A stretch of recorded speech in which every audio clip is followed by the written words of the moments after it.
Oh, it's that time of the week. That's right. The HIMS Cup show match has returned for its 8th edition, and it's going to be a fun one and all. That's right. We're going to be having Puppy Paw going up against Voldemar. Dane versus the dog in a best of 9 today. Going to be a fun one to see, actually. Big shout out as well to Voldy coming in last second. We had a different person lined up for this one, but he was a champ. He was willing to commit easy and fast. And we've got quite an interesting draft, actually, guys. I think we're being pretty, wide. We decided to, instead of having a quirky week, it's a little bit of a break week because we're playing catch-up on things. But it's always a cool opportunity to mix in some old maps, some new maps. So some representation from all over. We've got things like Atacama, a little bit new. We've also got Enlightened Horizon in there. But then we've got some classics, all the way back to, Prairie, Hill and Dale. Altai is even going to be in there. I might regret that, considering Puppy Paw and Voldemar are no strangers to the late game. So we'll see. We'll see if that ends up being a little bit of a mistake. But of all those, two do have to be banned. In terms of what those bans are going to be, I'm curious. I reckon Canal. Yeah, Voldemar bans Canal. And it's going to be Atacama removed from Puppy Paw. Okay, so that means all the remaining maps are just going to, slap in there. So we're going to be getting Gorge, Dry River, Dry Arabia, Altai, Relic River, Sunken Lands, Enlightened Horizon, Hill and Dale. And our opening map as a result of that, it's kind of interesting. I'm a little bit surprised they rolled the dice. I thought they'd try to be strategic about pushing a certain map first. They didn't, which means we're opening up on Prairie. I was of two minds adding this to the draft, considering Prairie could very easily end up being the longest map of the entire series based on what we've been seeing recently. But you know what? Before we get into talking about long games that just never end, it seems appropriate that we could be starting with Prairie because we got to talk about HIMS. HIMS that has made these show matches possible. Really big shout out to them for sponsoring them. They have, of course, got us running awareness months, and this month we're going to be talking about the weight loss treatment, which is appropriate for HIMS, a map coming in like Prairie, where Prairie basically just ends up having nothing left on it. So if you want to be like Prairie, trimming down, slimming down fast, HIMS might actually be able to offer up the solution. So be sure to go across !HIMS, check out the link. They have a very simple to follow survey. You fill it out, and then they, as a medical provider, can try to facilitate getting you the medicine that can help you lose the weight you've been direly seeking to do so.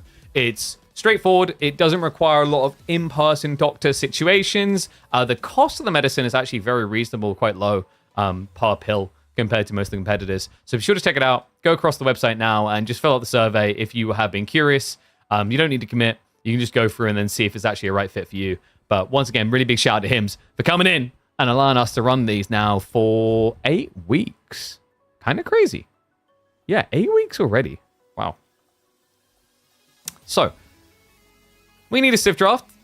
And the lads are at it straight away. Let's see what they got for us. HRE ban straight away. I guess I'm not surprised by that. So the way our drafting format is going to work here, by the way, is we're going to use a BO7 draft. But after game 6, because it's the best of 9, we will have people redraft. I'm still using the old format a little bit instead of switching over the new one. We might change that as time goes on based on feedback. We might go across to using a system where people can basically reuse Civ they lost with. But for now, we keep it this way. A Canadian, I have to root for your boy? Oh, there you go. Dude, you're torn. Didn't we have this yesterday for people? I think Phalic had this where he's like, man, I got to root for my boy Wham, but at the same time, B. Joke's on him for choosing Wham. B was unstoppable there. More Phalic maps? Maybe in the future. This bump's going to be weight loss focused, so I'm thinking up maybe 1 or 2 ideas on maps that could fit that. Honestly, I kind of want to create a custom game mode where things get removed from the map, but I don't know, that's a bit more complicated. Will HIMS allow me to last longer in bed than a game of Prairie? They'll allow you to stay up longer than a game of Prairie. I don't know if it's healthy to take that many pills in a row, but it could be an option. I mean, you're setting a pretty high standard there. You're in dangerous territory, right? Of that boner alert, because Prairie is a map that could easily last 3 hours. Actually, 3 hours is a little bit excessive, right? 2 hours. 2 hours is respectable. I could see a 2-hour. It's pretty obnoxious how long Prairie can go, and we've seen that quite frequently in recent times. So, draft-wise, I'm wondering. We actually haven't seen Prairie since Lancaster got added, I don't think. Wait, Isn't Lancaster just broken on there? Because you start with a lot of wood and gold. Sorry, a lot of stone and gold. Not much wood. But by rushing the manas, you just have perma wood. Like, that's a really strong pick for Voldemar. Puppy Paw, I guess it's just going to play the Pro Scout game there. Like, you go Shushi. I think that's the trade-off is, like, Prairie does have a decent amount of deer on them. So, like, do you really want to give those over for free is the choice that you got to make. I don't know. I think, I think Prairie might be made for Lancaster. Something to keep in mind is they did not ban Altai, by the way. So English could be back on the menu, folks. It's a pick that actually, like, historically made a lot of sense there. We haven't seen Prairie in a very long time. So it's kind of unexplored meta. But what is interesting is, in theory, certain picks like, you know, French, Lancers, Civs, like, you know, Shushi plus China should maybe be a little bit devalued on Altai because you have a deer stack that starts basically in the base, right? That can be gathered almost straight away. And it's a very linear map. Maybe China's still good. I think, like, maybe Shushi not as desirable there, though. And try to get back into following the tournaments. How does KT hold up in the pro scene? KT is very strong in any scenario in which a sliver of water exists. If there's fish on the menu, then Knights Templar is a significantly higher threat than it normally would be. Is the very simple TLDR. Has the new patch come through? No, the new patch is not live yet. I don't believe they actually dropped a date on when it would be going live, so we're just going to have to wait and see.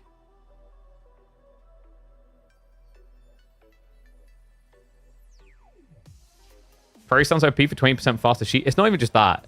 What is the weakness of Prairie? It's the lack of wood. What does Lancaster never run out of? Wood. Right? And also, on top of that, your gold, your stone, they start really close to your TC, so you can just hunker down and not come out. I actually think it might be the best map. Definitely up there for sure. Patch notes are not worthy calling them. I think it's more like a mid-season patch, but it's like, it's weird because they've called it like season 11, right? So it's like, it's a new season, but in terms of the depth that's in that patch, and guys, we done a patch notes video. In fact, I should probably... I should actually put a link up to it for you guys. The Nightbot. So it wasn't significant, in my opinion. It's not, oh my god, look at all these civs and how different they are. It just is tweaking some core concepts. Like, I say it's significant. It is significant, right? It's going to change the meta because the deer shove is, like, dead now. That's a significant change. But if you were looking for quirky changes around the civs functioning very differently because they got buffed and nerfed on their unit types, that's not going to exist for you. Yeah, you're going to be, like, sorely disappointed with that. But Nightbot, let me update my command. So I guess we'll just have one called !mark patch notes.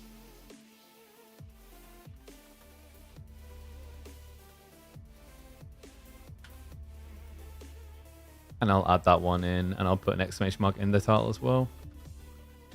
What we'll probably be doing today, by the way, guys, we might stay on longer than the HIMS Cup. And yes, HIMS is the sponsor. So if you are looking for any help with ED, hair loss, and making sure you can reverse it, maybe get back to that luscious hairline, or possibly you're just a little bit concerned about your waistline, then HIMS could be the solution for you. We're talking about the slim down opportunities at the moment. I almost feel like we should just literally have like Crackety on as an example of like what these things can do for people. But we have been working with them throughout the months on all three areas. This time through Into July, we'll be talking a lot more about the weight loss opportunities. If you want to check them out yourself, !mark HIMS, easy survey to fill out. They'll get you on your merry way to maybe a better you for tomorrow. Okay, so how did the boys draft for opening game?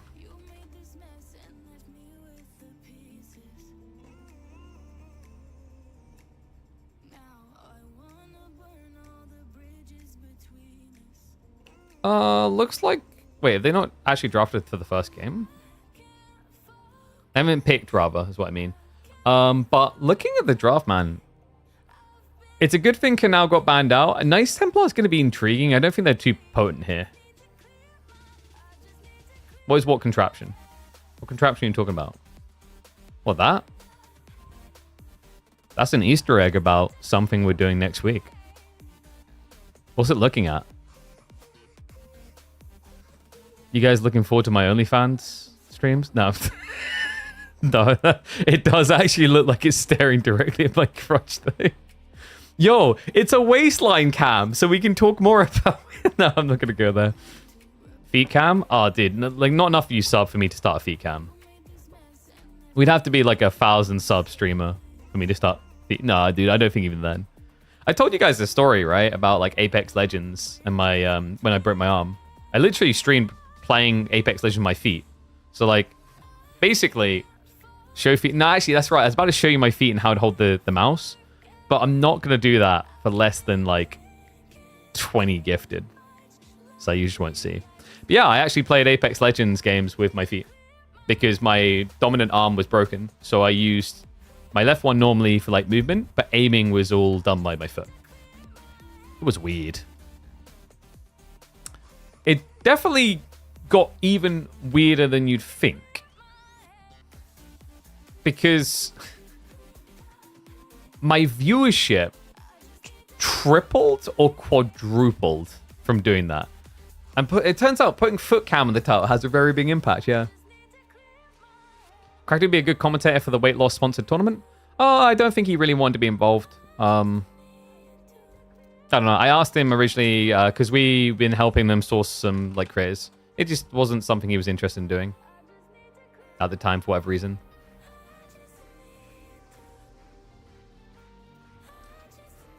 Is this new update map pool? Kind of, Avali. Like, that was my thought. Is like, I wanted to keep some of the classics.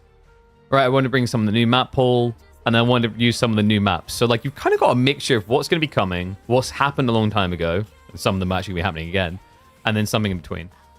I think it's, like, nice. It's a nice mixture. And then, like, the important thing to me is I didn't want to make it a complete just copy and paste of what's going to be happening in the EGC Master Summers. I thought it'd be interesting for these players to be able to keep some secrets back if they want to, and then have a little bit of let loose fun, instead of just replicating it and being like a preview to what's going to be happening on the weekend. Excited to see how Altai. Yeah, like I was kind of curious, man. Like I think it's going to be super campy. By the way, the English did come out. Poppy Paw got it. Like if I'm thinking Altai, I'm like, who has the more campy civs? And like Poppy Paw, you know, he's got what? English, Sushi. He actually doesn't have like Roos, yeah, actually. And then Voldemar's got like Lancaster, but I expect that to be Prairie. China. Malians can camp, but they are more Zergy. They want to attack, right? Abbasids would be the obvious one. But for opening game, I think we're either looking at like Malians or Lancaster. I don't know if you really want to throw out the Chinese this early. On the other side, Poppy Paw, Sushi, French could make a lot of sense here. Knights Templar would be intriguing, but not desirable because of the lack of wood. It's just a bad pick. And that is a baffling pick. I didn't see that coming. So, Poppy Paw done the expected. We get a Sushi pick. But, this is where Voldemar got a little bit creative. It's an Ottoman pick. And I think that is designed as a blocker pick to Sushi/Roos picks. Interesting. I don't think we'll be seeing trade too quickly. I was like, I had a little bit of sweat dripping down my brow. I was like, wait, one of them drafted French. And I feel like every single time I've seen French played on Prairie, the games have been a millennia long. Otto isn't too good versus Sushi. What, like when he plays maybe Sipahi into like counterplay on the deer is what I'm thinking maybe? Is Voldemar trying to leverage the fact that like there's a lot of sheep here so you can potentially just rush out a few? I don't know, man.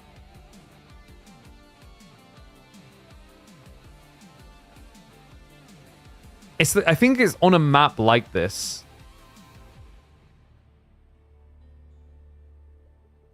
My only concern is like your opponent is gonna have mass knights, right? So you need to be into Janissaries, and we usually see the Ottomans just suck for that on really open maps.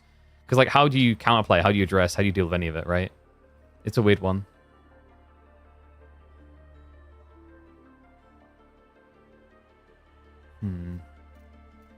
I guess we'll find out. Looks like they're getting ready to load in the game.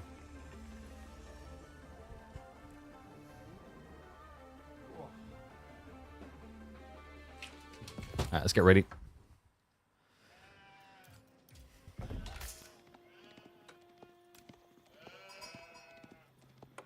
It has returned for the 8th edition. We are back into the HIMS Cup, and we are back into Nightmare Fuel.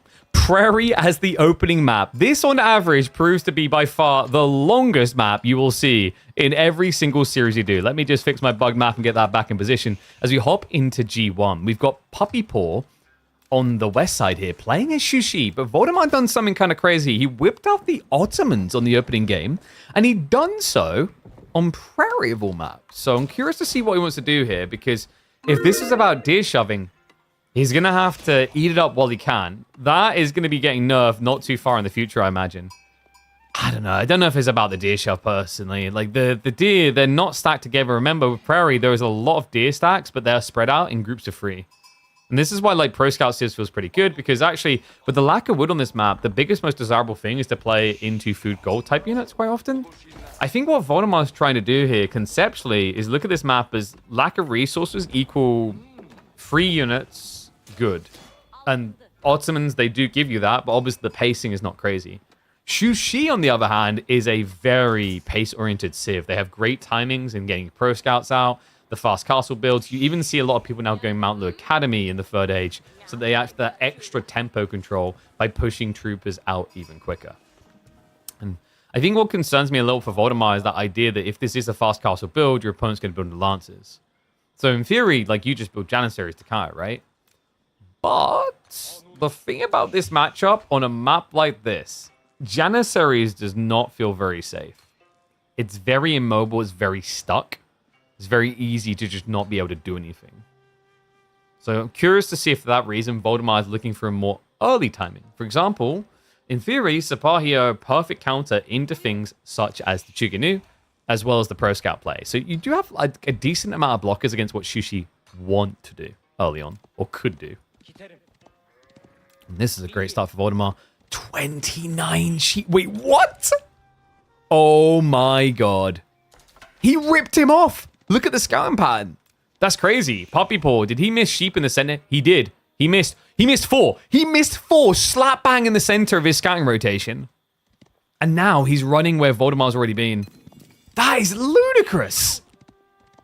I cannot believe this. So, fantastic start, which is already likely to force Puppy Paw to go into Pro Scouts if he wasn't already, but he was probably going to, right? But this makes it more obvious. It means that Voldemar actually could potentially just play more feudal-oriented. He'll have enough food to keep spamming Sipahi. And he even comes back for the extra sheep. That is just ridiculous. I mean, he didn't really miss much here, did he? He's up to a 31 sheep count versus 11. Crazy beginning. And we are going to see Puppy Paw scramble to the outskirts. He'll be able to find a few more sheep to recover the differential, but he won't be able to overcome the lead that Voldemar now has. Voldemar, he's also going to hug the edge, because sometimes sheep do just clip to the edge of the map on Prairie. They're a little bit weird like that. It's great how much money World's Edge is sponsoring for esports compared to other RTSs. World's Edge does not sponsor the HIMS Cups. The HIMS Cups are solely what we've negotiated with HIMS to sponsor them for. And the mini garden, by the way, is going to touch the double gold. Yeah. Clips it through the tree line. Oh, he could add the stone. I mean, the hand cannon slits is kind of nice, but not a game breaker. So I don't blame him for optimizing around the food, especially considering how abysmal his food start has been.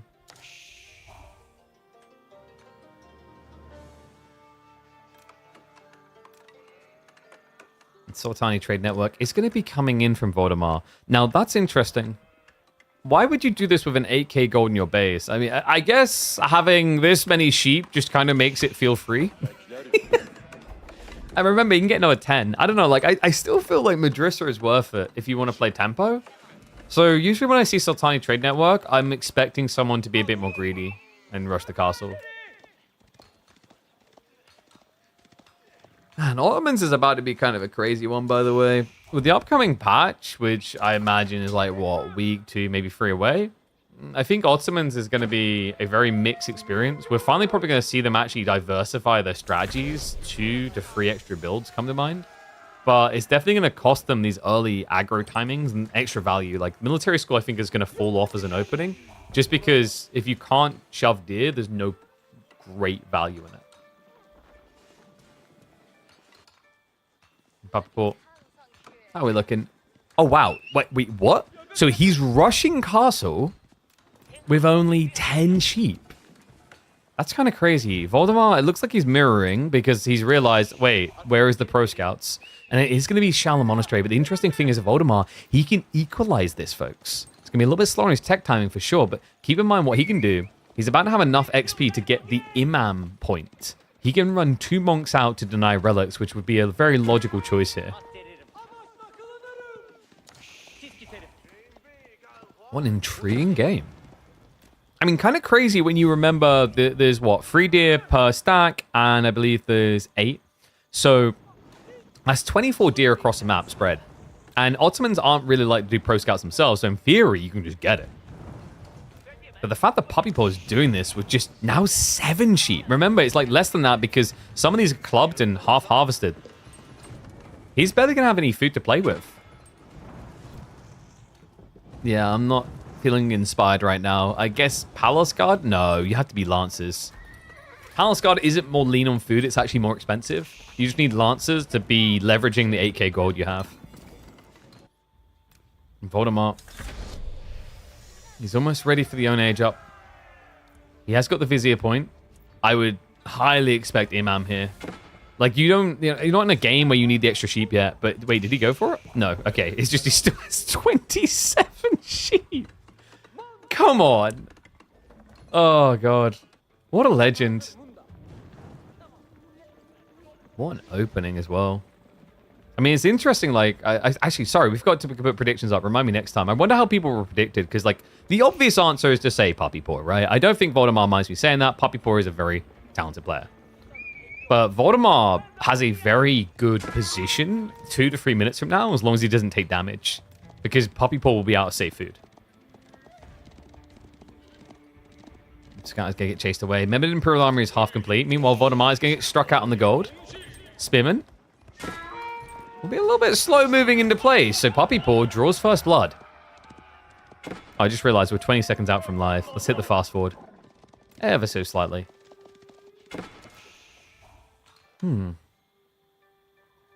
Voldemar, what's the immediate opening here? Is it just crossbows? Archery range is coming. I don't know if you want to rush Janissary here. The issue with Janissary is, like, you could get Shredder Bachignu. And you're really showing spears, so your opponent could be thinking Zhug. Probably not, but still. Villagers are going to be able to dive into safety.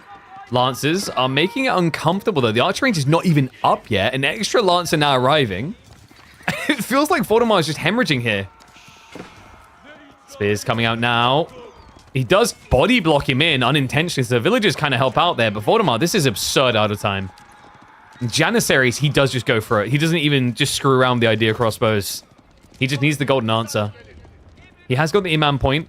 And Voldemar, he is running the relics back. And love the way he done this, guys. He took relics from in the mid area of the map and ran them down the flanks where he's least likely to be seen. A very smart read coming out the Dane.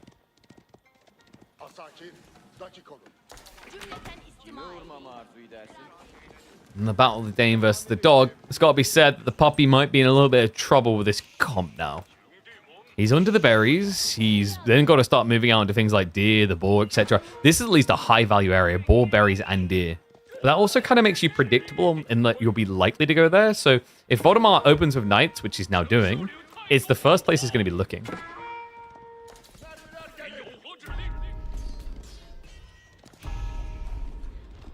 Double Sacred Site now locked in. So people are just trying to vomit out as much gold as possible.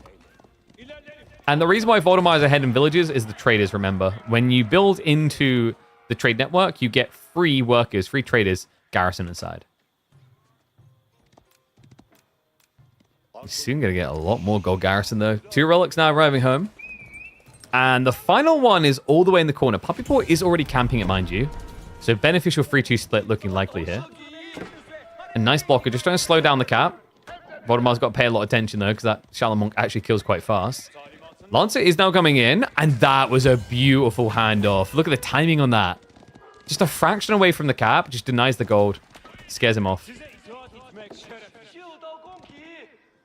Monk's going to get the bad news that this is not a safe area to be, so he now knows there's a Lancer camping over here. He could try to rush a knight over to intercept, but a Shallow Monk plus a Lancer will definitely... Oh, actually, no, that there will definitely be a loss in this area if this knight heads over, and that's exactly what he's doing. Puppy Paw in a little bit of trouble on that relic because Voldemar's sending 2 knights to deal with it. Is the new patch already valid? No.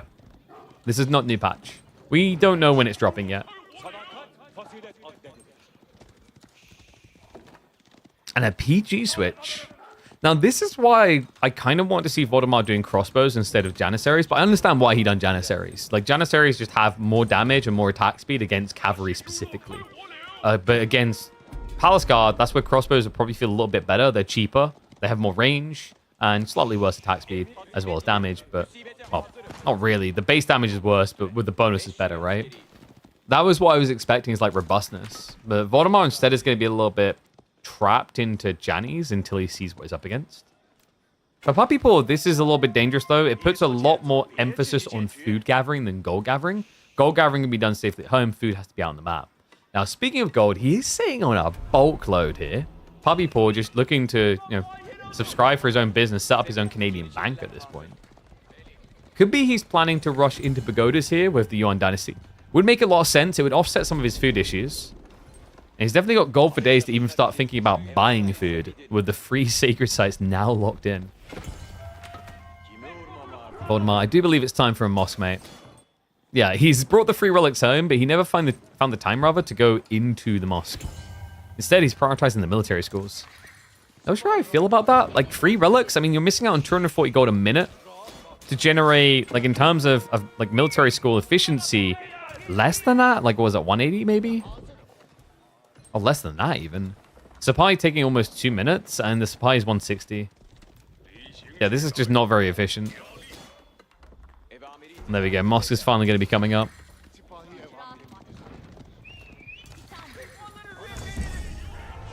Voldemar now getting into spears as well. That's going to be necessary. Meanwhile, Puppy Paw switching into crossbows. Okay. I mean, there's knights, or was. The crossbows are actually kind of irrelevant here for Puppy Paw. Look at Voldemar's comp. Everything counters crossbows. Spears count crossbows. Sipahi count crossbow. Janissaries. Or should we say light counters and then Sipahi a hard counter. And the mangoes as well. I do think that Voldemar is being a little bit brazen with the mango count, by the way. Like here, you've scouted the crossbows at least. You may have seen the Palace Guard. Springles makes a lot of sense. I think Voldemar is actually lacking like an answer to full melee blob. We do have more melee skills on the way. The Lancers are still raiding. Puppy Paw has played this surprisingly well for a guy who just had no food. Like, this game start was tragic. It was, what, a 75% split in favor of Voldemar and the sheep. And I am in favor of that. What is up, Rise Sharante? Thank you very much for the Prime sub. Welcome back. Appreciate the support. Remember, guys, keep those subs coming in so we can keep doing show matches like this. Voldemar now going for a show of force. He's going to rotate around the back with the Sipahi. Palace Guard and crossbows are waiting here. And good read. Voldemar... Wait, he's actually going to go in? Oh, he's just going to try and rotate around them, I guess. A little bit problematic. I don't know. I feel like Puppy Paw has spread himself quite nicely to not give just an easy opening.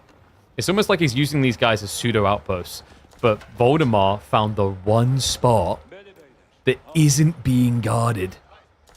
This is important right now. If he just wraps around the back, he's going to find 20 workers, half of Puppy Paw's economy. Oh my. And by the time he sees it, he's got to be quick on his fingers. Voldemar dives in, gets a kill, but didn't run past them there. The scramble and the retreat is going to lead to extra losses, though, so it's going to be 2 workers going down. But Voldemar now needs to get out cleanly. This is an expensive loss if they go down. Yeah, I mean, he gets an extra worker kill. I think he lost was at the scout for it, so not too bad. And this is interesting. Is Voldemar going pro scouts? No, I think he just wants vision. He's got 3 scouts in total. And, ooh, Sipahi. Dive under the tree line. Voldemar. He's starting to expose the weakness of Prairie. I mean, the crazy thing is, like, Puppy Paw should have been able to do that too with the Lancers, but you just saw how easily he was shut down after the initial dive. That initial dive, not really getting the value that I think Puppy Paw was expecting.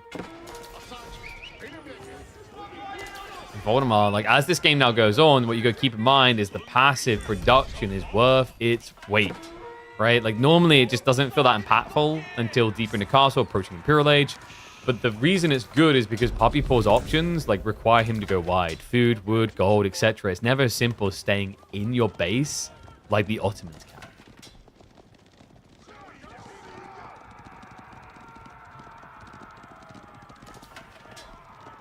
Horsemen, wait, horses are not a joke in this game. Of course they can't kill fleeing pedestrians, okay? They follow the road law. When a villager is crossing the road, you stop. Also, like, more importantly, you know, the villagers look very small compared to the horses. And the problem there is like a Sipahi on top, you're just like too high, your spear's too long. Like, if you ever got, guys, you ever been in one of those situations where someone's just too close to attack? Maybe that's what's happening. So I got that short wall up now. Good reaction by Poppy Paw after the exposure.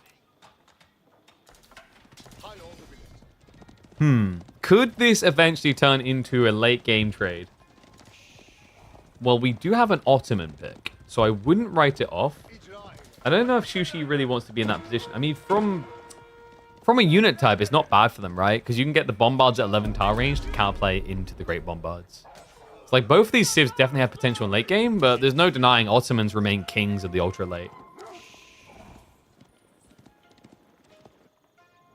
You see, he's still fishing for those kills.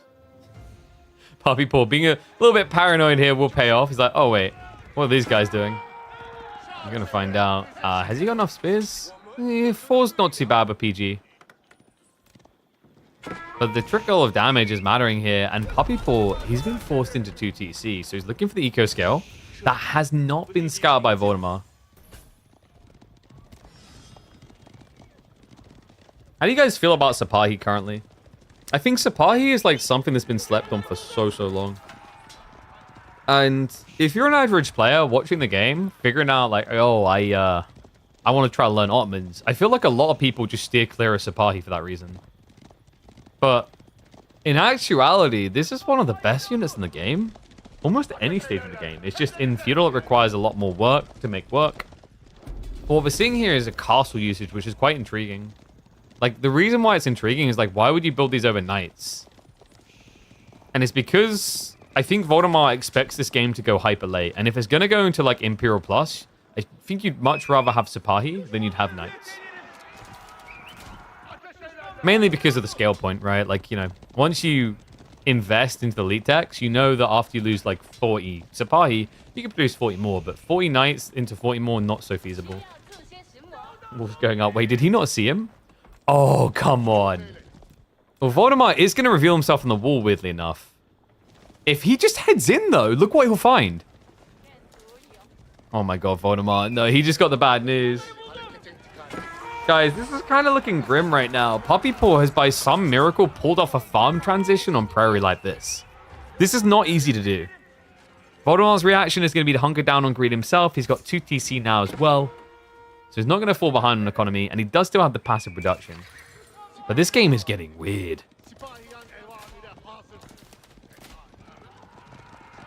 You ever play against China or Shushi or Abbasids, right? And you just ride in the base, and you're just muttering to yourself, please not 2 TSC, please not 2 TSC, please not. And then you see it, and you sigh. Because you know this is going to be an hour-long game now. All right, get your predictions in, actually, guys. How long do you think this game is going to be? Because Prairie has a reputation recently in tournament play of being splash long. And by a splash, I mean, oh my god, tsunami long. Yeah, I still remember was it B versus Beastie game, and then we had B versus Anatand. Actually, maybe it's always B's fault. I don't know. The good news is we're not looking at French, we're not looking at Mongols, we're not looking at Bassids, we're not looking at these civs that are dominant late game traders per se. Ottomans can be, it's just not often seen anymore. You'd have to go for this right here, the trade bags, that gives the 40% increased income.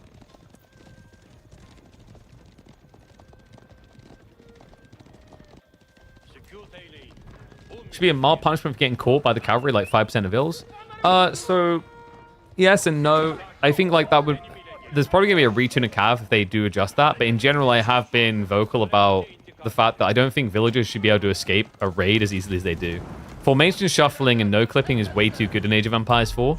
And it leads to situations where you should be punished for being bad at positioning, and you aren't. And we've seen this so many times in competitive play.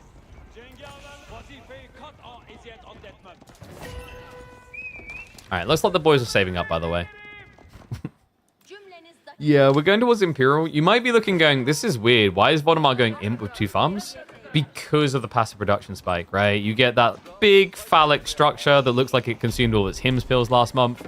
And all of a sudden, you just have the production rate that you'd expect out of a virile man, right? Like, remember, the observatory, you ramp up your production speed from the mere 30% in this age to the 100%.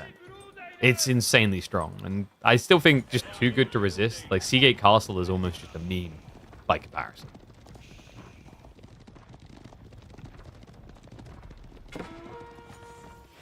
Looks like we are going to have Puppy Paw first to pull the trigger. Temple of Sun now on the way. Smugglers are off to the side where Vodemar was raiding him earlier. And like, this is interesting. Temple of Sun, I definitely rate this landmark over the alternative. If you guys are ever trying to choose, just wait for Shushi's library. There's maybe like 5% situations where it makes that much sense. The problem with Shushi's library is you have to buy a lot of expensive text when you go Imperial Age. And Shushi's library is adding more text you have to buy. It's much better to just kind of lean into these initial spike strength for like movement speed and get your elite techs. And then if you really need someone out of Shushi's library, go for it a little bit later. So spears are fast. It turns out bullets are quicker. I know, you can't make this up. We do have 8 Springles as well. Vodemar is full Call of Duty camper mode right now. Yeah, this guy's like, yo, I got... Anyone remember these guys from Modern Warfare 2? Yo, I got 2 kill streak. All right, time to go for the 25 kill streak nuke. I got this. Half the game has passed. I'm up to 7 kills. I just need a few more for the chopper gunner. This is going to be a while. We actually have stonewalls from Vodemar. Oh no, dude, this game is going to be so long.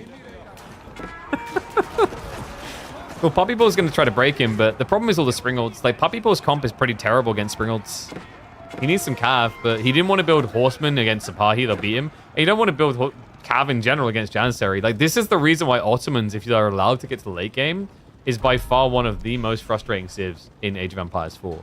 The comp, especially since the anti-siege changes, just feels all-rounder perfect.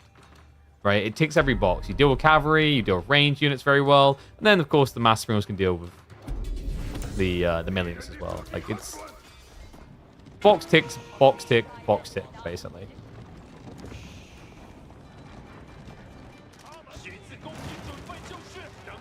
Istanbul Observatory now on the way. So this is what Vodemar's been trying to survive towards.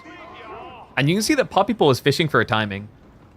He's got the Veteran Scene to Elite coming for PG. Wolves are going up, and yeah, it comes up just in time. He's going to be able to block it again.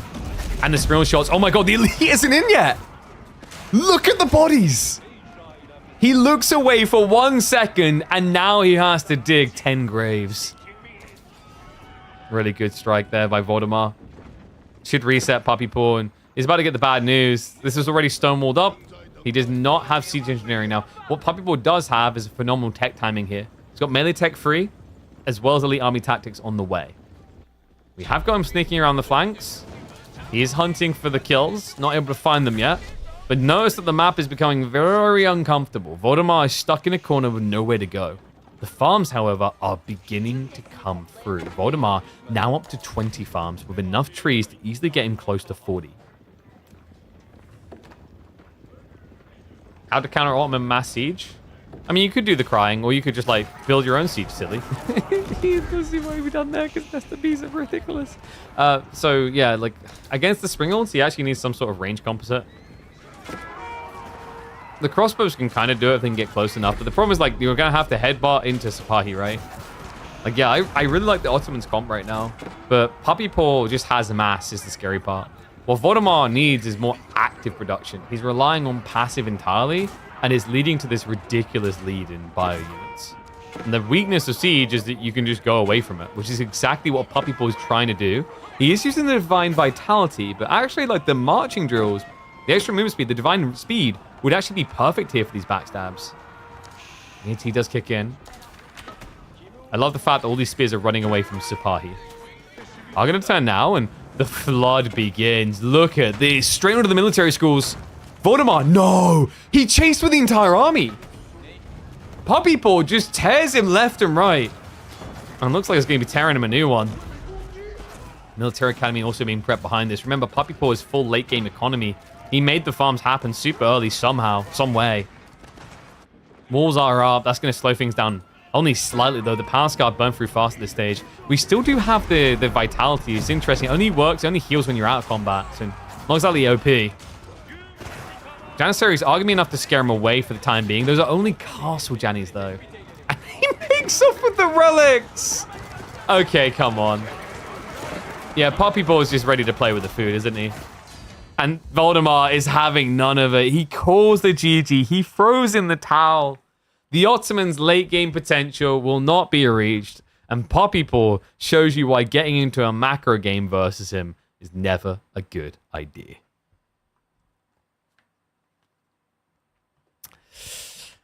Rough game one. And the weird thing is, like, these days, you know, you go back a season and the idea, like, oh, wow, you used Shushi and he used Ottomans. I mean, sure, of course you won, you know, like, but now you've used a really powerful pick and he used trash.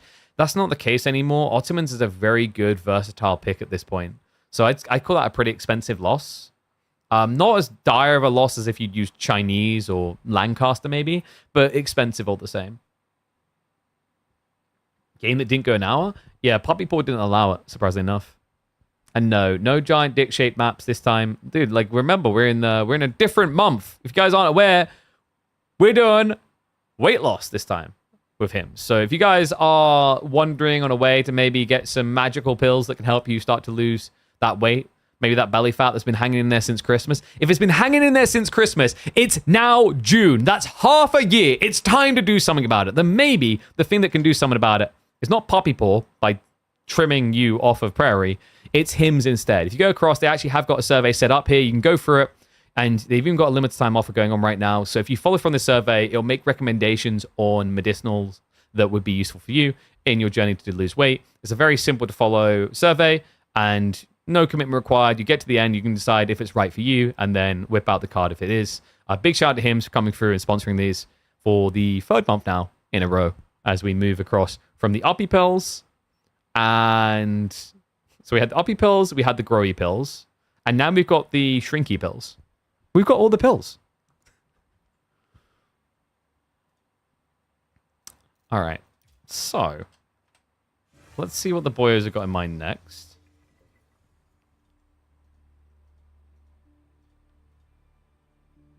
Relic River.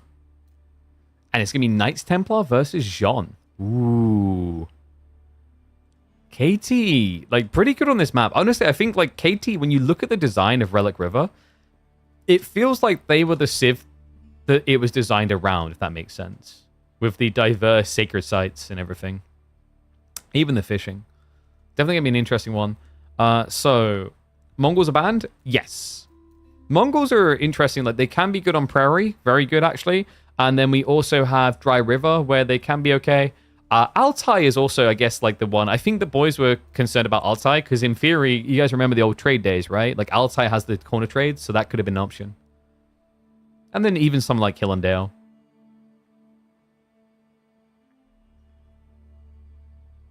It's definitely weird to see over, like, other priority bands that you could maybe go for, such as, you know, Byzantines, French.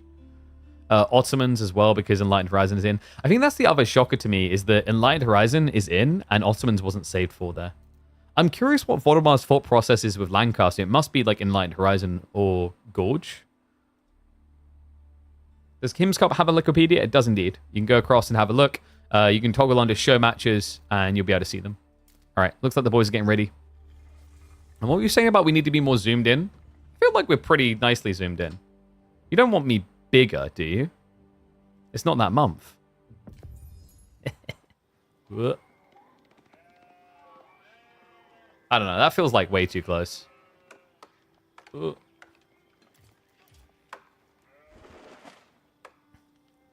And I need to flip them round. Let's get ready to hop into game. One and all, welcome back to the channel for a map that that I feel like was made for this civ in particular. We have got Knights Templar going up against Jean in game number 2 of our HIMS Cup. That's right, HIMS Cup returning for the 8th edition here. And Puppy Paw already in the lead after saving us from a ultra long game of Prairie. Yeah, somehow it didn't go 2 hours long. It only went, like, what, 30 minutes close to? Voldemort done something creative in the Ottoman pick, but now we just got a good old trusty, sturdy Jean pick. Jean versus Knights Templar is interesting, by the way. Technically, you've just got, like, better French Knights versus worse French Knights, but it's never that simple, and you're going to see why. Look at the opening play from Puppy Paw. Straight out onto the dock drop. And the villager doesn't even exist. Look at this. He's a hacker. Finally he appears. So, cool play by Puppy Paw, actually. The problem for Voldemort with this, he only just scoured it when the dock's gone up, and you're already, like, halfway towards committing to the age. So you're not going to stop it now. If you try to stop it with Knights, Knights is very slow on the scale point of burn damage. It's not like spamming spears, for example. And it has me a little bit worried, actually, because any map where Knights Templar have access to fishing is a map where they break the fundamental design balance, right? Like, we've seen this so many times. There's a reason why people constantly cry out that KT is OP. KT is OP. And then people go, who's KT? I only know Marie. Knights Templar, the reason why they're so good with this fishing is it allows them to offset the designed weakness. They tech faster, they have some nice perks around eco-gathering and tree lines, but the trade-off is you're going to have less workers. Well, if you go for a dock, it's like having a mini TC. You offset the entire weakness that's meant to hold you back. And the crazy part is because you're one of the best wood-gathering civs, due to no drop-off required, it makes you very fluid in building up the fishing boat count. Oh, that's true. The zoom in on my face, we can't see my incredible rig anymore. We've got more incredible things to show you soon, though. Yeah, and the teaser is that camera right there, which is staring at my groin. So it's kind of concerning that I just said I've got some things to show you. Anyway, back into the game. Oh, and we do need to do Gamba. Thank you very much. Let's get that set up. So game number 2 between Puppy Paw and Voldemort. And he does go spears, interestingly enough. Yeah. I wonder if the timing works here. I'll have to see, because, like, technically, could Puppy Paw rush an age up quick enough now? Because remember, it only takes a minute to get. It's very fast. And oh no, I've got the terror here. Well, this month with HIMS, we're talking about weight loss, and I've got a daughter who is in the 99th percentile for her weight class. She's a big girl. What's up, Frey? Say hi, stream. Hi, Ray. Say bye, stream. Hi, Ray. All right, go and eat. Hi, Ray. Interesting, Voldemort. Wait, was that a misclick? He's attacking into the fishing boat, but it doesn't really matter. Because, like, you don't have enough burn to kill it. It's just going to heal, so you're kind of wasting your time. There's going to be a switch over now. 4 spears should be good enough with the extras coming. The crazy thing is he actually went all the way up to 7 spears total. Now, you could argue it's not bad because you're against Chevalier, but, like, you could have just built Knights to deal with that. And now you've opened the door for your opponent to build Archers as Knights Templar, which is a big no-no. Surprised it's still worth to go docks with only a couple of fishing spots? Definitely is. Definitely is. The thing you have to keep in mind is that the stage in the game where you start doing this, like, you know, he was at, what, 18 villages when he started building the fishing boats. So you're adding in, like, well, he's 15, right, because he's got the extra then. So 15, you're adding an extra 3. That's a ridiculous buffer. That's an extra 20% economy. It's totally worth doing. This is the thing, like, no matter how much they try to break fishing, it just feels so good. Especially on a civ like this. So fishing boats are going to have to peel back. And wait, you sly dog! He actually built the second dog! Oh my god. I didn't even glance this. He was so subtle about it. And this is where, if I'm Voldemort, I'm screaming and shaving my head bald while singing Britney songs. This is painful. Archer ship's coming out. He's not going to be able to contest this. He'll just have to run away. Yeah, it's a rough one. You can't hang around. Like, if it was half HP, you could split up and just try to burn. The villager... Are you kidding me? Come on. Wait, did he see it? I don't think he actually saw it. That's even more painful. So Poppy Paw doesn't even pay the iron prize. He gets home. And this is the thing. Like, normally that type of dock being dropped down here, you'd be like, oh, man, he's away from the fishing. No, the way the fishing is spread out is up and down this southern area. It's only on this part of the river. The center and top don't have it. But down here, it's spread up and down. So you actually have a lot of flexibility on where you can drop the dock to keep value. It's less valuable than the center, mind you, because the center would allow you to go north and then go back south, etc. It's like the ideal spot is kind of somewhere around here if there's not a fish in the way. But congrats, Voldemar. You burned a dock, he built another dock, and now, for some reason, Jean versus KT, you've got spears. Now, it's a good thing that the Jean d'Arc acronyms to JD, because I think you're going to need to pour a few double shots. This is painful, guys. Like, Archer's already being queued up. He even started the pilgrimage. And this is the thing I was talking about with Knights Templar. I feel like this map was designed for them. From the centralized relics around the sacred sites that almost encourage you to go for a big castle drop that would buff both, to the wide sacred site pilgrimages and the fishing on the south side. There's not much about this map that doesn't look like it was conceptualized for Knights Templar as a civ. So very poetic to see them coming out here. Looks like Archer is at least going to be brought down, so able to protect the gold. And it is double archership, which is interesting. So the value here, at least, is your opponent can't sneak around the south side.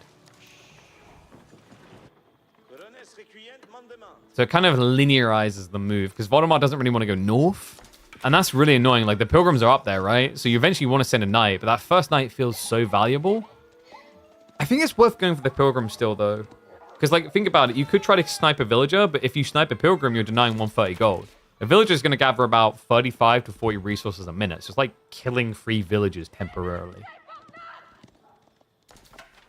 Hear me out. Trebuchet ships to protect water. Wait, are you suggesting he goes Venetian? I love it. We can even set up the trade post down here. Okay, we should stop. Yeah, I don't think this map needs buckets on water. If only you could go up the river. Up Puppy Paw. Ah, cute idea. He's not able to body block. That's so painful. You got so close. So good to know. Voldemar does stop it in time. Okay, hear me out. What you should be able to do, this is the value play, right? If the bottom has all the fish, which, like, from a geological standpoint makes sense, right? Like, the water flows down, the fish go down river, etc. Why can't we turn this into a raft game and just have boats at the top that can go down, but they can't go up? All right? Like, I know people are like, KP, it would capsize. I don't care, man. Okay, think about the cool-looking animations, but also think about the dynamics. Then you could counterplay water by setting up a dock here. And then you could counter water here by setting up a dock here. And then you could count... It's just basically a line of guys holding guns at each other. So Puppy Paw with a pretty healthy comp now. Like, Archer spear count looking good. Now adding in Chevalier. Chevalier are really important to threaten Jean. Without them, you just don't really have a way of making her feel concerned about fighting. Like, she has decent ranged armor and melee armor against what you've got. Spearman. Oh, a little bit of a weird walker. He's going to start to target fire down Jean. Just trying to scare her away from the fight. Voldemort, whoopsie. Puppy Paw, that was an instant reaction on the chase. And the Divine Restoration, that slows you down. You don't move. Volley comes through. He needs one more tap. Not going to be able to find it, though. So Voldemort barely gets away with the maiden. Spearmen are able to get fantastic trades, though, because Voldemort was so focused on saving her life, and he's still going to lose her. Puppy Paw just on point. XP gain not too crazy. However, at the tail end of the fight, Voldemort is left with all of his knights. So Puppy Paw needs to retreat fast. He's floating way too much wood currently.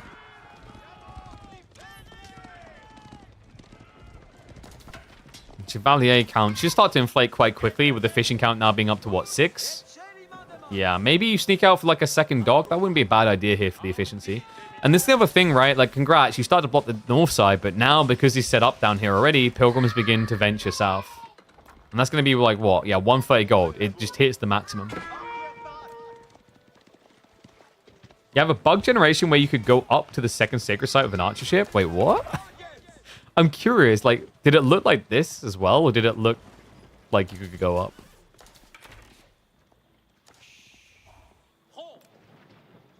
You can chop wood from upstream with lumber camp at the bottom. No. What you need to be able to do is like just chop trees here and send giant logs downriver to smash into the boats. It's like a water ram. Ooh. I don't know. That sounds like something I kind of want to see added to Age of Empires 4. A water ram.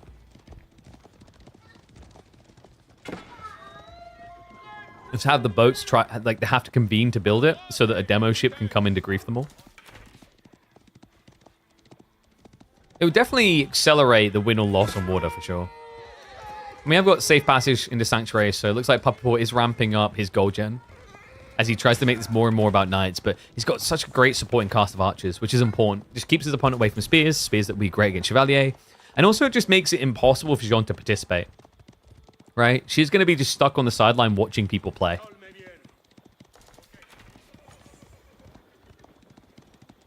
There's no rocks in the shadow thing, wasn't there? Oh, okay. Huh, weird. Yeah, the Relic River's not perfect. I do feel like the QA wasn't really there with the release of the DLC when it came to some of the maps. Like, the spawns were a little bit wonky. Which is a shame, because I think, like, design-wise, there's a lot of cool, intriguing ideas. I still want to run some sort of format involving the... I forget the name of the map. It's the one that has 2 sacred sites on the high ground plateau in the center. And sacred site strips on the side. But I think the issue there is that, like, actually needs sacred sites on the low grounds. Because it's too campy. Otherwise, it'd be a really cool map. Voldemort seems anxious. And I understand why. But, like, diving in like this doesn't help you. And if he body blocks you... He's trying to. Get some nice shots in, though. And he actually got really lucky there. What Papapour could have done is if he targets this back line of knights, he'd hit the line behind because of the way that, like, Archer Fire works in boats. Now, can Voldemort win this with enough time? In theory, because Papapour will run out of fish eventually. It's just really eventually, right? Like, he's only about halfway through now. He's still got over 1,500 food left here. Actually, like, probably about 1,500, right? Because he's got 250 on this one.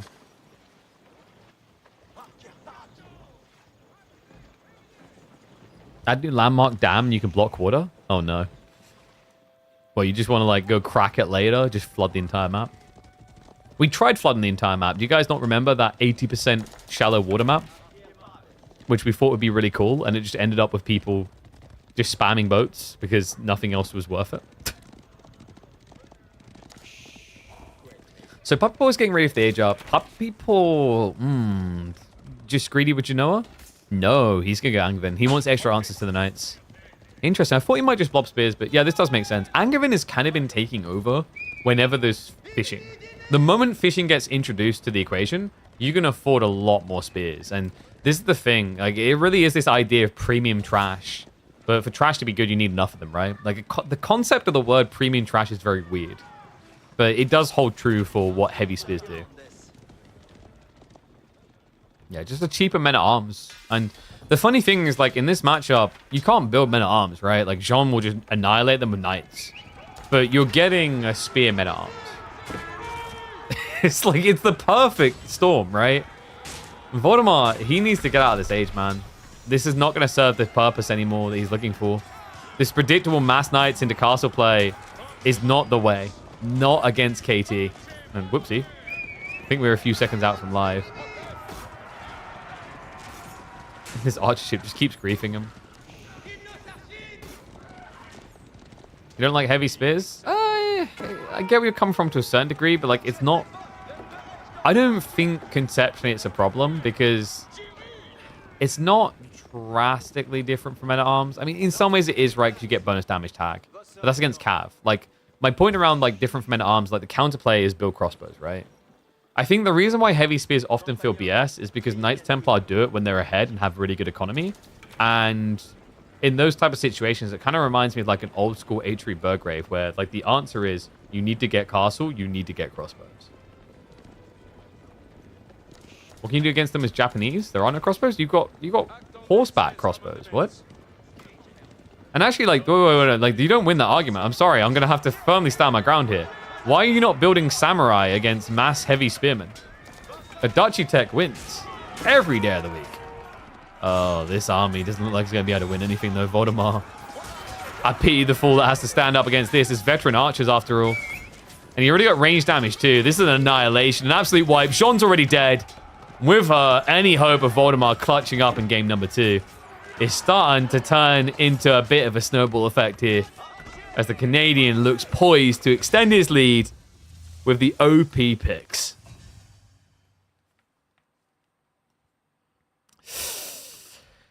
Yeah, this is a series that's not being kind in. By the way, quickly, I'm going to move the in-game chat up here. I forgot to move it after our patch notes video, but like, what could Voldemar have done? I think the necessity to kill the dock, I understand it, but the lack of foresight to scout up and down the river killed him.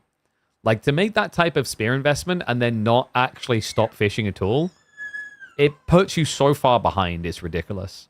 And, like, it puts you in a unit type you don't want to do. Like, you really, if you're going to do Spearman against KT, you need to achieve your first objective. It's not like some matchups where, like, if I'm building spears to stop your dock as French, and I don't stop your dock, I still have value because spears can stop knights, right? Like, you saw what happened. It's an archer opening, which is actually optimal for Knights Templars. The best unit for them to produce at the start of the age. So a little bit of a rough one. But I'm sure Voldy can find a way of bouncing back here. Let's see if he's able to do it. So G number 3. What map is he going to choose? With his draft? I think you're looking for where Lancaster makes sense soon, right? You have to be.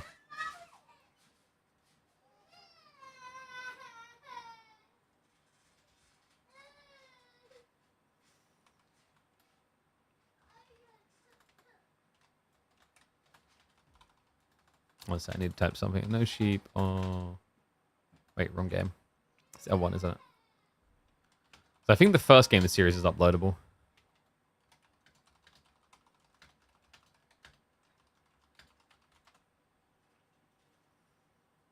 I hear an incoming Emma? No, she's out in the garden with Freya. We're good to go. Is Voldemort going for a toilet break? What's going on? Like, I'm still staring at a draft waiting for it to happen.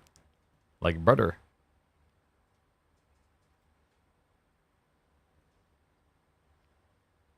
Did it bug out? Das Duke.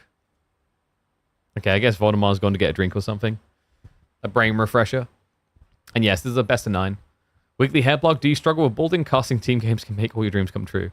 What? No, I'm pretty sure those are going to make you, like, bolt quicker. When you just, like, get in the game and you're like, I'm here for the action. And the action is people queuing up more TCs. But you sent one spear south to check, but not sure what happened. It's possibly just missed it because it's so far down. Voldy's micro when JD died the first time was pretty weak. Agreed. But, like, I think it's already a tough position to be in because you let the fishing happen in the first place, right? Like, you're already pretty down at that point. But basically what happened in that fight is he over-focused on keeping Jean alive, and then he didn't pull back his knights, so they were just dying to spears unnecessarily. It's tricky to track. Like, sometimes you tunnel vision those type of moments.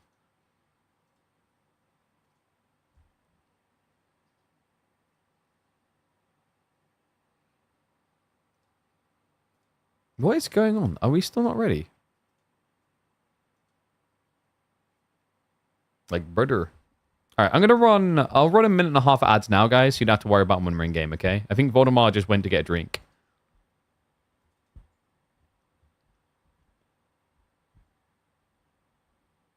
I'm looking at our scheduling. We might actually have, like, a series or 2 of the KPMM we could do from the round of 32, which would be really cool. Let me double check. Yeah, so we can have a look at Deniska versus Jean Do. And I believe, is that Deep Shine? Okay, well, no, we can't do Deep Shine versus Starflap. That's happening tomorrow. Love to see Deep Shine signing up, though. There might be a... is there a Gully series? Maybe Gully's later, we'll see. But we'll also have some pub games. Not so much way I had to switch my Age of Empires 4 civ from English farms to Mongol sheep. Whoa. I think you mean you had to switch from, like, English farms to a Bassid lifestyle, right? You don't get fed as much because you don't need to be fed as much. That's right. You know, guys, you got to make the choice in life. If you don't want to be like a gilded villager anymore, where you just have to have so much food and you never quite feel full, maybe it's time to adopt the Abbasid life, where everything is full at half the food price. We are, of course, working with HIMS. Thank you. Appreciate that, Corvinus. It led right and nicely into us talking about HIMS, who currently have got this nice little survey up. If you use !HIMS, you can go across and check out what kind of solution they can offer to you. They have a simple to fill out survey here. You can just click on the links, go through it. It'll ask you things like how much you want to lose, what your goals are overall, and they'll make recommendations on medicine to get you the best help that you can find at an affordable price. Really big shout out to HIMS for coming back and sponsoring us. We'll be working with them throughout July as well, and I'm looking forward to trying to concoct some creative, weight loss oriented show matches. All right, are we getting game now? I think so, because Voldemar said 2 minutes ago. Hillendale. We're going Hillendale. And it's going to be Chinese versus Byzantines. He's whipping out the big boys. I mean, this is meant to be like maybe his best pick, right? Like this is where he's starting to dip into the front side of his draft. So, upcoming, left. Let me update the full draft. We're good to go.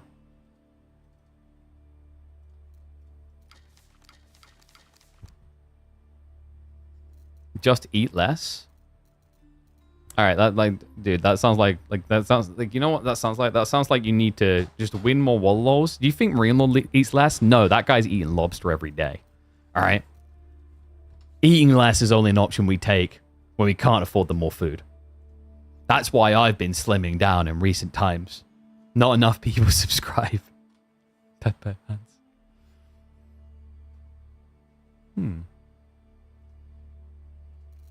By the way, is there some series? I've heard rumors there might be some of the series for EGC Masters happening today.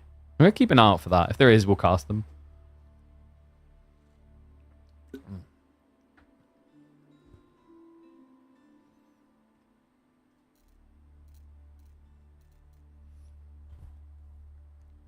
I'm trying to think how you want to play as China. Because, like, Pro Scouts... you're not going to Pro Scouts at all, right? It's like, Biz should they feel good here? Could you open, like, Lombos and go for, like, a rush timing to pin them in? Because this is an interesting thing. Like, I remember English on this map had a really cool timing back in the olden days where you just kind of longbow rush the high ground. Because usually the tree line, like, there's just a big fat tree line, one that you have to camp. And I think Byzantines... Old Biz could kind of hit that timing, right? But, like, new Biz is a little bit slower in the mercenary pump. This is also against a Chinese Civ that I'd say can actually quite reliably just vomit out a cajillion archers. Well, I guess we're going to find out. It's time to hop in the game.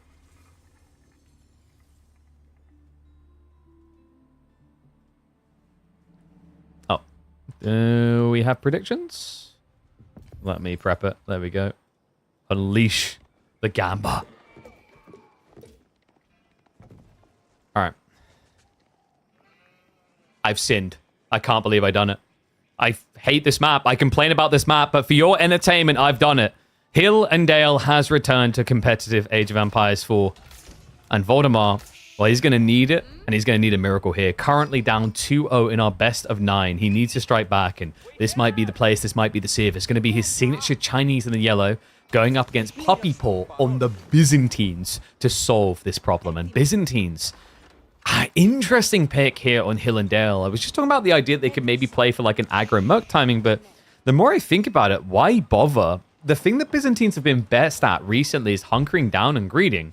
And you're on a map that enables that quite a bit with how defensively oriented it is. So no surprises here that Puppy Paw goes for the double villager on the stone. We're just on 2x speed here to catch up to live. I think we're about 10 seconds away. And the deer is another interesting factor, by the way. Like, Voldemar, I don't really think you want to do Pro Scouts here. You've already got one deer in your base. Your opponent already has the other. So that's only 2 deer stacks up for grabs. And also in wonky positionings, right? Like, realistically, if it's suspected you're going for Pro Scouts, could Puppy Paw just come out and wall this to stop you ever getting it? Why no immediate assistance? He did, no? It's right there. He's already constructing the 2.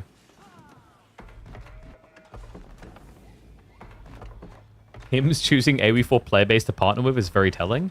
I mean, like, it's all I didn't want to call you out on this, but I did notice that the recent AoE4 meetup that your hairline's getting a bit thin. And your waistline is not. I'm sorry, I don't want to fat shame, but, you know, maybe they want to help solve those problems.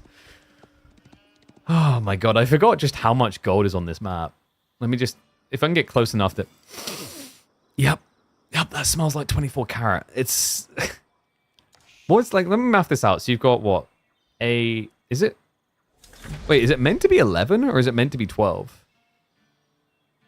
Because we've got 11, but 11 is still kind of nuts. That's 88,000 gold in big veins. And then when you add in the small ones, that means this map in total has 96,000 gold on it. 96! And wait, there's more. There's also trade posts set up nice and optimally for long distance trade. Is this the most gold heavy map in the game? I'm trying to think now. I actually think it might be. Unnecessarily so. Looks like we are getting the additional systems coming in. Puppy Ball already prepping on the front side. Maybe just, not concerned, but expecting this to be a macro game. I mean, Vodemar, he hasn't rushed on the gold, so it's definitely not going to be pro scouts. I've got the Imperial Academy of officials coming out. And Grand Winery's already on the way up the back. French Pass. I'm trying to remember, does French Pass actually have more gold or less? I feel like the central area has maybe like 6 to 7 gold veins. I think Killendale actually might have more. It's tricky. Because the other thing also, in fairness, is French Pass will probably never ever be seen in competitive AoE4 again. He says as Altai is going to be in this series. But, like, for real, I don't know if French Pass will ever come back into the meta. I think French Pass could be really cool if there was loads of small choke points in the mountains that you have to wall off or people can, like, seep through. Yeah, there's, like, a lot of flaws with that map. Even as early as the scanning rotation just being very linear and kind of coin flippy. Okay, so peaceful early game. Is he actually pro scouting? I mean, we have stables. Let's give me horsemen. Okay. I hope we're not seeing pro scouts. I don't know if it's worth it. I guess if you lane the deer here, it could work. Then again, it's so close to your opponent's base. And he is going Merc House. Okay, so no spearman beginning. He did just scout it. He now sees the stables. He's screwing with a deer. Yeah, he can just lane them and spread them, right? So now that he knows this, I'm expecting, like, what? Immediate Rax follow-up? No, is he actually doing this? I didn't want to jinx it because it's so rarely seen, but we are getting Eastern Contract. Yeah, kind of like the only reason why you'd rush Merc House first here, as the Keshiks are quite lean on their cost for what you get. But what's the game strat? Is this meant to be an FC type build? Like, normally in the past when we've seen Keshiks, the #1 reason is fast castle builds. Down the line, it's going to be quite intriguing because he's getting access to things like the Gulums, the Tower Elephants. Gulums can be quite awkward, I think, for Byzantines a lot of the time. But in the hyper late game, Tower Elephant's going to be pretty sick. If we go that deep. And hey, mountain clearing is fine. It does what it's meant to on the tin. It clears the mountains. Is Puppy gulping? You know, I'm starting to think he is, which is crazy because that build looked dead. The only person who does it anymore, to my understanding, is Jigglypuff, and that's because he can't let go of the past. Like, seriously, that guy still talks about the highs of the dollars in the early 2000s. He needs to move on. Keshiks are going to test the horsemen. He does see the archers as well. This feels really greedy. I mean, he's already exhausting the berries on the back. Has he got enough sheep? 10's kind of okay. Why is it not good anymore? I think part of it is just, like, it looked very strong, but it's almost cheesy in its categorization. Also, the tricky part you find with the Fast Castle Gulper build is, like, now that we've moved more towards Pro Scouts meta, a lot of other civs could then gradually match the castle, but then they'd have safe economy condensed so you couldn't find anything to dive, right? And then you just kind of lob beyond your Lance account. The other thing is, like, Byzantines overall, I think their tempo is a little bit weaker. And usually this fast castle mass Gulper build is about constricting your opponent so they can't press you at all, right? But because of the nerfs around the system costs at the start of the game, skewing the mercenary timings, it feels like I'd say Byzantines don't have as early of a gank point with Keshiks as they did before.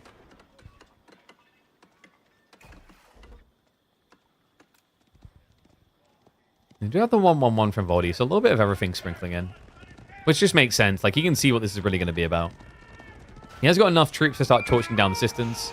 Outpost is going to go up. If Voldemort wants to get through here, it's going to have to be a play into Blacksmith. And I don't see him doing that yet.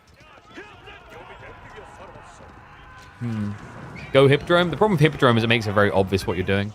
And you won't get as many Keshiks either. Speaking of those Keshiks, they hop into the fight. Pulls them back to just snipe down the Spearman. It's getting folded from the flank slightly, so Puppyport is going to back off now. And I guess you're just going to have to sack the cistern, but this is fine. I mean, I'd take the trade of 125 stone to get up your castle any day. The outpost has got arrow-slits in the way. A little bit of an intriguing choice. I guess the problem is Mangonel placement is way too expensive currently with his stone income as it is. He just wants the extra defense now. Villagers are going to garrison side. Keshiks just basically want to get the charge off and get away. Fizz are going to contest that, though. Nicely done. Pins two. Gets the pinch. Has the torch power here as well, so Vonomar's going to have to commit to this, and Puppyball needs a repair point. Gonna bait them across. Goes to repair now. No, instead he's just going to run away. Has got the wheelbarrow. Archers are going to target fire him down. It's going to be 2 lost workers. Could end up being more, actually.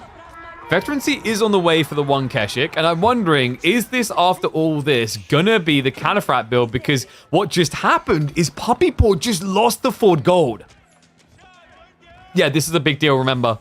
Like, his backup golds are nowhere nearby. He has to run all the way out here now to gather gold if the plan was Cataphracts. So instead, it's going to be a change of gears into Varangian, which is definitely a lot more lean on your gold usage. And Keshiks just feel a little bit redundant, though. He pryo-vetted them is the more interesting detail. I mean, what could he have vetted instead? I don't think it's as much what you could have vetted instead as what you could have got instead, right? It could have been more Varangian. Archers are just going to ignore that first heavily armored boy. Voldemort actually doing a really good job of starting to stockpile for his own age up now. He's done eco damage. He hasn't taken any damage in return. Puppypaw hasn't found a scale point. He's also playing loose with villagers, which means no system buff, so he's not even that efficient. Even if he was, it's only an 18% gathering rate buff, which is superseded by the taxman having the supervision. So, like, Voldemort economically is in a really good spot right now. He might be about to get better. Scout is going to sneak around the backside and see what's up. And he did go 4 scouts, by the way, so we did get gradual pro scouts. He just didn't rush it.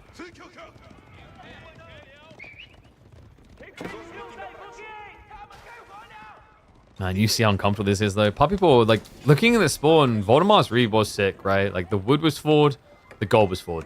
The berries were not, but the deer was, the extra berries were. So there's a lot of things you can just block here. Like, sure, you knew you wouldn't be able to stop your opponent's initial timing, but if you chose greed, you could choose violence. I was going to choose the tech up afterwards. Scouts are running by. The Mangonel placement is on the way. Can he get this quick enough? I think it's going to be tricky. We're 15 seconds out on a mango emplacement, and you've got damage on some of these ponies. So the torch power might be a little bit light to get the kill. Yeah, which is unfortunate. The idea is cool, but now look at what happens. You walk out the base, Puppypaw walks back to the safe gold. Villagers are going to garrison side. The overflow is going to have to leave. Mangonel emplacement is there now. He's got fortification on the way. The villagers are going to be sacrificed as a result of that, though. So 2 being brought down. And the damage is good enough. The outpost is going to go down. Puppypaw, another 5 villagers in peril. What a game this one's turning into. Voldemort just unraveling the strategy that Puppypaw had conceived here. Now a 10-worker lead. Pro scouts for days. And more worker kills to be had. More mango emplacements from Puppypaw. Just try and guarantee the gold now.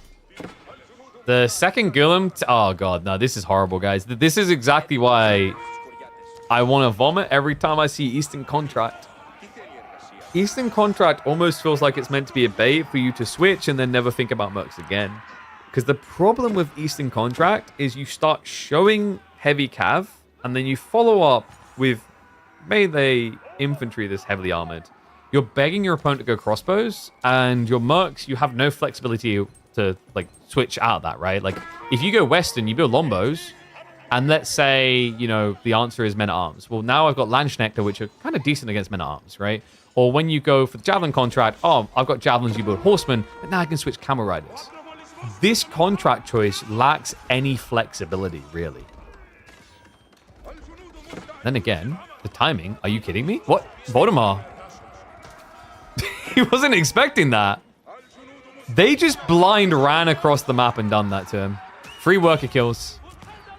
And where are the crossbows, Voldy?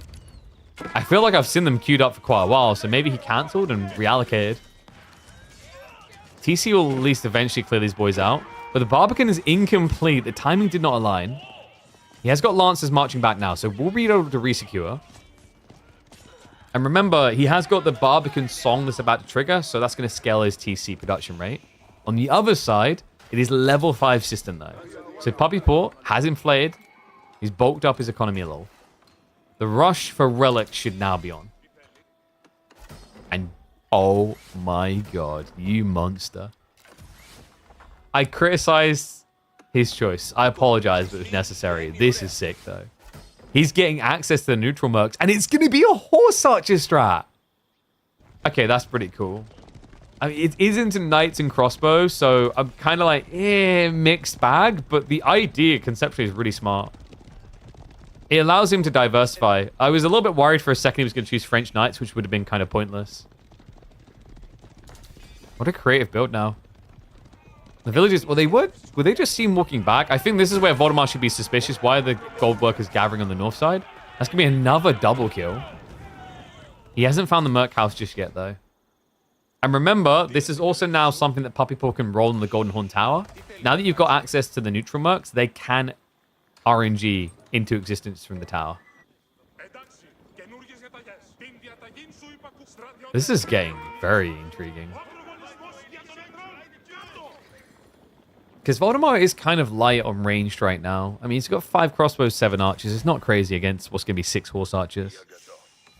He still doesn't know. He's just going here for relics. How's map control looking? Like, in theory, Puppy Paw now having horse archers should give him an ability to deny the relics on the flanks. The problem is he's on the opposite side of where he'd need to be to deny anything. And we have got the full switch into Kata. Is it me, or does it feel like Puppy Paw really, really, really wants Voldemar to build crossbows? I'm just trying to figure out why. Frangian, Cataphat, Gulam, Kesh. This is all counted by by crossbows. It's the perfect unit. Even the horse arch is really like not going to feel that great into the trades. Yeah, it's not like you're building a unit that gets bonus damage against crossbows. It's not like your secret power here was, haha, look, I've started building Jean's riders. Voldemar even getting a lot more confidence starting to approach the base again. Does scout the Cataphracts nice and early. Relic Gathering Monk has been seen, so good intercept there. Voldemar will look to deny this relic from coming home. Needs to do so as well, because that was going to be Poppy Paw taking the 3-2 lead.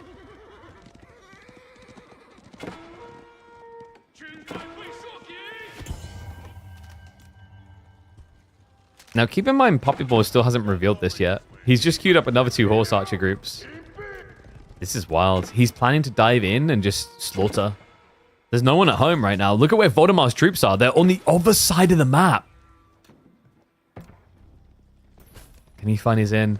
The walls are going up. He needs to be fast about this. Instead, Puppy Paw actually brings them back home, so not able to get into the base in time. Voldemar will be safe. And more importantly, I think he did just get a glimpse of the horse archer transition. Oh, so like Puppy Paw has something in terms of a backline to fight with now. Like it's a decent number of horse archers. But I think the big gambit on this play was get in the base, kill 7, 8 workers, come out the other side, and then focus on the next fight. That just hasn't played out.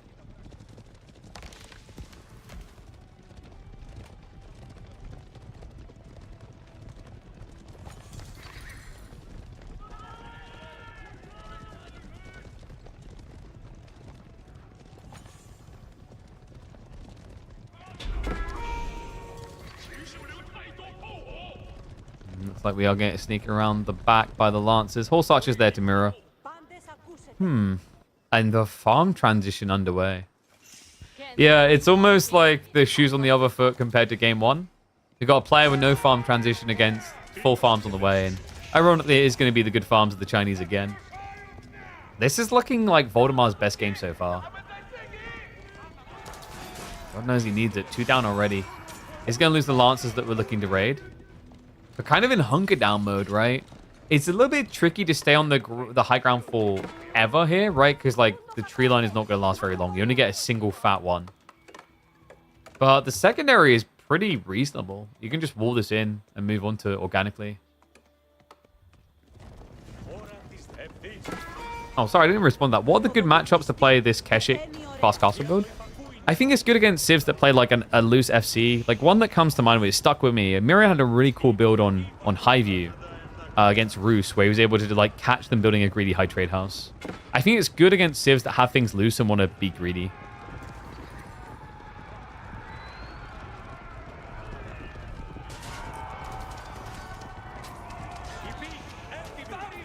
All right, ones if you think Puppetball is going to win this, twos if you think Voldemar is going to take it.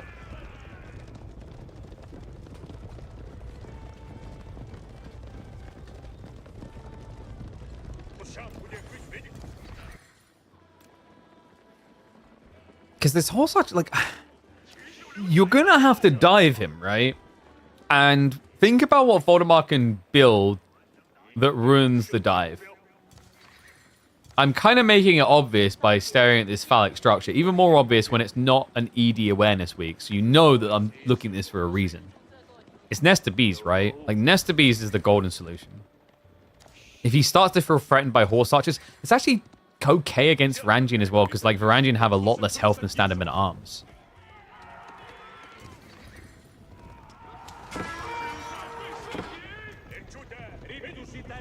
Could he go Sacred Sites instead?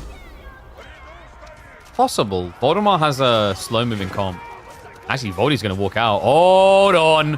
Backstab coming in. The horse archers. They get that backline straight away. The cataphracts are also there. And the spearmen are just getting disintegrated. There's only, what, 5, 6 of them left in the formation. Outposts aren't going to go up in time. And Poppy Paw, now with the mass cavalry, able to brute force his way in. Ridiculous. Voldemar, I mean, he's out of gold, right? He felt like he needed to be out on the map, but the timing just didn't align. And Puppy Paw was lurking like a shark in the water. It's breaking time. We asked the question, how does he die? This is how. With a lack of anything to get in his way. Put the scuba gear on, boys. We're swimming for wins. Nesta Bees is also going to have to come out on the south side. It will just die straight away. The trample could also get him onto the backline of crossbows if he chooses. And there it is. He uses it to initiate. And Puppy Paw, just so many horse archers left alive. I mean, this is crazy. Like, the horse archers, I was kind of questioning, like, okay, how are they going to handle a direct fight? But Voldemar, forced into open battlefield, shows you exactly the way they can win. And now it's just a snowball unit to guarantee you can continuously dive.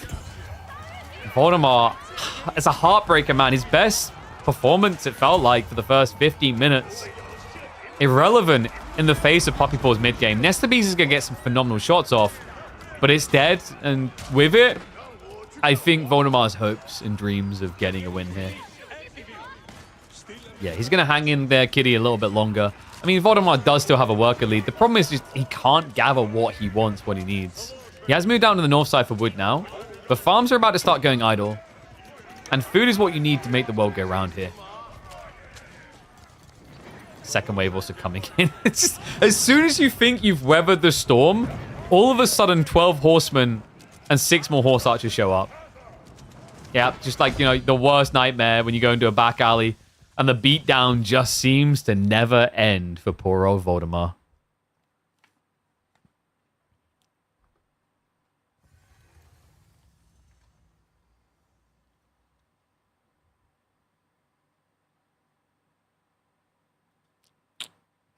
it's not going well. Poor Voldy. So I feel a bit bad because we had him on against B, and that was a rough series as well. He actually did get a win, if I remember correctly. It was on King of the Hill. So the issue, though, is like in that series, he used like Ruse, the best pick, right?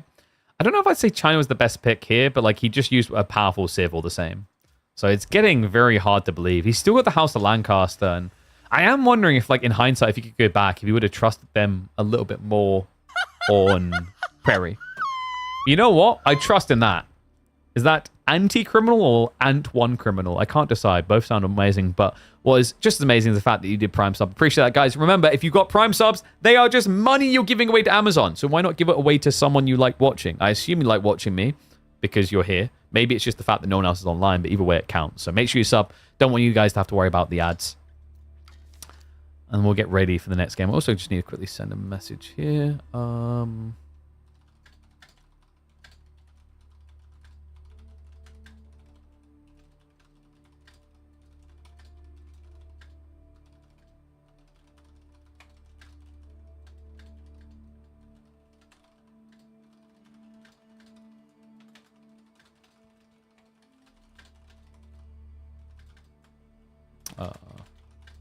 Sorry, I just sorting some of his name search. Not sure if... Sweat. Boink. So some stuff for some of my influencers. So just had to type that out on the background. Let's see. Yo! Booney! What a legend. Subscribed for 6 months in advance? What a baller. That's a smart move. That's an investment right there. He might have heard rumors about things happening in the future. Who makes those show matches? Like, who expects this to be an even series and not a 5-0? Wow, look at that. Core. You know, always the critic and never does anything himself. Feel free to go make your own like show matches if you want and invite the players and get the funding, etc. Blah, blah, blah, blah, blah. So, actually, Voldemort was a champ stepping in last second because actually this was originally going to be Louis versus Puppy Paw, but Louis was unfortunately not well.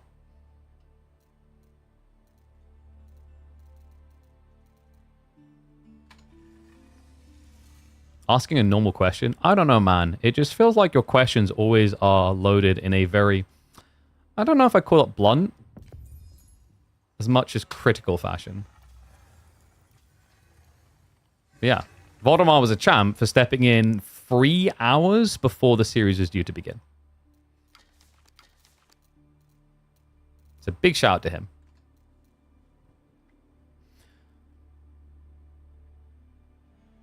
And in fairness, like, I don't know. I thought maybe he would have had some knowledge imparted to him from Louis. Because he actually was grinding with Louis last night. Let's see, though. Voldy, where are we going next? Is Voldemort taking another break?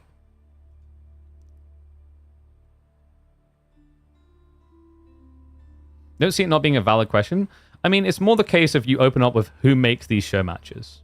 If you can't see, like, the hostility and, like, the approach to that. It's almost like you're just getting ready to criticize. If you didn't mean to criticize, fine. Accepted. Like, it's just, you need to work on the way you write things.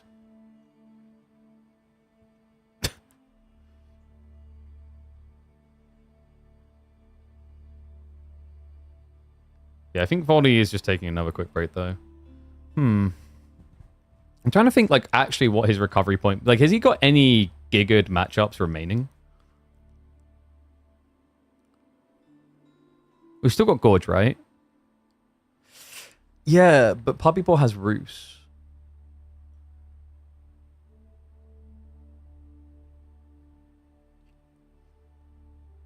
Is there actually anywhere that it just feels like it's a GG win?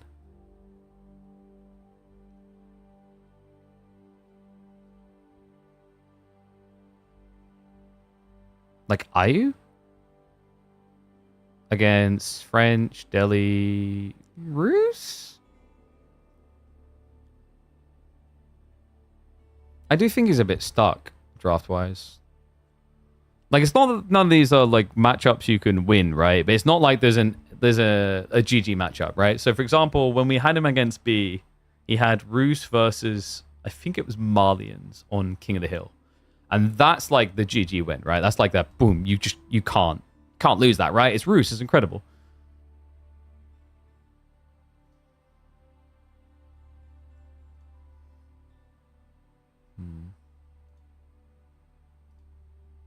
It's going to be Dry Arabia.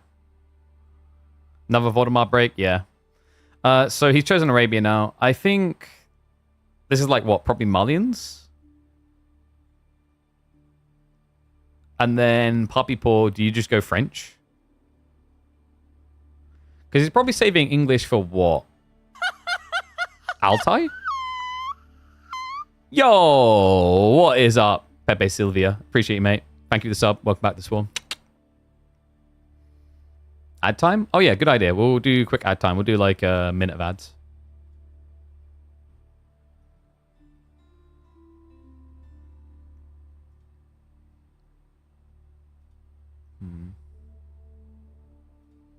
I'm sorry, what was that on the other side?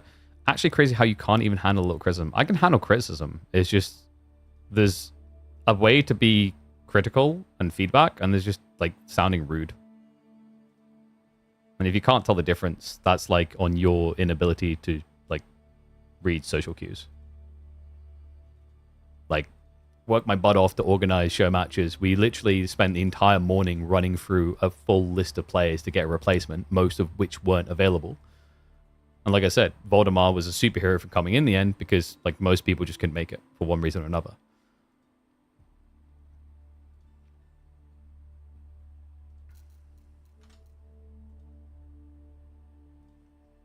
So Dry Arabia. And it is going to be the Ibid pick.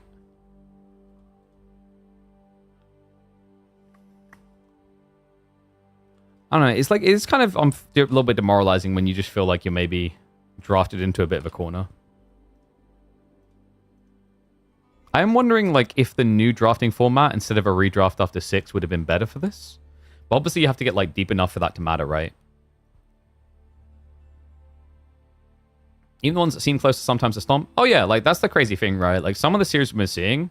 Like, do you guys remember Wham 2 weeks ago where he just 4-0'd Louis MT in the grand finals of KPMM? 4-0'd him, right? 4-0'd, like, at the time, the guy who you just expect to run through and drag you all the way to a deciding game, right? Like, it didn't even look close. It's kind of crazy.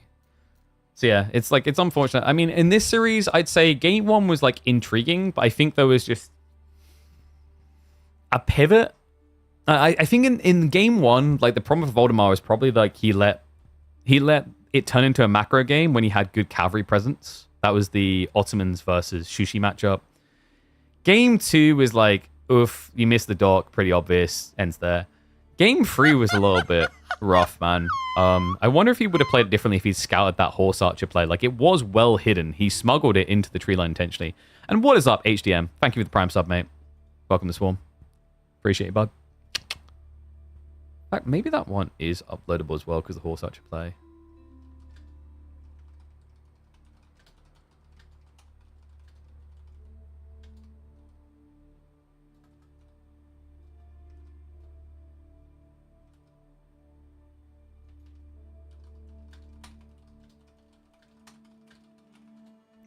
And we're good to go.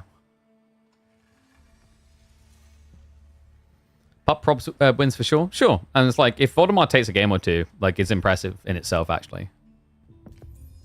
Because, like, it is the expected outcome is that X beats Y, right? But it's not over yet.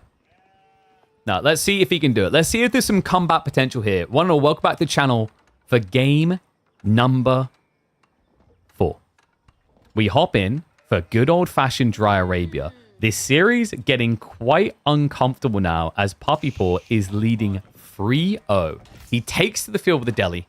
Voldemort on the Ibids. Now, this is a matchup that is raw execution. I don't think one side has like an overwhelming advantage, like maybe 55, 45, 60, 40. Especially with the Ibids timing around the playing to Dervishes. They've been looking, I think, decent in this matchup.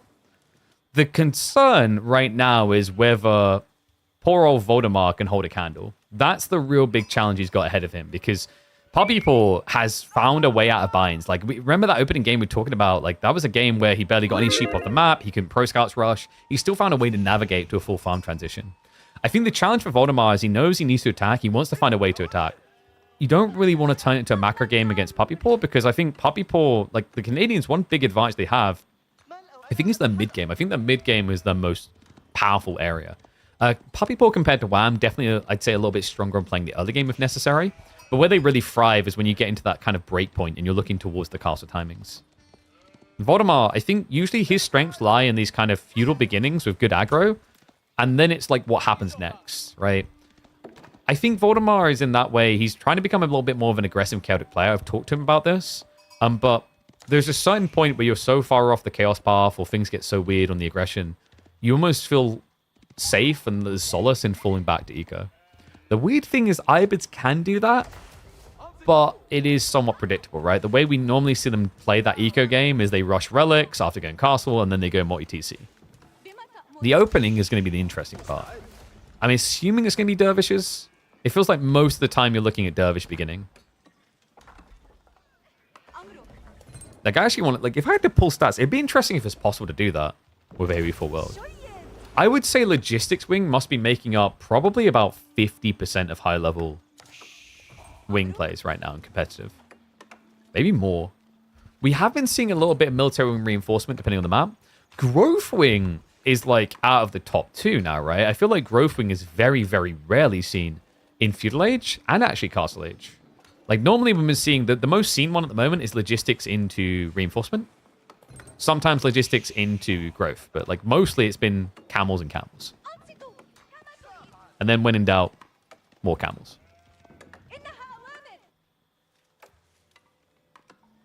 Done faith on the other side, just the norm. Yeah, it's kind of funny that they did nerf this and it did nothing to change people's minds about how good it was. I don't know how you really fix this landmark fully without like maybe a rework. It's tricky, right? Because like you want these scholars to feel like an investment that you can punish, but they're so cheap that it's very rarely the case. And they do so much. Like when you look at their lead, their core, it is scholars. It's not elephants, right? It's not these Ghazi, nothing like that. It's always been the scholars. And within that, you're talking about a unit that you get heavily discounted, that you want to scale anyway to get better techs and tech into the mid game and late game. You are, in the meantime, able to heal with them. You're able to capture sacred sites with them. They're very tanky as well. It's a lot. I think one thing I said that would be interesting, at least for Delhi, and it would screw their tempo a bit, but maybe that's not too bad, is like efficient production being accessible from like Dark Age was quite strong. But this is like a different build, right? Like Puppy Paw, he did not build the mosque at all, which is very different here. Yeah, what's the thought process, I wonder? Is he worried about FC, so wants to be present a bit quicker? I don't think that changes much about that. Because like the concern now is you're pumping scholars, but you actually don't have yourself on the way to sanctity or anything like that. They should be getting the wood now. I'm assuming this is going to be an immediate moss drop. No, it's blacksmith first.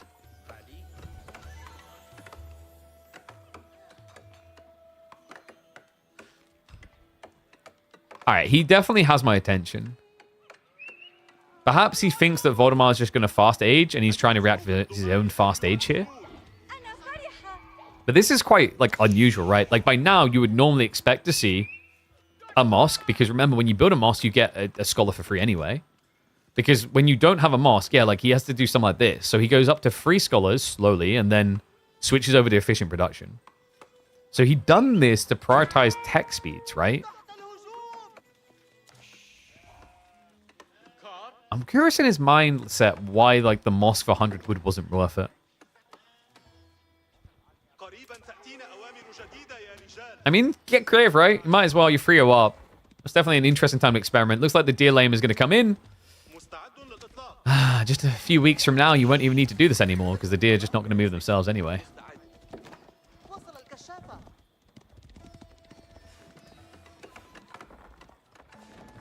And we have got double stables. Wait, Voldemar's going mass horseman? All right, dude, he's cooking. Like, this is funky and interesting on both sides. So, like, the normal expectation is at least a little scattering of desert raiders in there, right? For the debuff of nothing else. But we've got Raw Cav versus Raw Cav, but we've got AoE heals. So this is actually pretty beneficial for Voldemar because that AoE heal is also going to debuff the Ghazi to the point that they are attacking like normal horsemen. Dude, this game is taking weird turns. And wait, he goes archer range as well. Yeah, didn't even cancel it after seeing the horseman.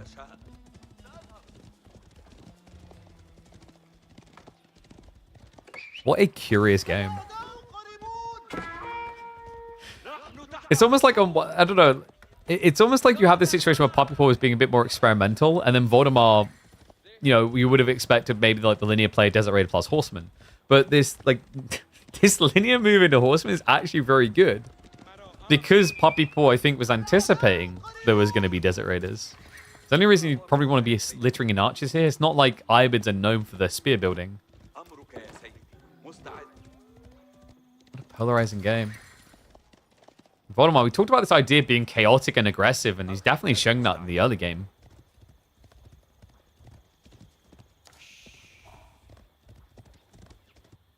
And we do have the Steeled Arrow already there, so you can do some damage into the Horseman. Voldemar, however, has not gone Blacksmith himself.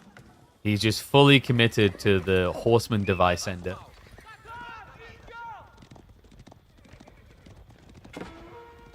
Dare I cast a curse this and say this might be Voldemar's best opening so far? Because I feel like we've been here before saying this, and then Poppy Paw just unravels it in the mid-game. It's definitely a very intriguing build. And now he is adding in archers, and he's already full spearman. So the reason why this is very good for Voldemar right now, guys, is like Poppy Paw's getting a lot of free economy, sure, but like remember, he's got no sacred sites coming. Sanctity isn't even there yet, right? He's still got a minute and a half. He does, however, have a lot of eco-techs. My big concern for Voldemar currently, he has got some of them, right? He's got the lumber and the fertilization. Okay, so he's ticked those boxes, but Pro Scouts is coming in. And remember, he has got the Golden Age, but it's a weaker Golden Age than the Abbasid one. It's only a 10% buffer. But 10% is pretty decent in a game where like your opponent doesn't have that gold trickle. So maybe Voldemar could just play this without ever diving. You just continue to contain. The only scary part is like these dervishes become more vulnerable the longer feudal goes. Because as feudal goes on, an army gets bigger. If an army gets bigger, that camel can actually be sniped more easily. And if you lose the camels, you basically lose the game. All right, that's meant to be the idea with Ibids and this type of strat.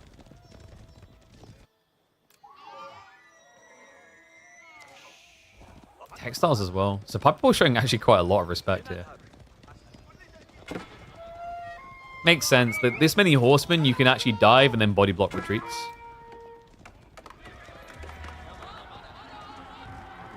And this is where the healing dynamics in Feudal completely fundamentally flip the way that you think about Age of Empires 4 right now. You know, these little probe attacks from Voldemar, over time, it would favor the defender normally, right? Because you're taking damage. You're taking damage. You're taking more damage. All of a sudden, you're going to have, like, you know, 8 horsemen at half HP. But when you add in healing, that's never the case. A kill has to be confirmed, or it's not going to happen gradually. It's a very polarizing experience, and I wonder how like the wider community has been adjusting to it. Like if it's actually been trickling down the ladder at this point. Because like historically, like it's not the way most civs work, with the exception of French. Flash now coming in, the horseman. The dervish. Oh, Poppy Paw, he gets one already. Does peel back the second one in time. Now remember, unlike the Ottoman Imam play, one dervish is all you need. But that is a huge liability now. And looks like Poppy Paw. He was actually rotating towards the berries on the back, but that has turned around. It's going to be a backstab. He's bringing them all. If he gets the dervish, it's worth it. And he can body block that. Line formation doesn't quite strike in. Tries to charge past. Spearman looking unanswered right now. The archers were held in reserve, so Voldemar will finally reveal that detail. Turn around against this. He has still got the horsemen on the back end. Are going to dive in on top of the archers. He split the fight in a good way. Poppy Paw in a panic is rushing back now. The horsemen already on top of their targets. Can they actually kill them off in time? The dervish sustaining through this. It's definitely a sacrifice of a lot of ponies, but Voldemar ponying up a big lead here. 13 to the 8 Ghazi. Has the numbers, has the push, and the chaos turns into an advantage. Voldemar able to push him back in the base, but not without consequence. Poppy Paw has snuck double Scholar out onto the wide flanks, and he did snipe one of those dervishes very early on. However, Voldemar is starting to macro up. I think he realizes that like going too long now is dangerous. That archer died. That archer dive killing the dervish was way too quick. It's too risky to continue down this path, right? I do like him adding in a Desert Raider or two, because the problem now is like after you lose one dervish, you can't really keep them near the front line, or they get sniped. So you need something to take their place to apply that debuff aura to the Ghazi. No trickle down the ladder. The Dervish gets lost all the time. All right, GG. Yeah, but like, wait. But like, if both players micro badly, like, you're at that point, are you not just rolling the dice for your Dervish? They might just live. I don't know why I'm trying to encourage low-ranking players to build Dervish, but here I am, spreading the curse. When will I cast on the weekend? I've been thinking about this more recently, and I've tried to like just avoid conflicting events like I'm working. So like I'll be working on the EGC this weekend, right? But I think for events that I don't work, I might start doing like watch party type stuff here.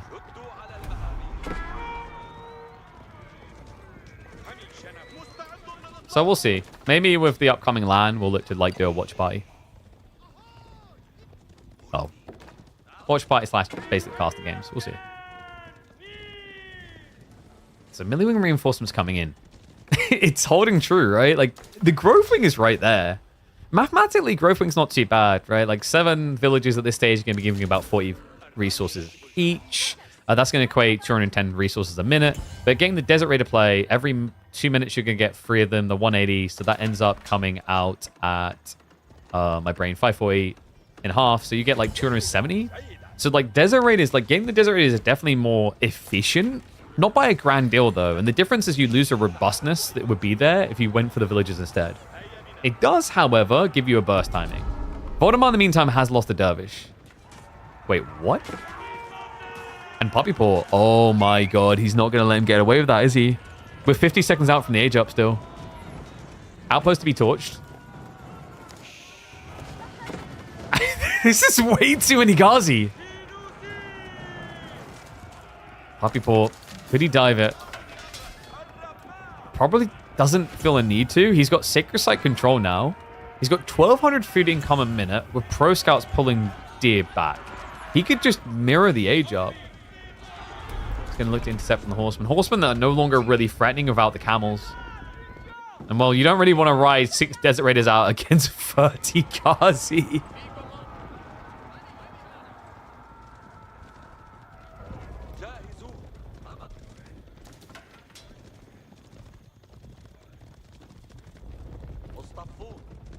Let's see what you can do with this tech up. I mean, just more Desert Raiders, or do we get Camel Lancers now? Surely a few Camel Lancers is worth it, right? Like, just to muddy the fight, so the Ghazi attack is subpar target. Instead, it's just going to be Desert Raiders, and more DR. Ghazi now getting ready for a stab in here. The gold workers. Not well guarded. Voldemort, he queues up Gulam. I mean, I guess if you're stuck still in your base, but this is a lot of Ghazi to try and build Gulam against. Army does arrive home. The veterancies aren't there yet, though. There's nothing really castle about Voldemort right now. Puppy Paw, he's not far off his own tech timing. He's going to reinvest at the time being. He catches the Horseman trying to rotate in for the backstab. Archer's now safe. Spin being cleared. And the second wave arrives. It's so much Ghazi.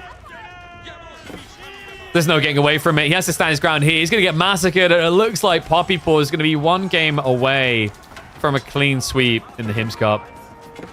Yeah, like, no doubt about it. I mean, Voldemort, it was a creative idea. It looked good up until that first Dervish went down.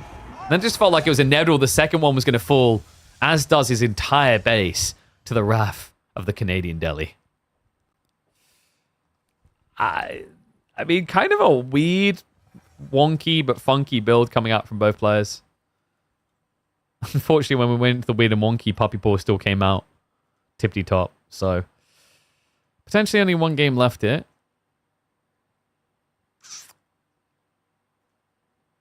Oh, actually, that's now that I think about it, I think the reason they're taking so long in the breaks is because I think they might be server switching between. Because I remember that being mentioned. So that might be the case, is like they're hopping between US and EU so that like they take turns in having favorable ping. Doesn't take time. Do you have to restart the game, or did they change it now so you can do it in-game?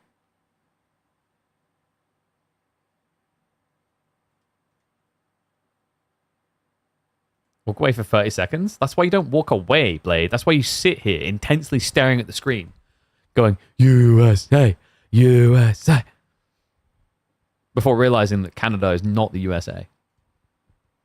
But you just adopt them, right? That's kind of how it works.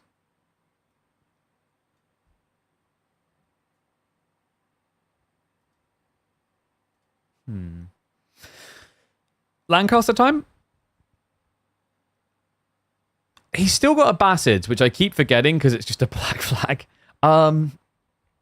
Could ABBA work here? Altai? Altai ABBA? ABBA English?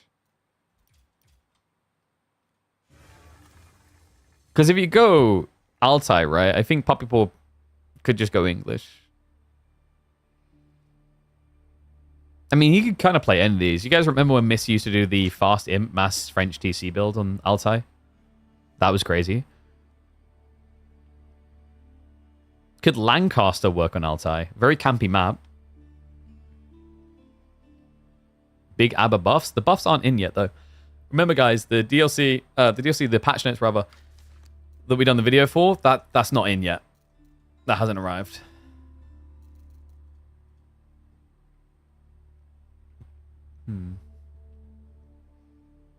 If we do get to a redraft, so we've got Rocky River or Dry River, Gorge, Altai, and Sunken Lands and Carmel, I think it was. I don't think you want to go Carmel or Sunken Lands here. That's pretty scary with the draft. Oh, sorry, not Carmel. Sunken Lands, and we haven't got Carmel. We just got Sunken Lands. So with Sunken Lands, the thing about Sunken Lands is it is one of those maps where like you're a little bit more gold lean, I want to say. Like Pro Scout civs feel pretty good there. Maybe you could... maybe you could Lancaster. If it was Carmel, I'd be like, Lancaster kind of sucks there because they actually need a lot of gold as they scale the game. But Sunken Lands does have a little bit more to work with the 4K veins. Roos versus Lancaster. That's what I'm sensing. But like if you do that, you don't really want to be going towards Gorge, I don't think. He chooses Dry River. Okay, so Dry River, it is in Bastards, and Puppy Paw's reaction is going to be English. Now remember, Dry River is the one with a lot of ponds. So usually you're looking for a civ that can pond up. But at this stage, like neither of them has like an S tier ponding civ, right? Bastards aren't too bad. They do get the cheap docks, so they can scale quickly. English, they get the discount on the fishing, but the problem is like you're adding in 3 fishing boats per pond, so a 10% discount isn't crazy. You're not saving as much as an Basset player is from building a dock for 75 wood less, for 50% less. Why Japanese ban, not Roos for both? So Japan with this type of map pool, like Dry River in particular that we're going to now, really good map. Japan also can function quite nicely in Relic River. I haven't seen so much in the Sunken Lands, but I think there's like 1 or 2 maps I can understand the Japanese and Mongol bans. And also, like, the thing you have to keep in mind is the Roos pick came straight away. So the way this pick ban works is you ban, pick, ban, pick, ban, right? So what you're seeing is HRE takes priority, and then Roos and China get split because the chef's kiss. Then you ban again, and then Shushi Lancaster get split. And then you ban again, and then Malians, Byzantines get split. That's why Roos made it through, is because HRE was a higher priority for both of them. How do you guys feel about this new pick ban system, by the way? I'm kind of digging it. We're definitely getting a lot more civ diversity because of it.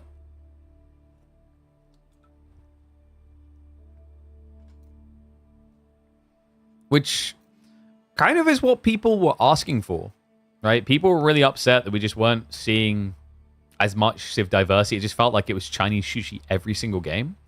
So like in a way, like we've ticked that box quite nicely, right? We've definitely got a lot more diversity coming through. I think part of that is also because certain civs, like, for example, HRE, has been looking a bit discredited on the OP statements. Like, not as good as they were, maybe. In 1 sec, I need to download the new EGC Dry River. Didn't have it. Whoops.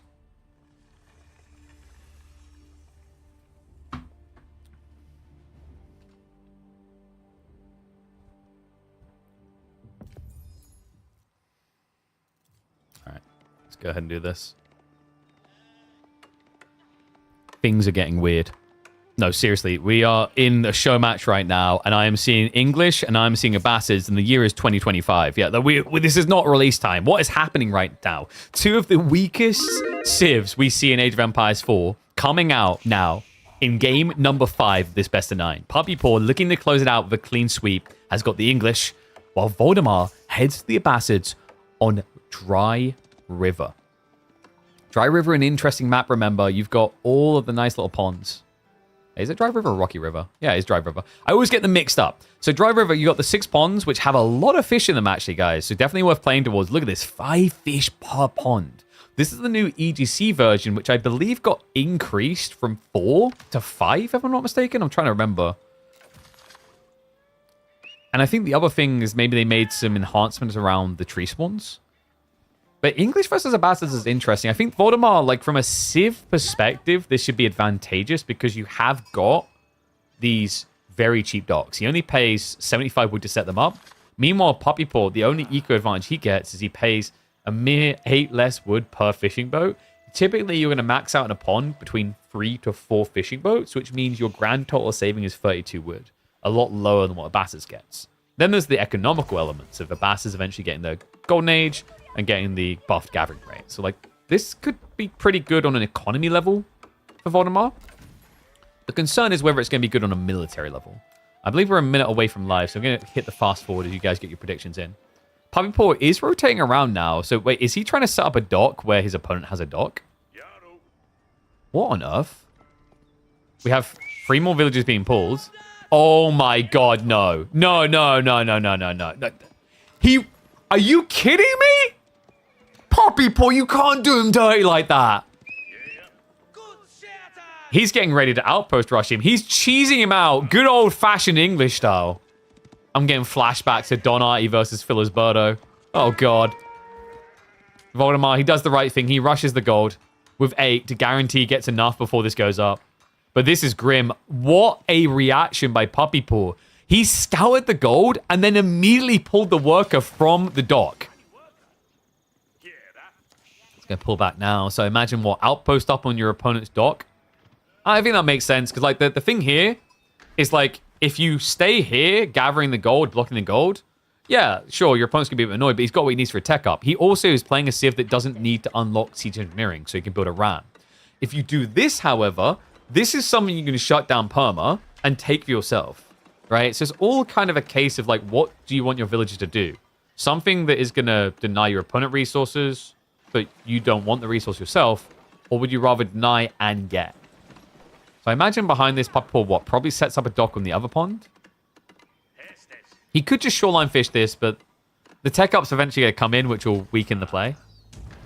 He's going to garrison the outpost straight away. Oh, wait, what? I swear, sometimes garrison kills just make your blood boil. I feel pretty bad for Voldemar there. I can't believe that caught him. So it does end up losing one of the fishing boats.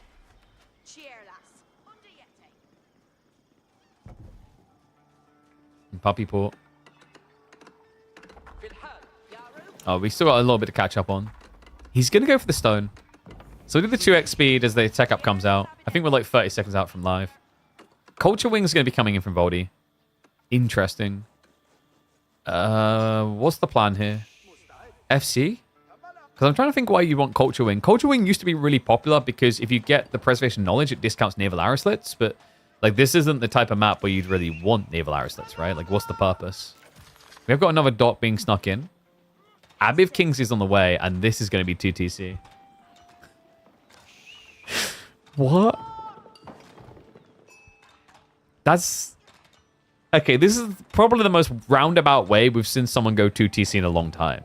He ran across to the enemy gold, forced him to rush gold gathering, ran back over, built an outpost here, and now right in front of Voldemar is like, hey bro, don't mind me, I'm just building 2TC. You should probably do something about that. And there's the preservation knowledge. This is Fast Castle. What? Okay, what wins here? FC with no fishing or fishing 2TC? My concern is like, can Voldemar actually do anything about this. He's got 13 sheep to work with. He has got the backspawn deer as well. Like, the problem is, and you all know where I'm going with this, you may have forgotten about it because you just don't see English as much anymore. I think a lot of you probably experienced Storm Ladder. They are one of the most obnoxious civs to dive. And okay, actually, no, he stops. He stops shy. Yeah, and you can see, you can just click on it. So he hasn't gathered enough for the TC. It is not going to be 2 TC. Which has, weirdly enough, in my brain, just increased Poppy Paw's win probability.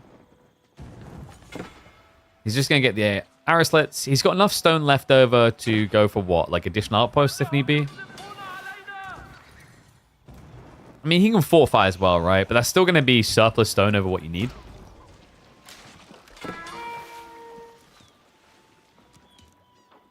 It does almost feel like Poppy Paw done this to force a reaction out of Voldemar. Because Voldemar would have seen the continuous stone gathering and assumed 2 TC, which is just reasonable.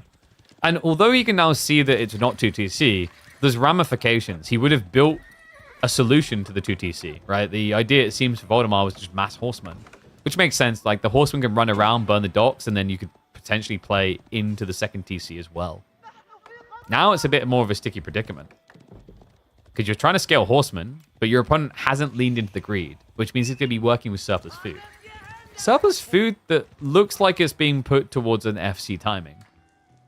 Or not. What? We've actually got the stables coming in. Okay. So, one big problem here for Voldemar. He has got momentum in terms of camp right now, but he needs kills. If this turns into mass horseman on mass horseman, it's going to be that old-fashioned Abbey of Kingsburg. You just cycle injured horsemen across and heal them. You have infinite health. Your opponent has temporary.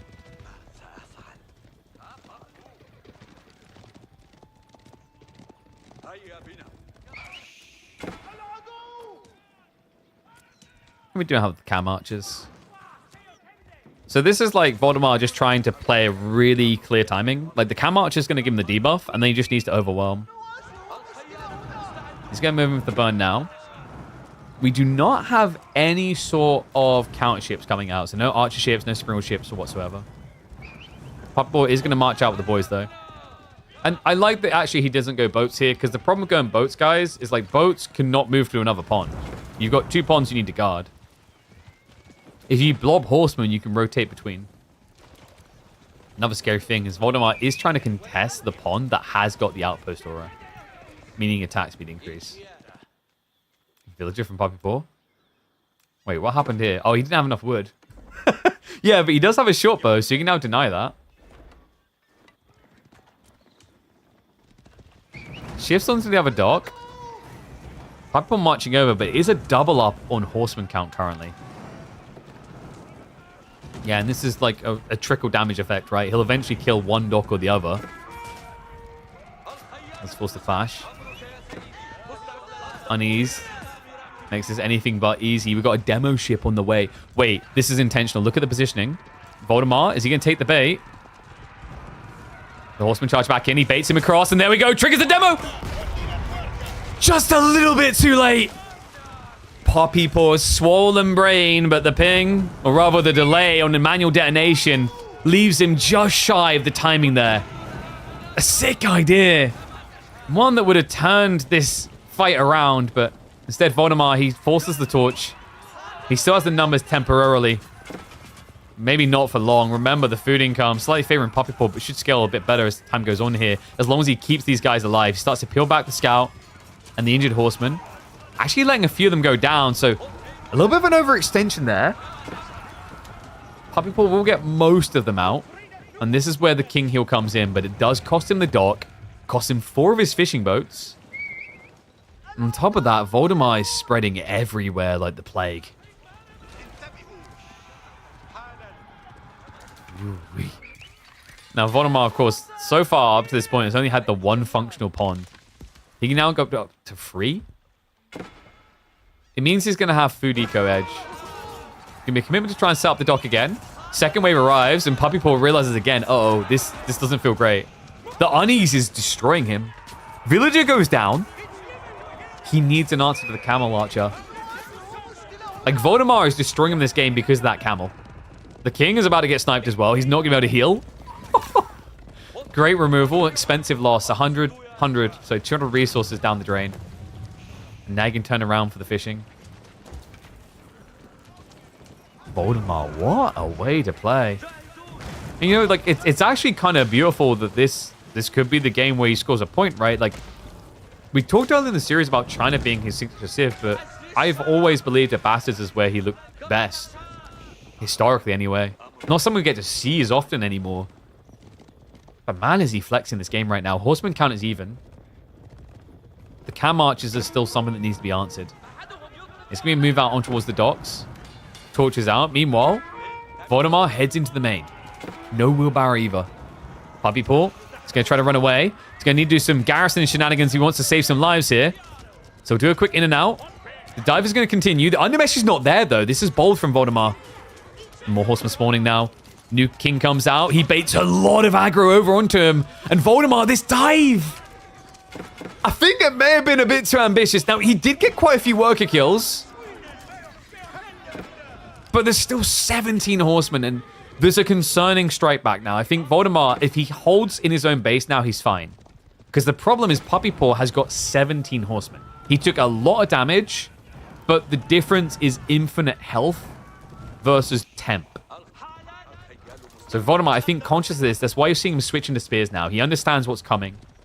Puppy Paw took a heavy hit. He needs to return punishment. Demo ship. A cool idea there, but unfortunately for Voldemar, needed about 4 more seconds. Puppy Paw, meanwhile, is now going to move out onto Deer.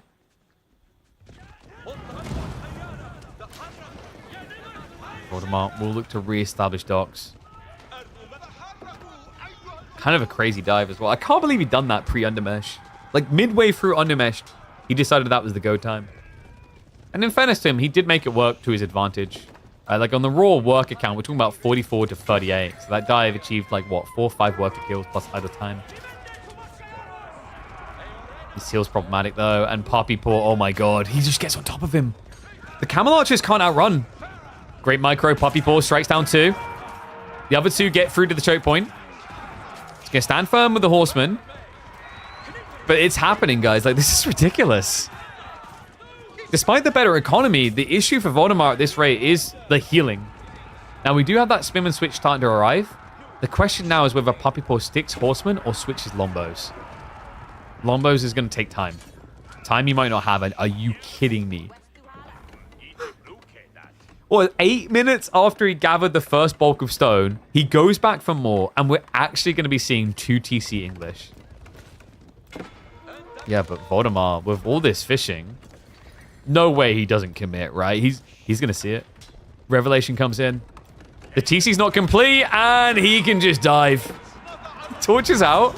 Puppy Paw, he's forcing him to try and build it. There's an intercept. Spim are going to turn around, though, and that's a great fight for them. Into the Spim. On the horseman, it means they can actually kill before the heal comes through. He's going to rally the rest of the troops back, though, because the spearmen are getting overwhelmed. Camel Archer debuff does arrive.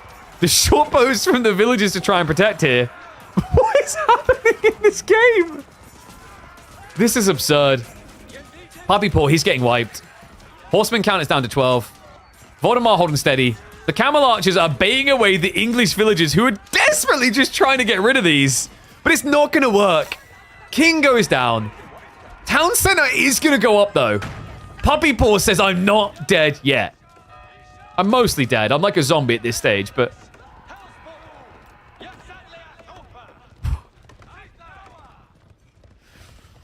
Honestly, I don't know if it's for the shrug of let's make this fun because I'm this many ahead or whatever it is, but either way, this is becoming thoroughly entertaining. Voldemar now going in for the Rams. Not just that, he's moving his berry gathering to the front side. 20 villagers just waddling around these central berries. Oh my god. I like to believe that this is just what happens when you get a Basset English book, you know? That's my personal belief on what this is.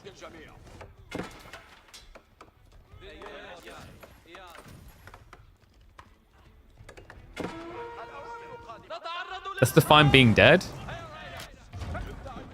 I think being dead is being in a 4-hour game against the Bastards. So we're a few hours off that. Because even if you win, you just feel like it wasn't worth it.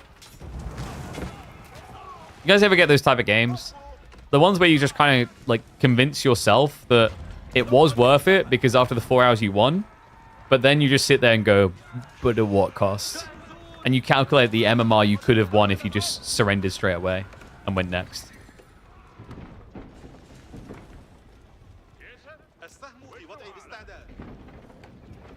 Guess I was never dead. There you go. Solved it. Puppy paw. Now, believe it or not, guys, there is other units the English can build. You wouldn't believe it right now watching Puppy Paw. But crazy to think, English actually happen to have infantry. I know. I didn't think it either, right? Like, I thought we were just always meant to ride in on horses. But I recently watched a documentary on Agincourt, and it turns out we didn't actually have many horses.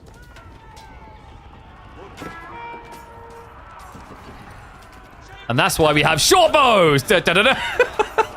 Just go next. What is happening in this game?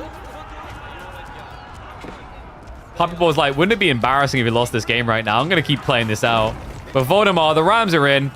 The dive underneath the TC commences. There's so many spears. I can't believe this. In a feudal game end state against English, Mass Spearman is winning. Just process that. Process how unhinged this gameplay has to be for that to ever happen. And then bathe in it. Villagers with the short bows just trying to protect themselves. They are killing these spears. There's coming that cost a life, and behind this, Voldemar is not far off of going castle. Puppy Paw, he has lost the TC. He's now starting to lose the infrastructure. He's going to rally back around. We've got more spears on the way. And Puppy Paw's like, gee whiz, if I could just have a little bit more time, I can White Tower and win.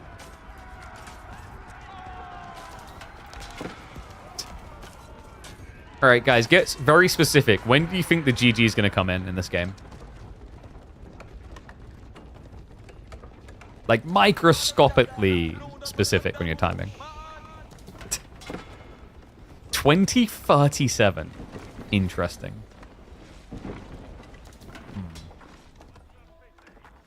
I think it's going to be 2638.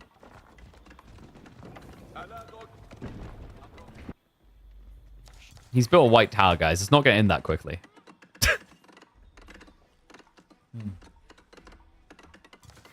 I think Puppy Paw is going to try to rush Imperial Age now. He's going to build Wingguard. And then are you ready for the cherry on top? He's going to build into Wingguard Raiders to get more horsemen. Oh, God. So, fishing still has some way to go, by the way. So, Voldemar's not just going to run out of food straight away. And he has other ponds he can go into. This is still happening, by the way. Puppy Paw just gathering down here the whole time.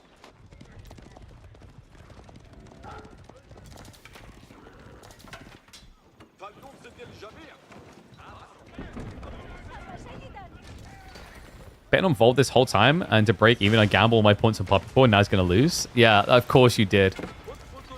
You weren't a believer. They never believe in the power of the Abbasids. Guys, they have camels. Have we not learned? Look, if there is a mountable creature in the animal kingdom you don't want to mess with, it's actually like camels, right? Maybe llamas.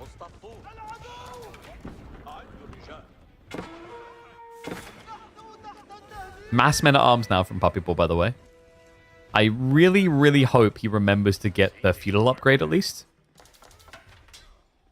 Elephants? Nah, elephants just like, they don't mind, they mind their own business.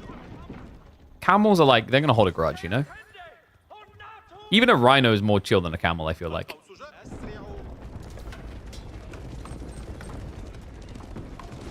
It's just their face as well. It's like they just look like they have zero tolerance for BS. And I'm a BSer.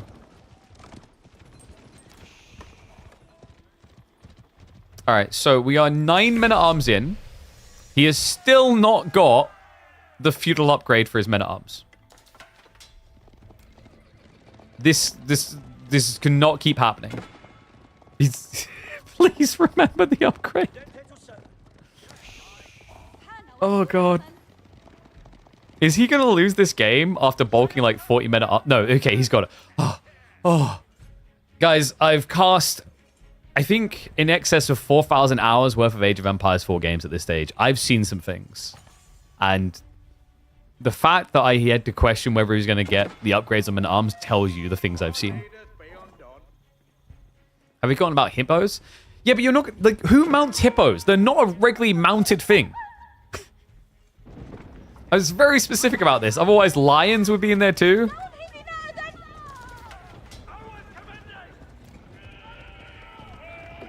Hippo Riders is just a nickname we give to your dad. Well, okay, I'm sorry. I shouldn't have done that. That was mean. All right, castle drop now coming in from Puppy Paw. Armorclad is on the way. I swear to God, if he wins this game now, I'm going to lose it.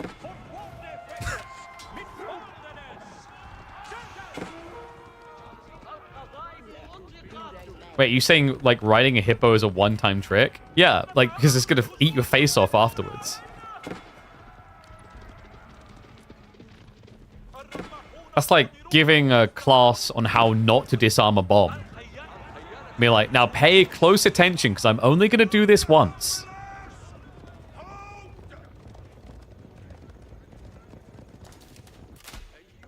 Okay, so we've got crossbows now from Voldy in reaction to the men-at-arms. He's still not built a second TC or anything. He's been quite respectful about all this.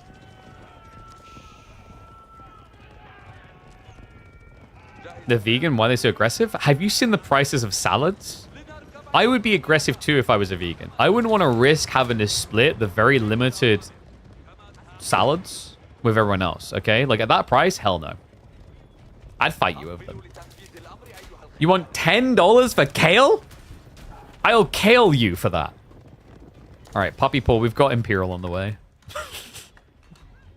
This game. Oh.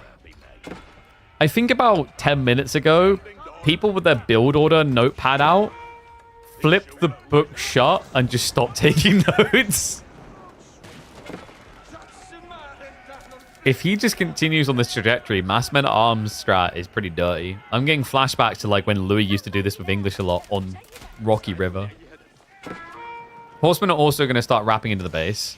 Voldemar's trying to set up farms now. Yeah, but he like never went 2TC or anything of the sorts. And oh my God, I just realized that. Guys, I'm gonna tilt you. You ready? You guys see that on the right side? Look, the health bar actually overlaps with the score names. You can't unsee it now. It's going to tilt you. All right, 2 TCs on the way. In fact, that's an even bigger health bar if I zoom in. Look at that. Look at it. Voldemar has been kicked from VES. Wingard is on the way. I shouldn't joke about those things. These are the type of games that just make me want to cry. I've seen Puppy Paw get away with this stuff to the extreme. Like, there's just something about Canadians and the English. I actually think they might be the most frustrating people to give this civ to. Like, Louis the other one. Louis is ridiculous with this civ. I've never seen someone build only men-at-arms so much in the late game and win. And Puppy Paw, he's got Undermesh now on the way. Plus the Wingard. Wingard that he can actually just use to start pumping footmen. Because, guys, why would we change? Like, this game was close until we started building men-at-arms. And then Puppy Paw's winning, right? Just build more men-at-arms. Oh, no. This is, like, the most dented English build you can actually commit to. Because it usually works, even when it shouldn't. Now, Voldemar is prepping crossbows. Actually, like, nowadays you've got Springolds, right? Like, Springolds should be perfect against what Puppy Paw is doing. Wallow's going to come out. Puppy Paw will not be making any generous donations. It's 2 TC plus relics coming. So Voldemar has a scaling eco lead. But he's now stuck an entire age behind. Trebs are starting to siege in. To something. What are they attacking? I think just the wall, right?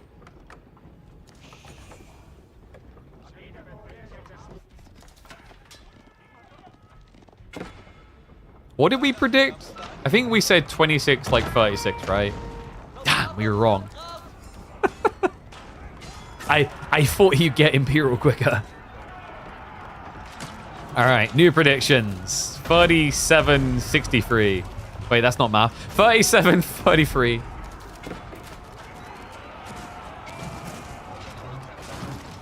Unless we were right about the time, Valdemar.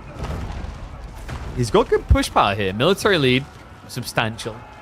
And Puppy Paw is switching into Horseman. Houses on the front side can easily just be taken out to try and force a pop block here. Footmen count now up to 12. Footmen are interesting. Remember, they do get benefits from the armor clad. They're actually incredible against ranged, not so good against melee. They have less armor there. But the ranged armor is crazy. It's 9 ranged armor, which means he's mitigating almost the entirety of the bonus damage from the crossbows. There's no way. If Puppy Paw wins this, people are going to call rigged. I can already sense it. You know, like, based on performances, the better player, right? It's fair to say that. But based on position in this game, I feel like the only way to summarize his position in 2 words is... Actually, 3 words. Safe word required. No, he's strapped in. He's hunkered down. He can't move, and he's muffled. But through that, you can just hear the oof, oof of a bunch of men-at-arms coming. Marches forward. Mango and Springholds are there, so penetration's going to be good. The choke point is a little bit awkward. The crossbows here as well. And Puppy Paw has got substantial health pool on a lot of these units. The Footman sitting at 280 HP. Valdemar stands his ground. He's taking out more infrastructure. What is this game? 13 Footman, but he's got more coming. So he lost, like, what, 1 group? New group's going to come out. However, he cannot hold the choke point anymore. And remember, if he falls back here, the trebuchets can target onto the castle. Voldemar's having to work so hard for this victory.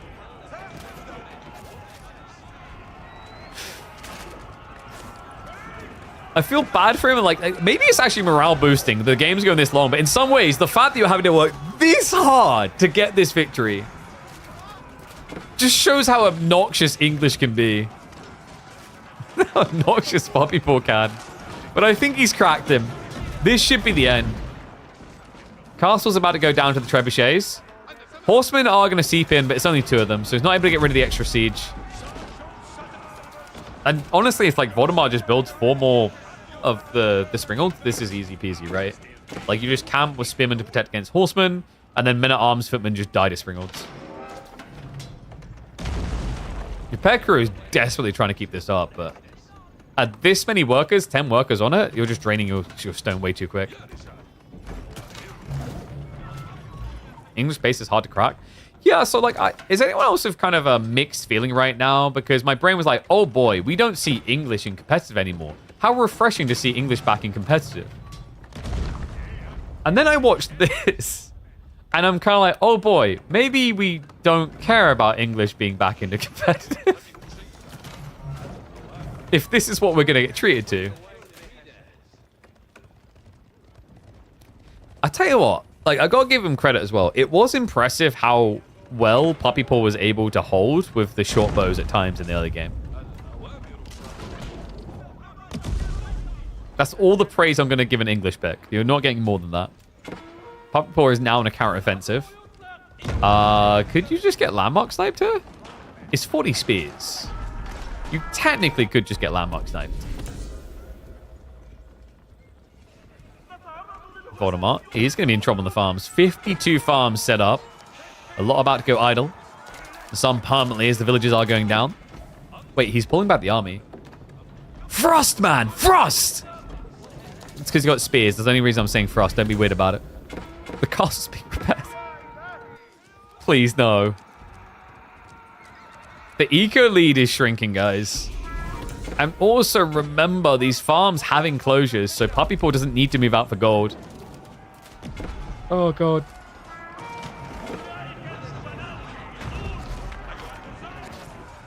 Footmen are going to march out. Horsemen leak around. They'll be able to find the Springles. In fact, they'll be able to get both of them. That's really good. Yeah, killing the Springles is the MVP target here. The Mango is a little bit less relevant because there's no adjustable crossbars as he's age-free. So Footmen are going to spread out.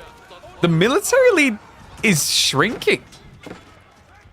Voldemort, he at least isn't losing too much in terms of workers now, but it's a lot of idle time instead, like 30 to 40 villagers any given moment running around like headless chickens. Just look at Puppy Paw's vision on the mini-map. This is ridiculous. He's everywhere. Oh my God, this guy's like crabs. You just can't get rid of him.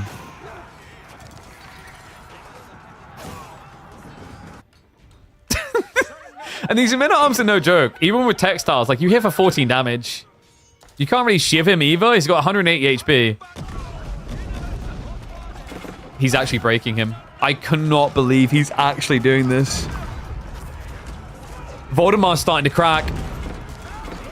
He's getting Humpty Dumptied. Crossbows are reacting up north side, but there's just more workers going down. And Voldemar, it's information overload. Look at the economy. Behind by 10. Puppy Paw has full access to gold. He's got the Rangers coming out now.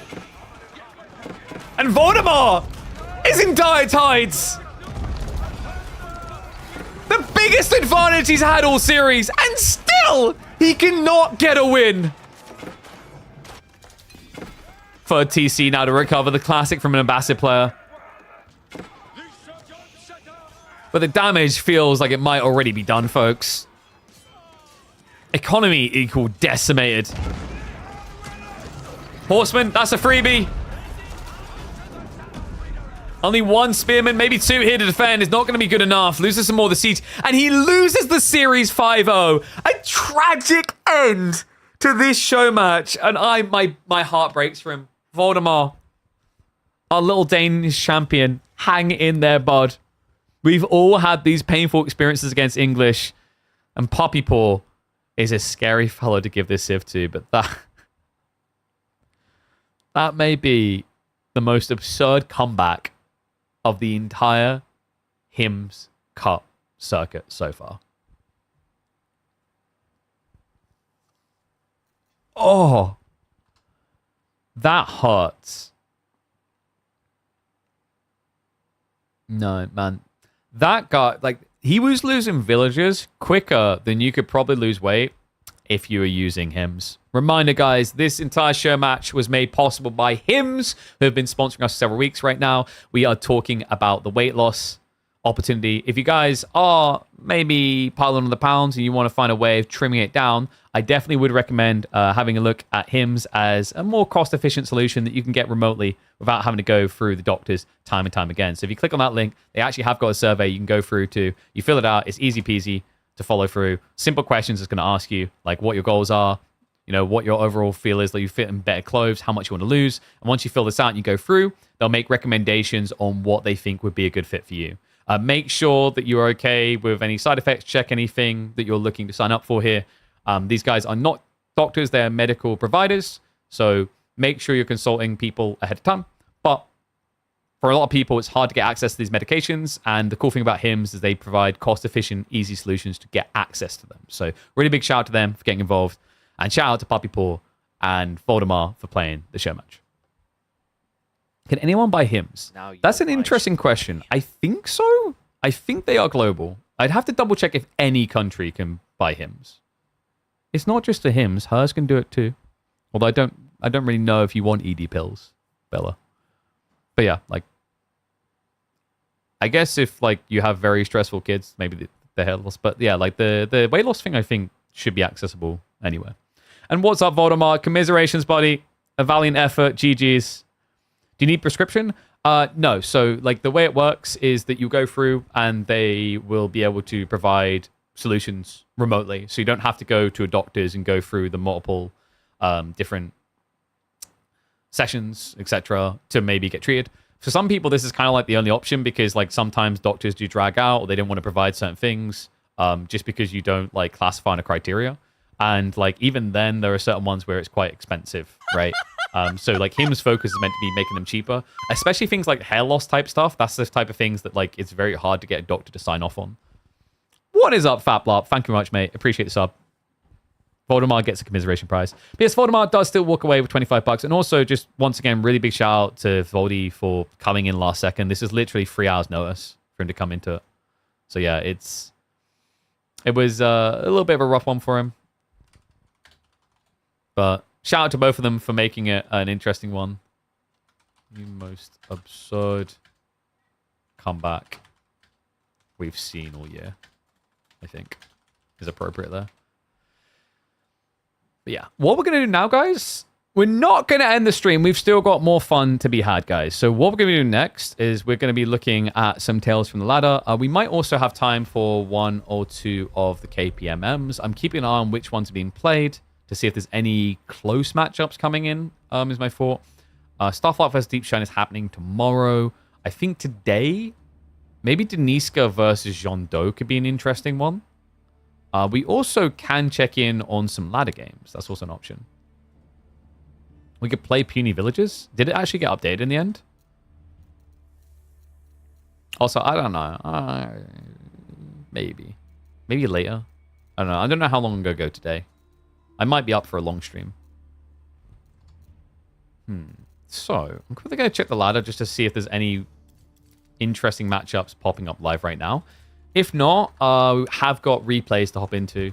Some interesting ones as well. I think we've had some Louis games in there, for example.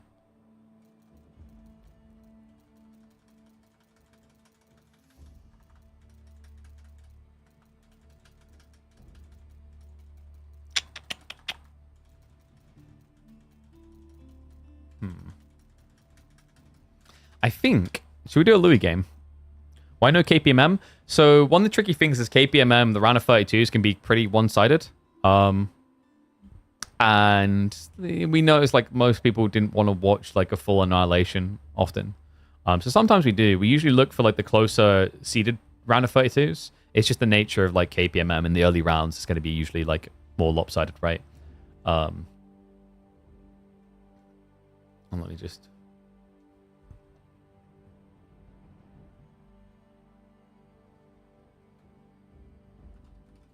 Full slobber knocking.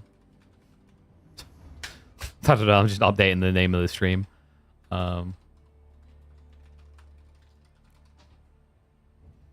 think that's how I describe it. What's the bracket this week? Has it not been updated yet? It might be getting updated tomorrow. Usually like we do it on the weekend. Because obviously nowadays it's been mostly been doing HIMS Cup on Fridays. Yo, wait, is Don coming in with the deets? Is my boy Don delivering? We love that. It's been a while since we've had some Don recommendations. You mean the Four Lakes game? The English versus HRE?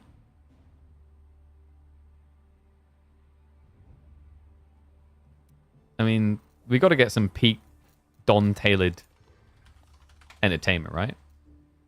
Not sure how interesting it is. Wait, so like, is it interesting or not, Don? It's okay if it's not. Because you've gone from vintage stuff to, like, not very interesting, maybe. Like, you got to be a salesman here, right? Connoisseur me this crap. Should I click view replay, or should I not?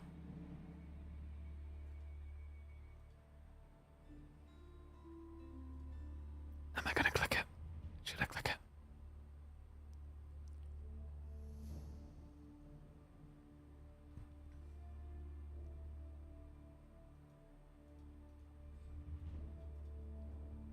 Go for it? Alright, let's go for it. In Dom we trust. I already know how we're going to intro this one as well. In 1 sec. Let me just toggle this, change this. Let's get ready to go. The music's already guiding me in. He's back. The memester has returned. Welcome back to the channel, folks. It's Donati time! Oh my god, I've missed this. Donald has returned. I missed this guy. This has been Peak meme star. I still remember the good old Pentium processor account from way back when Vodamar was making his entrance into the comp scene. Vodamar has ranked up since then. Donati, meanwhile, has gone down a little bit. He's ranked 143rd in the world right now. Doesn't play as much these days as he once did. He's up against a rank 150th player from China. And we are going to be on 4 lakes for this expedition between HRE and English. A matchup that historically felt pretty rough for English, especially ever since we moved towards Archer's marching drills. His opponent is CSO. Are you sure it's CSO? Is it CSO on a Smurf? Interesting if so. Like, do we have comp for that? Okay. I'll take your word for it. That makes this very interesting then. So CSO on the other side. We do even have our fancy name colors. You guys ready for this? The funny part is the last entered name is also CSO because of how frequently his accounts are not named in English when we cast his games. But ready? Boom! There we go. It's not quite the orange, but give me some leeway here. So, HRE versus English. English is kind of surprising on 4 lakes. They're not as weak as you kind of expect. They do really well off of just this gathering, because the whole idea is you can rush castle, have a white tower drop, and then just spam knights. The advantage there is you're able to attack your opponent while you can't really be attacked, because a white tower is very hard to dive before, like, 10, 15 minutes in the game, when you've got enough entities to do so. Even then, it's difficult. All C3 agent names are either CSO or Louis. Dude, don't get me started on that. Okay, is anyone else had this where you just, like, you see a high-level Chinese account, you're like, is it Louis or CSO? My brain just goes there all the time. Because they're the standout players. I mean, it's sometimes easy to forget that you've had other people over the years. Like, Scarlet Devil does pretty well himself. Afternotoy, I think, has fallen off a little bit. There's also... Who else is there? There used to be Yui Metal. Yui, actually, like, once upon a time was seen as, like, the shining star of China before Louis was. Used to have the Yui versus Louis showdowns. You were playing random civs and surrendering when you got Japan? Wait, have you still not learned Japan? I think I remember having this conversation with you, Don, about, like, Japan. And they're in a really good place right now, which is what makes it even more surprising. Oh, mate, you're missing out. Japan's really fun. I think you'd actually enjoy them because with the Yumi buffs, they're very good aggressive civ now. By the way, can we all just all agree, like, we're a little bit disappointed here? We're 3 minutes into the game, and Donai hasn't rushed with his English villagers yet. This was not the peak gameplay I was expecting. Okay, so we've got Council coming in. Is he just going to, like, is this just a Lombo rush? I'm going to go 2x speed for a little bit here.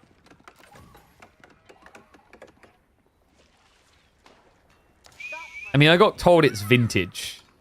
And vintage in my brain is like, Donai is going to pull the villagers. I'm starting to think this is just vintage in a different way, and we're getting Longbow mass.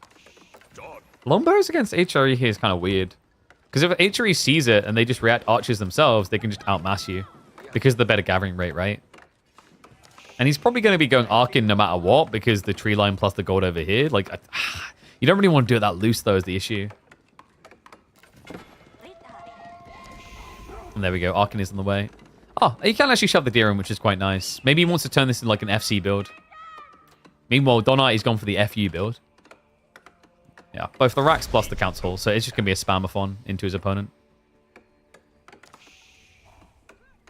I mean, in fairness, this is kind of peak vintage. We don't really see this anymore, do we? Most people have just moved on from Lombo rushes. Does this still work in, like, rank 200, 300 range in Conk? Or is Longbow just dead everywhere? I mean, my instincts are even at low level, people don't do the Longbow rush now. They just do, like, 2TC. They're playing, like, three seasons behind. Because English is still by far, like, one of the most popular picks, right? Haven't seen English not even once this season. That's crazy. Which is, like, it's especially crazy because 2 seasons ago, they must have been, like, top 3 pick in every rank, I want to say. Maybe not Conk 3, actually. They've been falling off in Conk 3 for a while, right? But we have got the Lombos arriving now. This is the problem. Because you need... If you want to count Archer and Archer, you need wood. He's going Horseman instead, but there's Spearman already coming. Oh, boy. I don't like this. 1 second. Freya's literally picking up everything in here and throwing around. Freya, no. Oh, then, not toy. That's a bottle of water.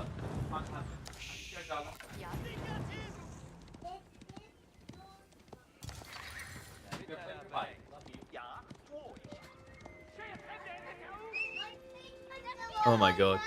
Yeah, go have fun. Love you. She was freaking me out. She's just like standing beside of me with a bottle of distilled water, just shaking it. I'm like, there's a lot of expensive electronics in this room, Freya. Please no. And something like, ooh. Okay, so CSO plays blocker. The fishing's now not active. Don Harty, he's still committing with the longbows. Is this going to be a ram timing? We don't have a blacksmith yet. This is weird. He's just hunting the workers, isn't he? He really is. What? Okay. So Donati, I mean, he's still kind of playing water, but it's almost like he's ignoring water's existence, right? LBs are going to be a little bit slow there, so not able to actually get the worker kill. He's going to be able to see this one, though. Yeah, and he does have the kill point. So that should be a villager down. Wait, that should be Don. We shoot. Shooting is fun. I've never sounded so American in my life. We have got him contesting the aggro play from CSO, but now Archer's coming in. This is like weird, right? Like the idea, I love this wall. It really stops what Don is up to. He wants to circulate the base and just keep idling the wood, making him run around in circles. That's not going to happen now. CSO has got mass gathering. He's got Horseman and Archer Blob on the way. And because Donite is behind the base, he's in a really bad position here. Makes the correct move, backs away. Okay, this has to be blacksmiths, right? Like, you're at 10 Lombo, Steel Arrow just makes way too much sense here. And your opponent isn't able to gather gold, so he's not able to rush techs himself. Which is why I think we're going to see Donati just keep leaning north side. Surely he leans north side. No? This is going to get weird, isn't it? The big challenge is Don... I guess, like, you could technically, if you go east here, your opponent will try to sneak back to the west side, but then reinforcements will intercept, right? It's just kind of scary because there should be a lot of fishing. The crazy part is it's only 7, and for some reason... yeah. So CSO decided to try and balance his fishing so he doesn't waste it too fast. I think what CSO needs is burst fishing. He needs all of them on the closest fish stack. Looks like longbows are going to start probing in, but without steel arrows, not enough to one-hit kill the archers. These LBs are expensive to lose. Horsemen just going to A-click into it. The spearmen have to forward. They're going to get sacrificed, and it looks like Donati is going to get bullied out of the base. Has got a second wave of spearmen coming in, plus the lombos. Means that CSO will not overextend. Wonder if he actually could have. I mean, it's only 2 spearmen. Probably could have killed like 4, 5, maybe 6 lombos before going down. Which I think would have been worth it considering his... what should be a substantially better economy behind this. Then again, is it substantially better? The Arkan has not been garrisoned. He lost the Prelate. It got sniped because it's on the tree line. And he hasn't been able to play around the Arkan this entire time. Yeah, this is like actually a classic memory reboot of why you don't usually want to build Ford Harkins against Lombos. It's kind of comical how almost trivial he's making it look. I mean, easier shown than done, right? Lombos are going to keep sniping. So what could CSO do to get out of this position? You don't really want a men-at-arms with 490 food. I think what CSO really needs to do is just get undermesh.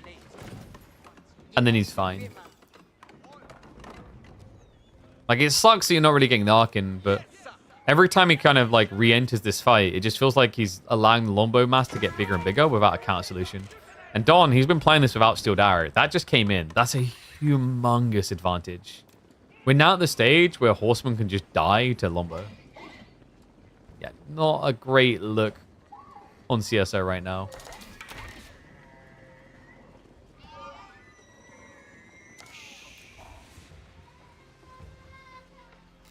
And fishing...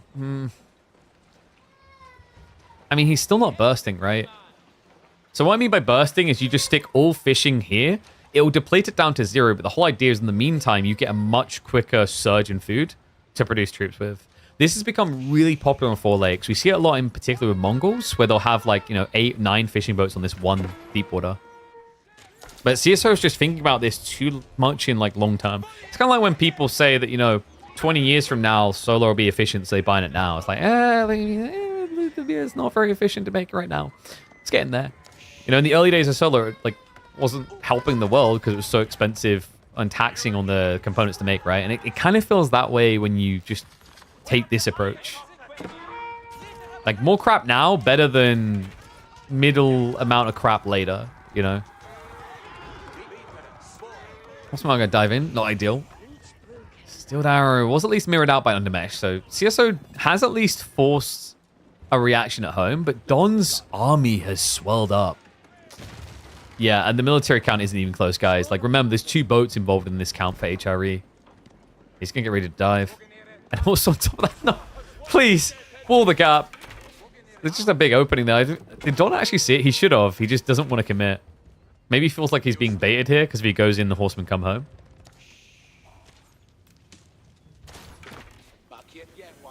Donald, he has got the rams. So now he can start shutting this down. Like, if he just takes out this one dock, CSO, he has got some fishing down here, but it's dark in comparison, right? It's a third of the fishing that's on the north side. Wait, are you going after the Archon?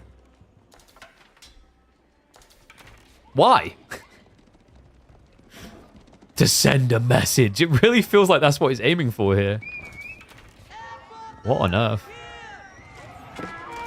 Wait, he cancels, he baits him in. And now spears, longbows get to work. Archer count is not there, guys. HRE can actually beat English with just archer spam, but the problem is, like, he's so far behind the count, he's playing catch-up the entire time. He's playing catch-up like a bottle of sauce right now, and I don't think he has the resource access to catch up. It's about to run out. He's going to have to play a forward tree line. Don has actually played this really well to just suffocate him. This is one of the weaknesses of 4 lakes, is typically, like, you have to play forward for wood fairly fast when you're leaning like this. And you're playing on a very funneled map, so it's almost like your spawn point, which can initially feel fairly safe, becomes your tomb. Good guy Don, just helping CSO get rid of this useless building in his base that has done nothing all game.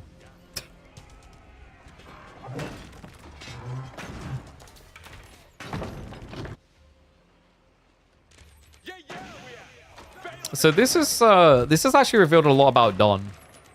He recommended this game, which means he felt it was deeply entertaining to himself. This is just like, this is exactly the kind of people that appeared in the beta of like Age of Empires 4 cheesing people with English. I mean, he wasn't kidding when he said vintage.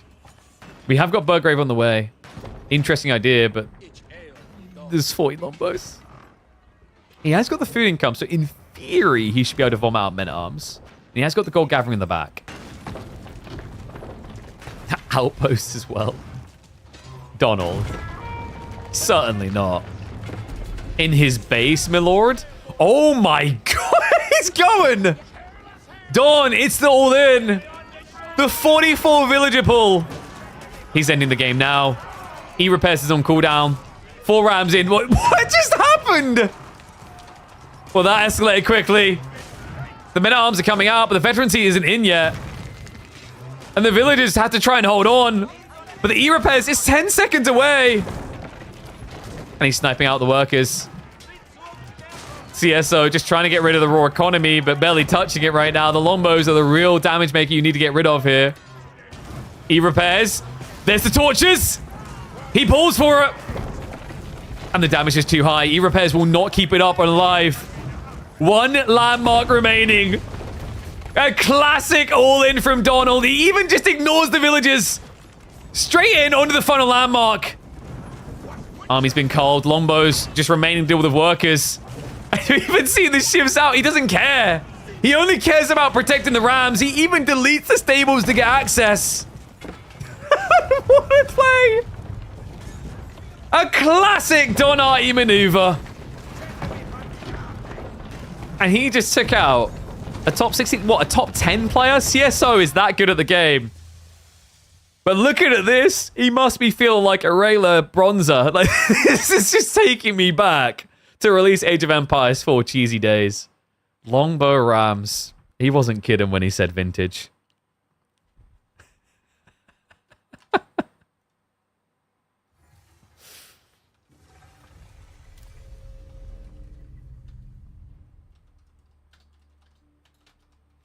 Oh, God. That was brilliant. Well played, Don. That was a true El Clasico, mate. Oh, my goodness. All right, let's see what we've got.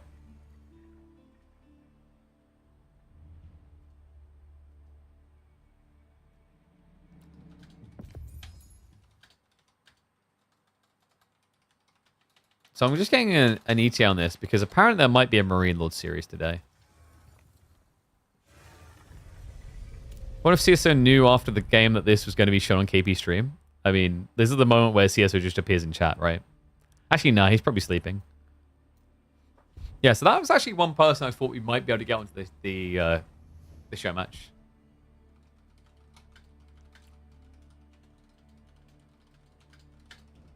So I'm just checking now because we should have MSN versus Marine Lord. So I'm just trying to figure out when that's going to be happening.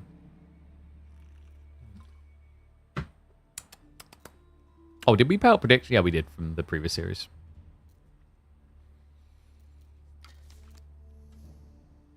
And then what we can do in the meantime as well is we could do Dimmu sort of, or we can do Kilyadi versus a rank 61 Chinese account, or we've got Louis MT versus Dimmu. I feel like I know what everyone's going to ask for.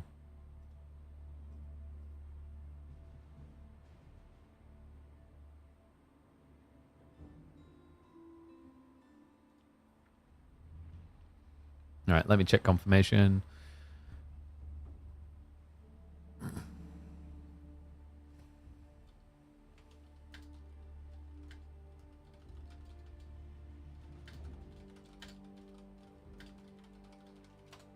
You want Sof? I'm getting very split answers. I'm surprised people didn't just straight up go for Dimmu versus Louis. That's usually the one you guys are obsessed with. So Kilyadi versus Chinese account is Ayabid versus Shushi. Dimmu versus sort of is Mongol versus Malians.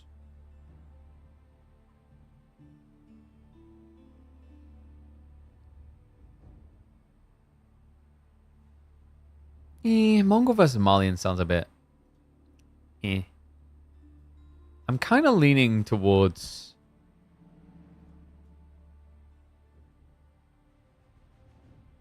Let's do Kilyadi.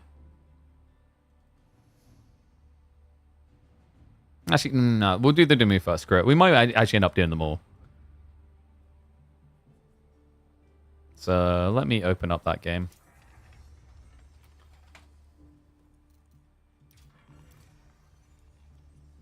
Kind of know what to expect in the Louis game.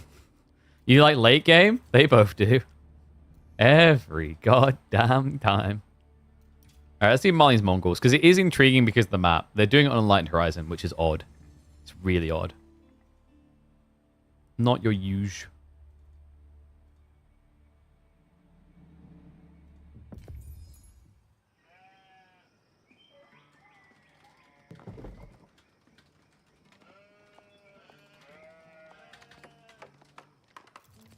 Alright, there we go. So, let's hop in.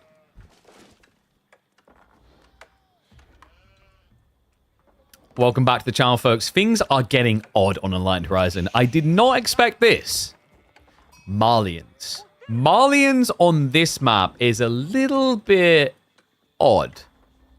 But this odd job is very talented. Whoopsie, wrong scene. We have got sort of going up against Dimmu, who's on the Mongols. Now, Mongols is an interesting one as well, actually. I don't see them as like the S tier pick on Enlightened Horizon. They're decent because of all this presence on the map on merchant camps, but In theory, there are better picks, like Ottomans comes to mind. House of Lancaster does very well. Even Knights Templars look pretty solid. The issue with Mongols is because you go Uvu first, you actually slow down your racks timing. You do then ramp it up quicker. But where the Mongols is meant to be quite nice, I'd say is more like an A tier pick on this map, is they can block people from dropping racks and houses out here. On top of that, he did just pick Mongols into Malians. Now, that detail, I'm not sure how much value he's going to be able to get out of it. Then again, it looks like that's surprising, sort of. He set up the double house, but the way he done it is a bit odd. Normally on this map, because of how close the gold vein is, if you want to play Malians, you could set up a house here, here, and then a pit mine, and your opponent couldn't torch any of it. But sort of intentionally built the houses out of range. It's almost like he's trying to bait Dimu to attack him. How curious. I mean, he already has the Donzos coming in. And he is going to be marching out towards the merchant camp. So he'll be the first to start capturing. Dimu will be able to catch up on his timing because remember, he's got stone accruing. So he'll be able to go for the double pump of spears. I wonder how far Sort of wants to take this, though. Like, Malians aren't exactly pristine at Donzo spam, right? Like, usually when we see the Donzos, the whole idea is you're meant to be able to poke trade, hide in your base, keep throwing javelins. But on a map like Enlightened Horizon, you actually have to come out.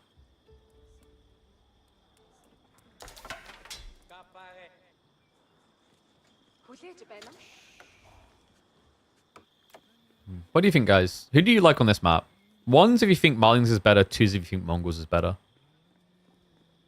Because I'm trying to think what win conditions are for these two. For Dimu, he can try to just scale spears. I think there's like a timing in mind if you can keep forcing spear spam. And then you can transition because like you should be able to rush the map a bit more freely than Donzos. Donzos is like very expensive. Then again, I guess you just don't feel that threatened. It's not like you're walking into archers.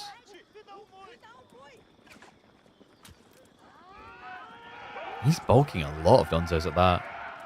Cool thing about doing Donzos, you just eliminate a lot of options for your opponent. Like, you force him into archers only. But, like, archers allows you to just prep javelins for Mali. Mongols is interesting because they can't trade without killing the wolves. Yeah, but I don't think you really want to trade on this map. It's so risky, especially early on. I mean, you'll trade in terms of fighting, and this is why. Like, look at the damage. Look at the armor. This is the difference maker. You're just so tanky compared to normal spears. And the other thing is, like, when you get a spearman low, a standard spearman, they're a liability. But if Sort of wants, and if he actually micros it, he can just pull far away and then use them as a hybridized range unit. Which we're starting to see, he does get the snipe downs. Absolute massacre here, and Sort of... It's starting to look like Dimu's an absolute masochist in this. He continues to produce spearmen and Sort of just keeps dancing the same dance. It's like, oh, you want to keep spearing? Fine by me. The scary thing as well is, like, if this keeps scaling, the Khan's also not safe. Each javelin throw does 10 damage. You only actually need 9 Donzos to kill the Khan instantly. In fact, that Khan is already low enough that Dimu's probably going to lose him in a second.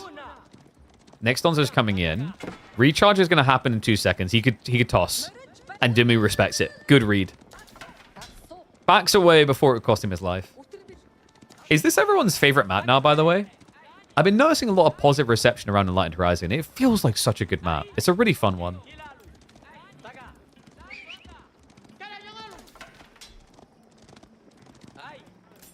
I think the thing that people probably appreciate is, like, it's very refreshing. Some people might not like that because they like their standard build order where they go class castle, etc. But I think there are a lot of people who maybe welcome something new to learn, maybe? Or perhaps it's just people who've enjoyed watching the pros try to figure out and learn it instead. Yeah, this map definitely evolved a lot. The interesting thing is how it shifted away from what it started off as, right? I feel like it began as a very big focus on the wolf den, but in more recent times, most people just ignore it. Is it playable for berry sieves? Not so much. Because if you look, there's a bug spawn here. Can you spot the difference between these two sides? It's been happening quite a bit recently. For some reason, Dumu's second berry is like all the way out here. And actually, no, sorry. He's just straight up missing one, isn't he? Yeah, they still haven't fixed that. It's a bit unfortunate. But it's something that just doesn't register often because most of the time berry sieves aren't viable, except for Japanese. Wolf Den, nice burn. Sort of, I think he actually could have snatched that. Didn't try to. And this dive is very easy, remember, because he's mitigating a lot of the damage. Like 20% of the wolf damage is being mitigated. Dimu going Silvertree. Sorv's about to tech up himself. And Silvertree's tricky here because you don't have map control. And you're stuck in a corner trading in a very obvious fashion.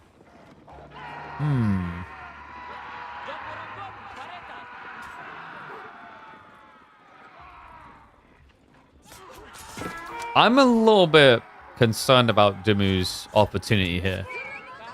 I mean, it's 17 Donzo. You're taking up first. He has at least been saving stone, which is really important. He's got the wood ready as well, so he can pivot immediately into archers. But what's the trade-off, right? Like, double merchant camp for a while now for sort of, so he should have a decent pump at the beginning. What a weird game. Yeah, like, normally Mongols have looked pretty good on the openings in this matchup. They just tend to spam spears a lot better. But I think the difference is the urgency and the value of that merchant camp. Like, if you think about the difference in timing, is like sort of started capturing that merchant camp a lot sooner, which started to scale his eco much earlier. Kind of offsetting what is usually quite a weak stone gen until you get H2.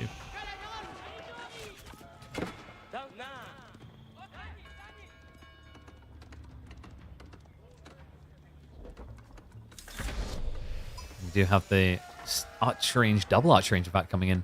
Pasture's already being set up as well. And he's just... Wait, he's double tradering? That's kind of crazy. Another crazy thing here, guys, is this is like Feudal Age Dagger Bros.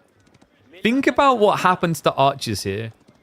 He has got 13 javelin throws that do 7 damage each. That's enough to one-hit kill an archer. It's like, Dimu has to be very careful about when he comes out. He can't just rush out and say, I have an archer now, you leave. It doesn't work that way. Behind this, we have got second pit mine ready to be set up by sort of shortly. And double archer range, so it's going to be just jabs. I hope Dimu likes the high ground. I don't think he's going to be able to leave it anytime soon. At least not permanently. We are getting at least a little probe out. And there's that javelin throw. Oh, this is painful. And he can just potentially A-click in? No. Instead, he's going back up. Recharge is on the way, though. 4 seconds until he can kill another archer. And turn and toss. Kiss for the Khan. What? Gets him. And Javelin has now arrived. Okay, so things looking really good right now for sort of. Could Dimu change comp at all? Probably not. It's a lot of Donzo, so you don't really want to go Keshix. You have to answer the Donzo threat first. He can, however, trade. Your boy done it. Look at that. The double pump twice. Silvertree on the way. Choo-choo goes the gold train at 58 a turn. Not bad. Okay, so Dimu, like, he actually is inspired me a little here. That breakout was really important. It's kind of like when you watch a Knights Templar player in a bad position sneak out double Pilgrim. Can change a lot.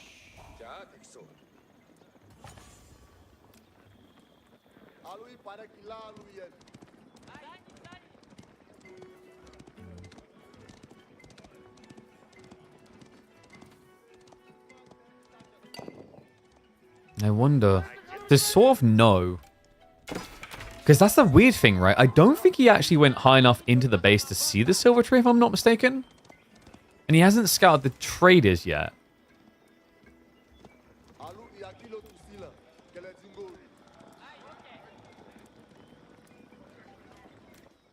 You might see it soon, though. Dimu, up to 8 traders already. You know, it's weird. You don't see Silvertree very often, so it's easy to forget just how quickly this scales. And he is hitting it right at the bat because he camped in the corner with the Silvertree. But it's going to be revealed. Here we go. He sees it, so he now knows. Sort of should have confirmation. He even does a double take. He's like, wait a second. I can kill that.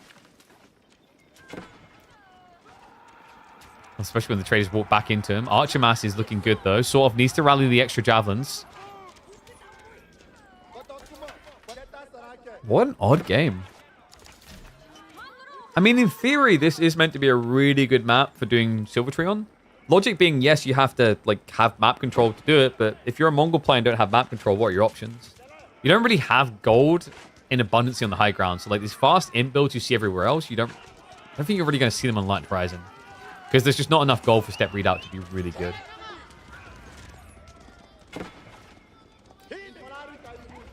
Spears. I'm going to Finn, so at that point, like, you know, it's just going to turn into Javelin versus Archers. But this is a good point for Dumu to start considering Keshik. Keshik that he can afford due to the 9 traders. Wait, was this actually, like, someone subbed and requested it? Okay, that's brilliant. Dumu. Has he actually got the firepower to keep pushing now? Steel Arrow is in, so he's doing more damage to the Javelins. Still doesn't feel very clean and sort of on point with the micro, splitting the damage. Just doubling up on the kills and just look at the health bars. This is an ugly fight now. Dumu has to retreat. And we'll lose a lot on the exit. So nicely done. I think the big challenge right now for Sordov, and he's fixing it, has been the tech. Dumu caught him off guard with this switch into Steel Arrow under mesh.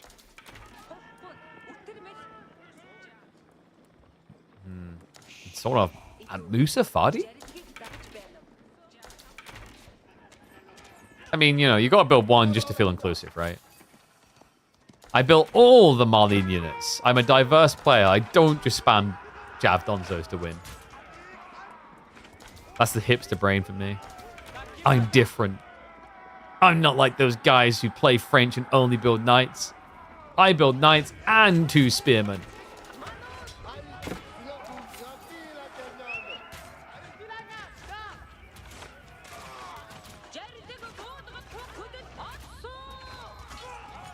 What is...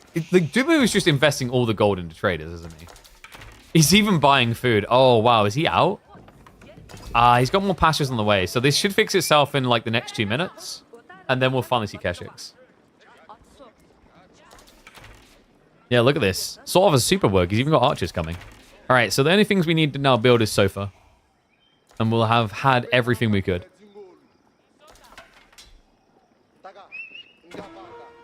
I refuse to believe that French players know they even have Iraqs. Hey, that's not true. They do know they have Iraqs when they play French mirrors.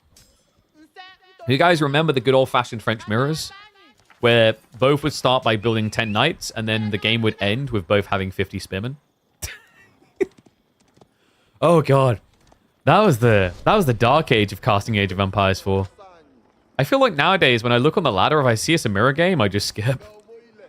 Rarely do I not.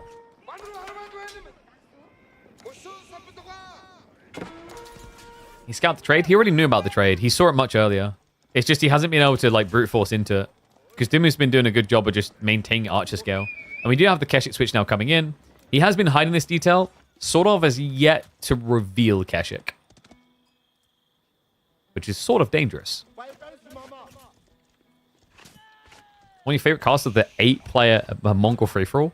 Did that do... I don't remember. Did that do very well on YouTube in the end? I mean, that was hilarious. You're talking about... That was not just the 8-player Mongols. That was the mass upgrade one. I kind of want to find a way back to doing this community games. It's weird, though, because, like, in the summer, we've been highlighting that, like, less people are watching because they're playing, like... they're doing real-life things or whatever. But then, that, like, that's more problematic because you actually need more people watching, not less. So you have more people to sign into the lobbies.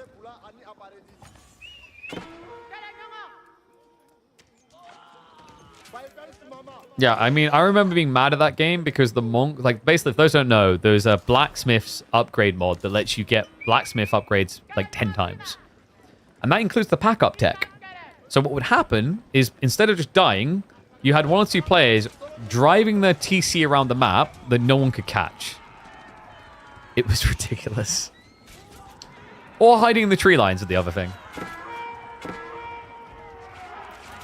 Keshiks. I'll reveal now. This is meant to be your big gotcha moment, but... gotcha. I don't feel like that was the value he's looking for. The Donzos just got way too clean of a wipe for how few of them there was. And the Javs are just going to stand their ground now up against the archers. Yeah, it just takes so long to kill, right? The Donzos have been cleared now. The spearman count has been reduced. That's why it actually looked like an okay trade for Dumu. Is like killing spears is really annoying for Javs. In a weird way, I do wonder if it would be better for Dumu just to build like spearman archers. What is interesting is as they keep scaling and we get towards like 50, 60, 70, you know, the javelins are going to start overkilling a lot and the archers can kind of whittle away. And that also opens up Kurotai play. But for the time being, he continues the A-click. More Keshiks are coming. The Donzo's just got requeued, but that does mean that sort of is at a slight disadvantage. It's like... he just cleared them so quickly. I swear, when you see Keshiks in Feudal Age in these type of games, they look like such a joke. Compared to Knights, really, they're not really that much cheaper than Knights. They feel so much more flimsy, though. So I think the improved food gathering text will help Mongols noticeably in next patch. Not substantially, really. I don't know. I think they're taking a very calm approach to how they scale that, just in case it turns into more imp rushes. Overall, like Mongols' imp rush timings haven't really been hindered or hurt at all. I don't think too much is drastically going to change for Mongols on where they currently are with power rankings. Same with Malians. Actually, Malians are probably going to benefit because with DSHs being harder, a Civ that's remained quite loyal, quite often to Pro Scouts is going to be a bit better. The other thing they've been low to this entire time is Farimba spam. Its Phalic Javelin is in the next, what, 15, 20 seconds? Dumu's stuck in the age, guys. He was already losing the Keshiks too quickly. Now it's just going to be depressing.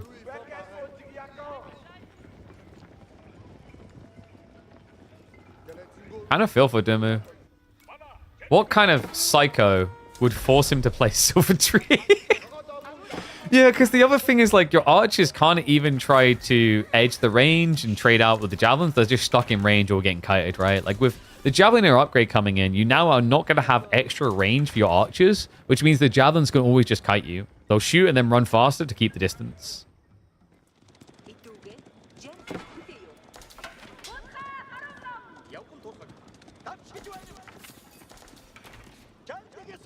He's marching up. I guess Dimu just feels like he can't age up from this position. He has to posture aggressively. This is the thing about trade. It's different to like when you play condensed and you're like, oh, I can just tech. You have something on the map to protect, so you can't just shrivel up and pretend that this didn't happen while you age up. You have to be present and able. Yeah, I've got Sofa wrapping around the back. Those are going to be veteran Sofa to shut down the trade. A trade that has ficked up to be 17 big. I will say sort of is playing this a little bit slow right now. Interestingly slow, actually. Whether your opponent's teching up or staying the age, you do have a lot of javelins. So far, are just going to chow down on the traders. Keshiks react, but remember, these are just feudal Keshiks up against veteran Sofas. Important Armor's just got queued up. That's going to take a little bit of time. But in the meantime, the 21 damage is good enough to just smash through the trade account. And to make matters worse, second wave is being prepped, sort of. Expecting Dumu to pull the army north is getting ready to march in on the east side now. Yeah, and he did march a lot of the army up here. Check the amount of Keshiks that got pulled. That's all of them. Dumu only has archers standing to defend at home. Kurotai coming in is smart, by the way. Like, Kurotai is the absolute must, not just because you went Silver Tree, so you don't really need the step redoubt. Not just because the gold is lacking in the corners, only 1,600 gold veins. It's because you need the archer damage booster to try and contest. I am still deeply worried about the lack of range here and how he's even meant to touch Javelineers, though.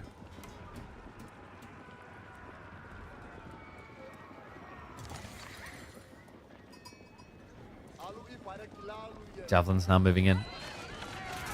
And there's just enough Donzos to make this a depressing charge. Sofas have somehow found their way all the way to the corner safely. Oh, safely for a second. But the traders are now not safe. Oh my, he pulled the entire army back. He's trying to buy time for the veterancy, but that means more traders going down. Dumu, was he looking for a fast imp now? It kind of feels like it, doesn't it? I mean, Karganet would have been intriguing here. The reason is actually if you roll lucky, you can get your hands on... what the hell was that? If you roll lucky with a Karganet, you can get your hands on the Khan Hunter still. which will decrease the distance, the difference in range between Javelin and Archer.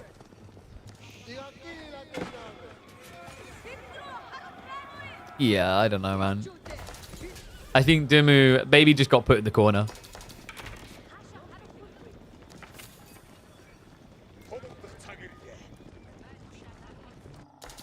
And behind this sort of has Cal, by the way. Full Cal. Remember, he built this quite a while ago. I was actually impressed by the timing he got just to set up the ranches while scaling military. Like, he done this in prep for Farimba, right? Like, that's how clean it was. And it's important because without it, he wouldn't have sofas now. Sofas are key to success. When your opponent tries to spam Keshik to recover like this, you need them. Moon Speed Arrow is going to get activated. The Kurtai is trying to get involved. Some participation ribbon for being involved in the fight. Maybe taking a little bit too long to actually deploy here. Frontline's starting to fail a little bit. Remember, you still have that kite potential now. There's no Yam. Javelins just keep backing up. There's more Sofa rippling into the trade. He's starting to seep into the economy. It just feels like Sofas are everywhere. Keshik's going to try to forward the fight.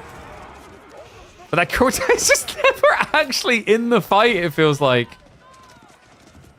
And somehow he's just still falling further and further behind the Archers. Man, I cannot wait for the Javelin's movement speed to get nerfed. It's been a long time coming, let's just be real. By far the most favorable Farimba option you have. And you're seeing exactly why here. You just couldn't touch him. And sort of should be dancing around singing Can't Touch This. Da, da, da, da. Alright. So I'm gonna guesstimate that person that forced the sub play Civ thing secretly works to sort of like, yeah, force him to do Silver Tree so I can reach my 2200 rating I'm trying to achieve. Thank you.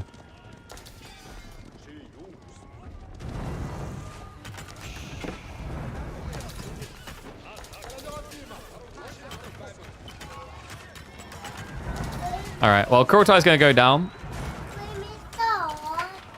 Yeah, Freya. Dimu's going to be gone soon. Yeah, he can't hold on much longer. Oh no, Freya wants up. Yeah, so at this stage, I think he's just going through the motions. We're moments away from the obvious GG here, right? Like, Kurotai, he's desperately trying to repair it. But there you have it, folks. Marlians emerge victorious on the most unexpected of maps. All right. What's up, Frey? Hi, Sway. Hi, Sway. You smell of beans you've been eating. No, don't touch that. You can't touch that. What's this? What's this? This is a game. His daddy's working, remember? What's this? Should we go inside? Don't go inside yet. Yeah? No. I'm going to come inside with you. Say bye-bye, stream. Bye-bye, Sway. Blow them kisses. Daddy Blue is. Yeah? Well, there we go. You go inside. Daddy will be there. Okay, guys. So, hi, naked white kid. Oh, God. Leave that, Freya. Leave that, please. Go outside. There's loads of things you shouldn't touch in here, darling. Guys, so here's the plan. We are not done yet. Oh, that's right. We're going to do some more. But what I'm going to do now is I'm going to eat because I'm getting very hangry. So I'm going to go eat. When I return, we've got more high-level games. We've got Louis MT versus Dimu. We might have some competitive series, some comp series, some pro series as well. I'm going to put up a game for you guys to watch. Let me see what I've got here. What would be interesting?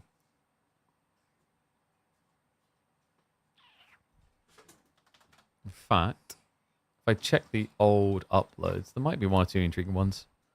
So yeah, reminder, guys, we'll be back. I just put up a video so you guys have something entertaining to watch in the meantime while I'm eating. Because there's no point going offline then coming back online, blah, blah, blah, right? So... Yes, Freya.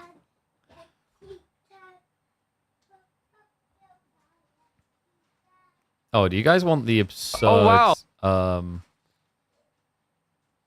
Beat Anatan game, the Prairie game? So you can put the beat. Do you guys want the Beat Anatan Prairie game? That was from a while ago. That was wild. There's also... What was this one? Go straight after the... Oh, we done that one not too long ago. So there's also... 1 second.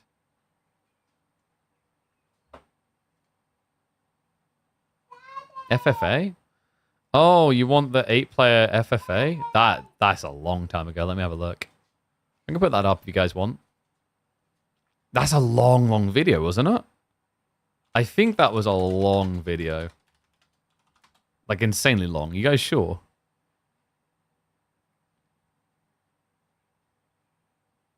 We have the... Wait, do you mean the... Did you mean the micro map one? Or did you mean the Mongol-only blacksmith one? Because there's two.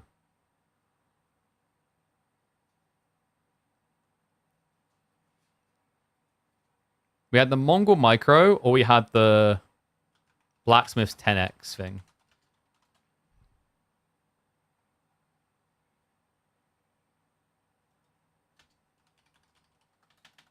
I'm trying to find it now. It's so hard to actually find the one we were just discussing.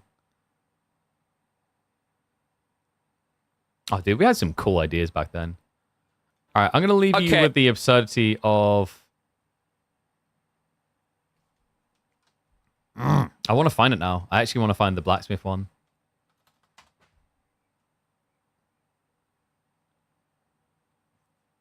Maybe there's a quick way to find it, because if we have the playlist, we can easily find it. So give me a sec. Let me check. Because we have playlists. I think we might have had one for community games, if I remember correctly. Community/modded. Oh, wait. It's going to play ads, isn't it? It's probably going to play ads is my only concern. Because it's a published game, right? So that's going to be a problem.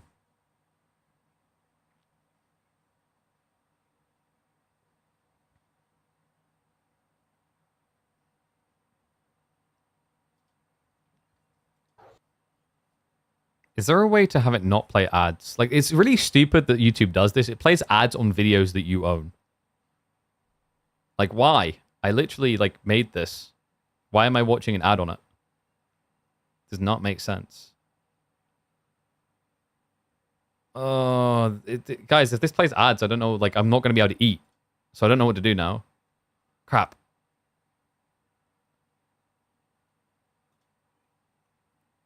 Ooh. I might have a way. Yeah, we smart. No? Ah, dude, I was going to go to the editor, but there's no way of full screening the editor is the problem. I really want to play it, because it is actually quite funny. But it might be a bit of a challenge. Does uBlock work again? I thought that stopped working. Because they've done something to stop that working, I'm pretty sure. Yeah, it's no longer available. In Firefox, you assume I have Firefox, Lamau. I actually don't have Firefox. I had no use for it.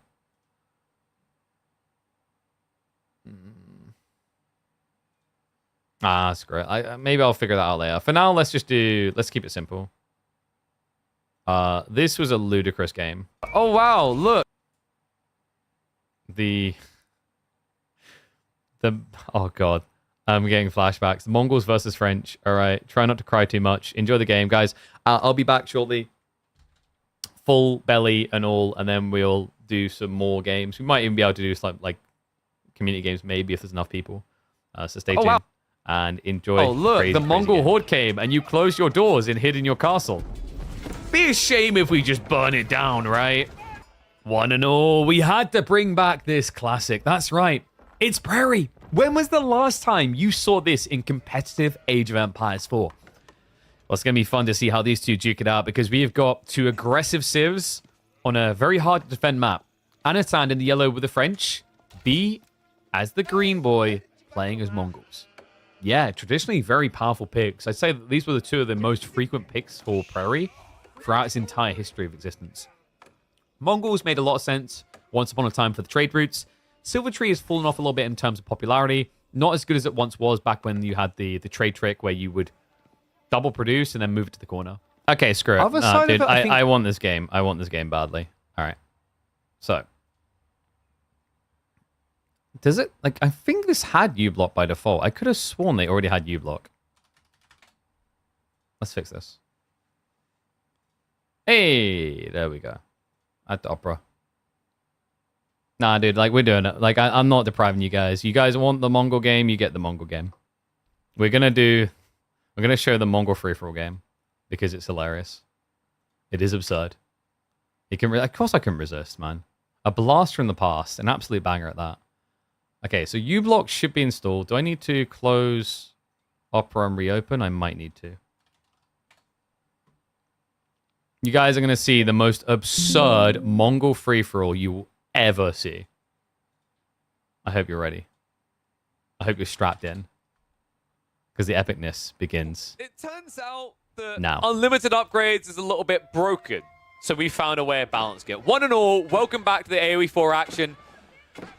There was only one way to balance this mod. For those that have actually watched the previous video, the unlimited upgrades allows you to keep upgrading your techs time and time again. And last time, a certain someone in purple in this game called Dragovan discovered that preservation of knowledge of Bastards makes it a bit easy to exploit this game mode. So we're back for something a bit more balanced. We've rolled the wheel, we've spanned the wheel rather, and we've come to the decision that everyone is gonna be playing Mongols. And it is already messy. Look at the TC placements in this game. Some familiar faces, some new ones here. Don Artie has joined us. Don is in on the fun time here in the teal. We've got Dragovan back, the guy who dominated everyone with the Bastards.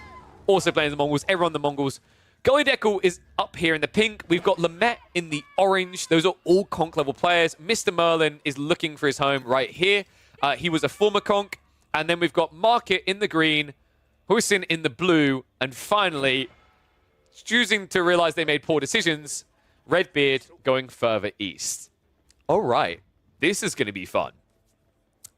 So, the reason why we've done it this way is because some of the techs just break the game. Like at Bastards, we discovered that completely ruins the game for everyone else because the preservation of knowledge meant you could get all your upgrades for one resource each. Smart move by Dragovan, can't fault him, a good win. But I thought the best way to play with this amazing mod would be to have everyone the same civ. So the way that the unlimited blacksmiths works, or unlimited upgrades rather works, is that you're able to keep upgrading techs more than you normally would. Wheelbarrow can be researched 5 times. You can get improved processing for every civ 5 times. In this case, we can have some bonkers combos. We can have things like, for example, you can get Yam as many times as you like, meaning every unit in your aura will move at maximum move speed. You can get the bounty tech multiple times to ensure that you don't just get your 75 resources, you get 150, 225, 300 resources. There's some crazy things here. Pax Mongolica that gives you the extra, Mongolia rather, that gives you the extra 300 health on an outpost. Imagine doing that 10 times. 3,000 more health on outposts. This is going to be wild. And big shout out to the people saying they enjoy the community games. Like, honestly, this is why I'm doing this. I think that this is the content that's missing. We've got 1v1 Sweatlord stuff all over the place. Drongo covers a lot of that himself. Then you've got EGC running the entire kind of like competitive scene. I'm trying to come up with quirky ways of doing it. Because I've got my own way of being involved in the 1v1s. But I think I want to try to bring people into the game to play the game as well in fun ways. I think Age of Empires 4 has a lot of fun ways outside of 1v1 waiting to be discovered. So let's discover them. Okay, and here we go. Fat Plop. Increase movement speed in your buildings and health as well. So what you're suggesting is not a TC Rush, but a TC Thrush? Because it's going to rub them up so hard the wrong way? I don't mind it. There's loads of crazy things you can do here. Let's see what people are going to go for. Pasture already dropped by Don. So here's some of the options you've got. You've got the Whistling Arrow, which is one I mentioned. You can keep upgrading that. Imagine Whistling Arrow lasting for an entire minute. Bonkers. How about Pax Mongolica with the extra health and fire armor? 10 times that. So 30 fire armor and 3,000 extra health. Or how about this, folks? Step Lancers. Healing for an extra 10 per strike and having 100% more attack speed. And then, of course, the one that Recon just mentioned, the extra torch damage on infantry and cav for an extra plus 30 torch damage. The way these tech ups work is you can keep buying into them. They instantly research. But the main kind of burden initially is the price. Now, the other ones we've got here is the Magadai. I honestly would love to see Magadai. I don't think we're going to see it. But if there was a way that Magadai could work, it would be Sire Bow Limbs Tech plus 10. then finally, of course, there's the superior mobility, which someone mentioned earlier for the TC rushes. You would be able to get, so with this movement speed increase, I think, if I'm not mistaken, you'd be able to get your superior mobility after about 4 researches. You'd be able to get a TC moving in at 2 movement speed. So kind of bonkers to think about. Let's switch over the colors so they come out correctly. Don is going to be in the teal here. And Don, by the way, I think he's already been going for the wheelbarrow, if I'm not mistaken. No? Wait, what's he getting then? Okay. I thought he was getting wheelbarrow. Apparently not. I think someone else was. There we go. He got 1 level, 1.29. Already Redbeard has discovered his position sucks for gold. We saw Gully try a similar position recently. It did not work out well. Let's see what everyone else is doing. I'm curious to see what the choices are going to be. I wouldn't be surprised if we get some textiles all inner gamers, because textiles is really cheap here, folks. Textiles cost it less than a standard. 75 resources. Get 10 of that. Actually, I think it might be capped at 5, but even at 5, that's going to put you up a pretty insane 250 HP, right? That's enough to dive and burn down a TC. What else have we got coming through? What are the priorities here? Is everyone just going to go for wheelbarrow spam? I'd be surprised if they don't. It looks like market is a little bit slow to get set up here. Already an outpost up from Don, so that's going to deny access for Huisin over here. I feel like wheelbarrow being rushed is pretty good. Unfortunately, it looks like Yam isn't in there. I feared Yam to buff you up entirely, but it's not in the unique text for pastures. So unfortunately, you won't be able to buff yourself up through that means. There's still plenty of things here, though, like Military Academy. It's kind of insane, actually. Military Academy, 175 resources to get 33% faster production. After you've got like 3 Raxes, I think that's more cost efficient to build Military Academy than build more Raxes. Oh, Khan gets baited in. Don. Already styling on Redbeard. Dragoman is not going to fall for the same trick, though. Able to move away. Interesting. So, how are we looking? Dude, I love that everyone's just gone Pasha straight away. Everyone's just spamming them out. And that's what I love to see in chat. Already people saying, oh yeah, I want to play this mod. Sounds funny. That's what I want to see more of. I love these type of modders. Like, there's a difference between just doing absurd, like, oh, here's 1,000 pop, and being a little bit creative. This is absurd. This map mod rather is not made to be balanced, but it can be very fun. And I think the fact that we've done mirror matchups is going to make it as balanced as it needs to be for what we're experiencing here. Deerstone down the way. Don, looking a lot cleaner. Meanwhile, wait, with who, Merlin? He's building Silver Tree in the middle of the map on a map that doesn't have trade posts. So he's going to have to negotiate with someone here for this to be of any value at all. Oh, dear. What else have we got coming in? I'm keeping an eye on people. Oh, there you go. There it is. Dragovan. He went max wheelbarrow, 2.26 movement speed. A carry capacity at that stage. I think he's researched wheelbarrow in the maximum amount, which means he has an extra carry capacity of 25, right? So 35 wood before dropping off. We've got 2 levels coming in from Hoisin. I believe it is there at 1.49, 1.97. Don should be about 3 or 4 levels in, if not maxed out. In fact, he's heading for it now. Okay, this is the only awkward thing with pastures, is because they queue up the sheep, it delays your tech ups behind them, because your tech ups come in instantly with this mod. Oh, boy. You saw that, right? That small distance, how quick they were.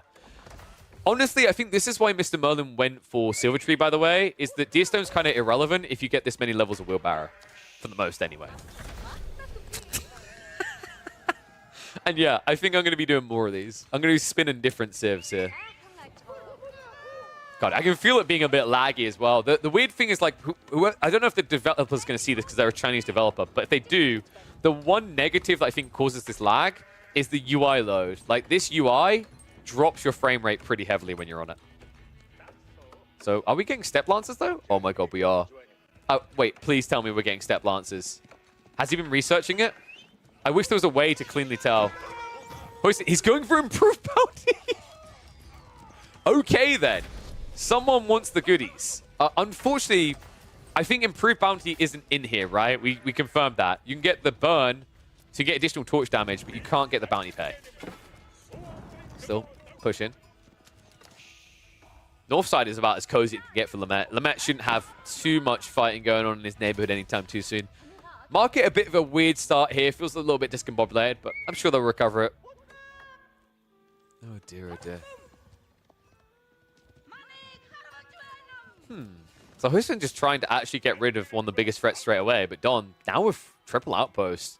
Probably going to be going straight into Steel Dagger here. Means that these Keshiks are going to struggle to actually dive this. They can't actually kill the villagers off. It's just not being worth the investment. Is Hussein just rushing Step Lancer upgrades? Oh my god, he is, guys. Oh, I love this. Oh, this is going to be fantastic. So if he stacks it 10 times for 10% increased attack speeds, what's the default speed on a Keshik? Is it 1.6? 1.8 to attack? I think it's like 1.5 maybe. So he'll be able to bring it down to the attack speed lower than Onobugisha if he gets all these Step Lancer upgrades while healing for an extra 10. I'm here for it. Well, he's down to 1.14 right now. Is he the only one going Keshiks? I love this. I love that people are going to do different strategies in this. I'm surprised no one went for torches and spears. I thought that was going to be a really popular one here. But it looks like everyone else is just choosing peace, while Hussein chooses war. Like, look at the heal right now. He heals for 5. Each time he attacks. And he's attacking quicker, folks. Goes in for the dive. Immediately was out here. Don, dude, he's having a hard time with this right now. He needs some units to defend. It's just more and more pastures coming out. What is his strategy here? Is he going textiles? It looks like he might be. Yeah, he's up to 125 health right now. My job here is done, he says. After losing 3 Keshiks, he leaves. Don's about ready to go for a tech up, though. He just needs to sort his gold. And no. One person went for Silver Tree, folks. Mr. Merlin in the center is the only person in this game to do Silver Tree. Sadly, it means we will not see any trading. I say sadly. I guess I ironically say that. Never feels like a bad thing to not see trade. Man, this is so laggy right now. And yet, you can spam text. It's a bit weird in this matchup because if you spam text out of a pasture, it's waiting for the sheep to finish spawning, right? So you want to actually cancel a sheep in this situation to get the tech ups quicker. Interesting that Don's going for Military Academy here, by the way. What is the thought process? I mean, it's good once you have buildings, but like right now, you literally just have pastures. And Military Academy does not affect pastures. And yeah, there are some eco-techs here. There's Spice Thread and Improved Processing. Of course, Recon, the most greedy mother ducker who loves to trade that I've ever seen, would be asking me if you can spam eco-techs. The best part is at the end of the year, Recon was like, I've changed. I'm such an aggressive player now. Instantly, he's like, can I get more eco? This is so laggy. Oh my god. All right, Don. He's on his way up. It's give me step readout. Why not, right? You need more gold. Oh my goodness. Double stables coming. So Blue isn't ready for a tech up, right? Yeah, Hussein is nowhere near it. They've been prioritizing those upgrades we talked about. Their Step Lancers now attack every 0.92 seconds. And they've queued up another. They're down to 0.87 attack speed. This is as quick as an Onobugisha. Watch this. If he's able to attack, in theory, but he forgot about Undermesh. Oh, no. No, Hussein, this is not it. Buddy, if you had Undermesh, maybe.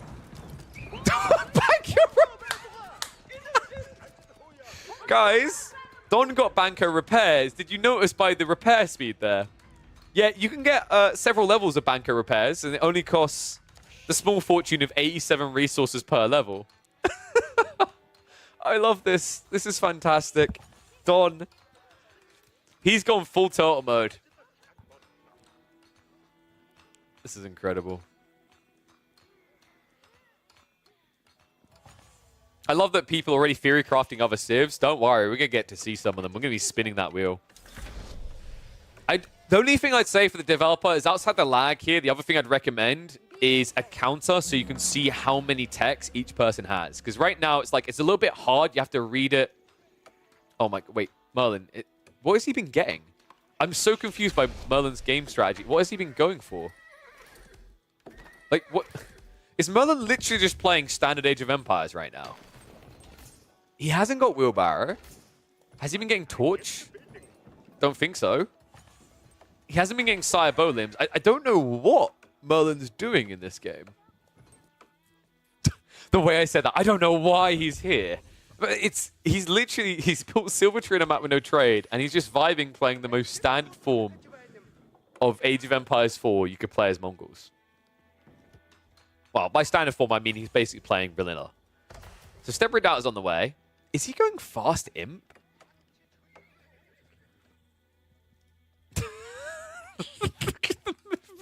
5.7 movement speed. Host is like, I've done my damage, my griefing is over. I leave you with this part of the map, Don. I'm not going to lie, folks. It's kind of embarrassing how slow these villagers are, isn't it? 1.29 movement speed. Come on, get on our level. 5.7. Zoom, zoom. Oh my god. Dude, watching it turn is hurting my eyeballs right now. It looks so janky. And yes, everything in the game is capped at 2. So although it says 5.7, it's 2 movement speed. I don't think modders can overwrite that unless developers give access to something called the state tree in modding. If they'd done that, then, like the last game when we saw camels at 26 movement speed, they would be able to move that quickly.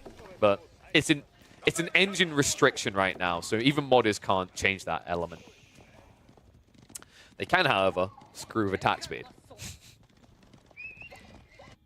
Oh my goodness. How's Don doing? What are we choosing to go into here? Of course, it has to be the raid bounty improved. Not to mention the fact that he could just start getting into the improved processing now. A lot of these techs, which are usually imp, unlock in Castle Age, by the way. So, for example, you can start getting elite army tactics in Castle Age. You don't have to wait. He's going full text. All right, guys. 550 HP villagers are in. Very fashionable right now. For God's sake. 575 health. Oh, this is going to be a mess. I can already sense it. How are we looking over here for green? What's green been going for? Oh my dude, he's just getting all the improved processing. Watch this, guys. All right. One villager, when they eventually drop off, which is going to take a while, watch the numbers that pop up when they do. Because they have to gather, I think, 35. 99 food. So he gets 60 free food from a drop-off. Oh my god. That is absurd. 60 free food from each villager. That I think is gathering up to 35 resources. So they're getting almost double what they normally would. Right? Actually, maybe not. Is that 40 he stops at? Yeah, 40, and then he gets an extra 23. Also, what? Oh my god, Military Academy works! Shh, shh, shh. Oh my god, I can't believe this. Military Academy actually does buff everything. What?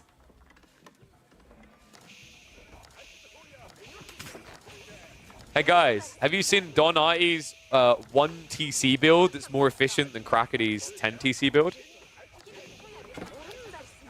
Yeah, that's a bug by the devs. Military Academy is not meant to work on eco buildings. I think he's the only player to realize as well. Okay, no. Green over here, down to 11 seconds. Blue is 20. Orange, 15. So some players have realized, to a certain degree at least. Oh my god, Dragavan, look at him coming. Wait, has he maxed out the attack speed? He has 0.83 attack speed. Uh-oh. I think Gully Deckle might be dead, folks. Oh my god, that's so many. Has he maxed it out as well? Guys, wait, what? Dragavan has leveled it up so much, he doesn't even have a production time. He's literally smorgasbord right now. He's in a jiffy. Oh my god. Gully Deckle. Dude, this is a guy after my own heart. He went for Sire Bolems. He maxed out Sire Bolems. If he can survive this, he can actually beat back Dragavan.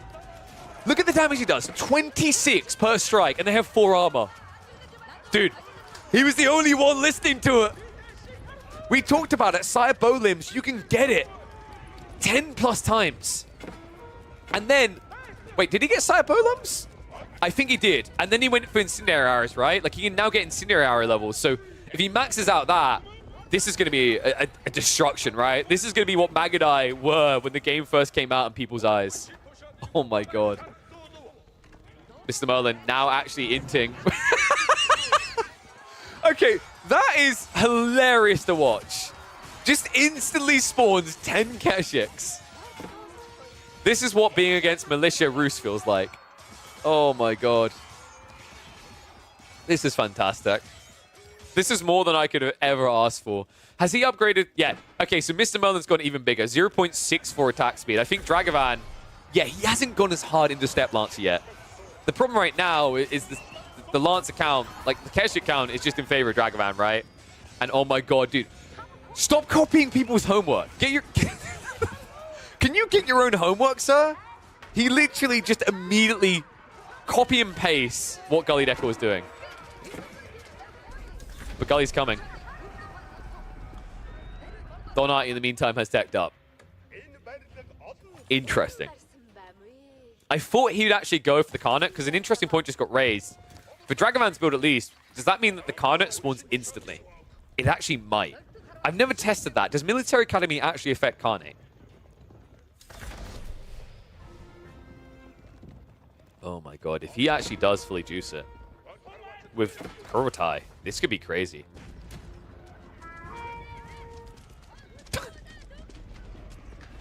Okay, I think we need more levels here, Gully. I'm a little bit underwhelmed. Is he lacking gold? I think he's out of gold. Oh my god, dude, that sucks.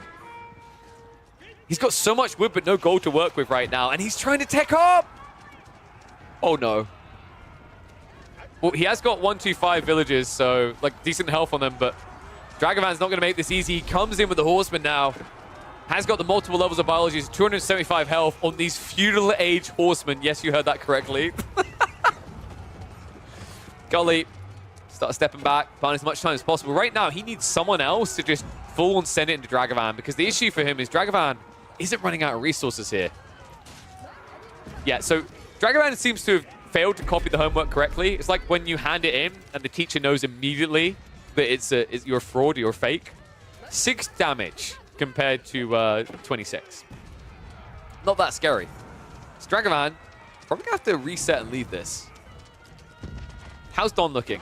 Oh, Don's in, dude. Like, genuinely, with this attack speed, it looks like we're watching 2 times speed. But folks, like, I'm not on 2 times speed. This is 1x.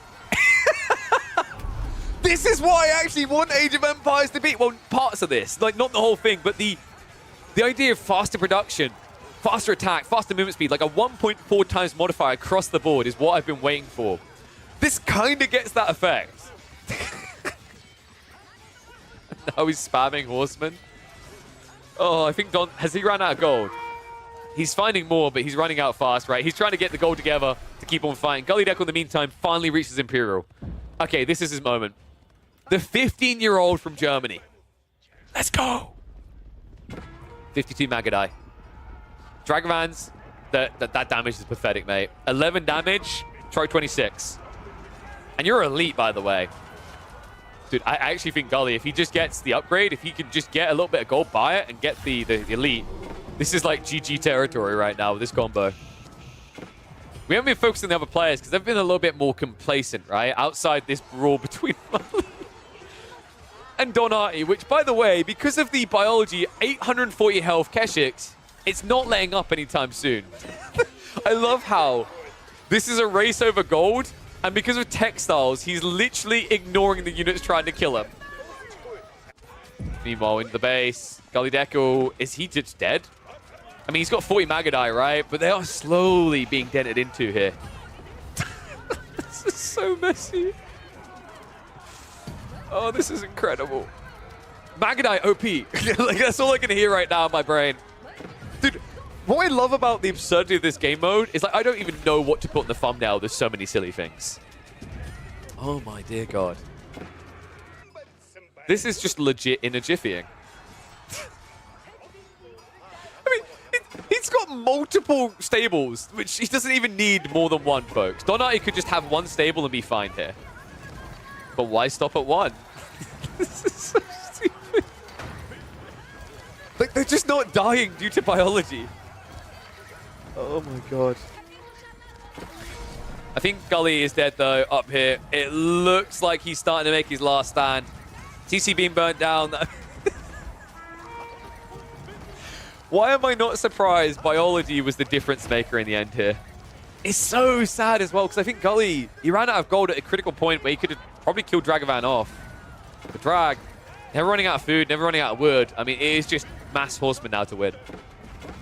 They don't have high torch damage, mind you, because for some reason, I do not know why, nobody has been getting additional torches.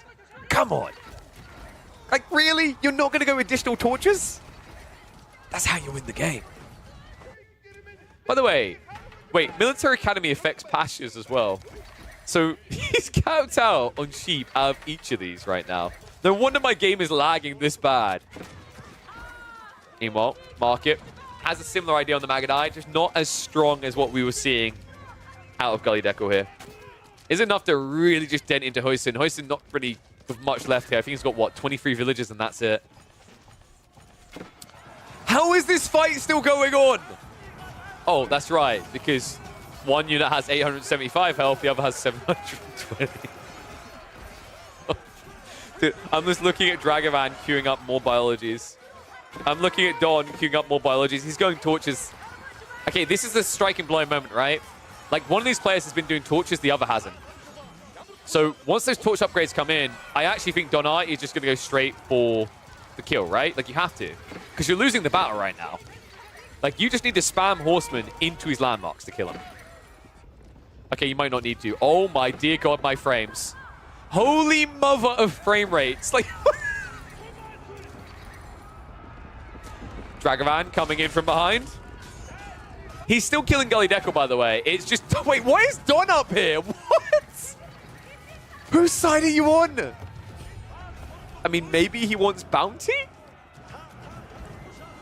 Like, torch damage hasn't been buffed, right? It doesn't look like it. It kind of feels like it when I'm seeing the amount of damage they're doing, but something feels off here. I'm wondering if torch damage is bugged. Like, maybe it is increasing, it's just not showing, though. Because he's cleaning up really quick.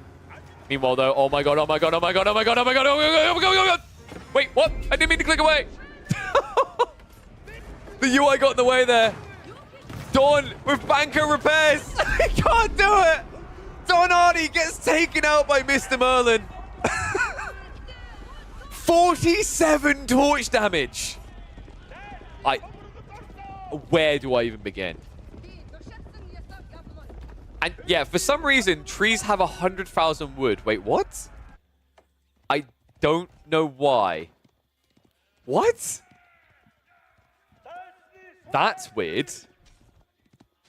So these wood lines are essentially permanent. Oh my god, my frames right now. Wait, did he go Carnot?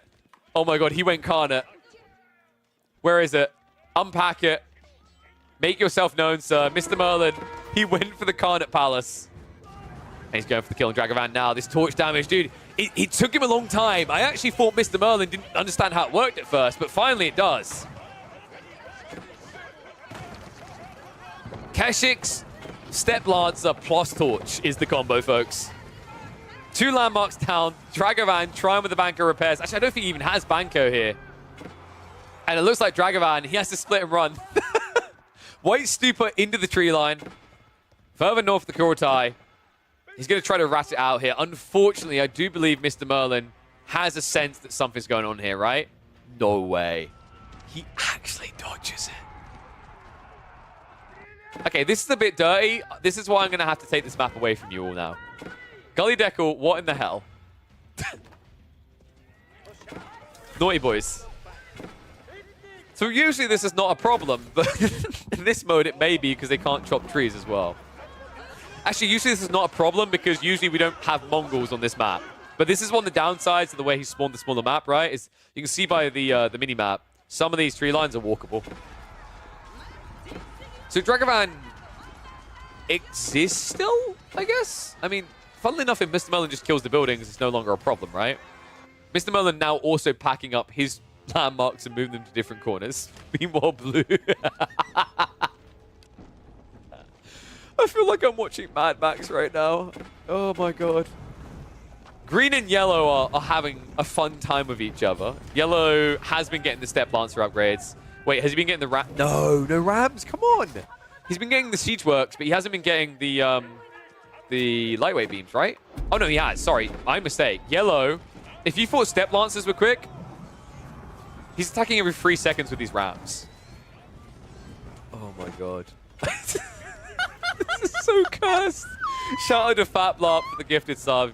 You're an absolute gem. Okay, he knows. He's found it. Dragovan, you rat. No escaping anymore. Oh my god. That's like 7 Keshiks doing that much damage to a 5k structure.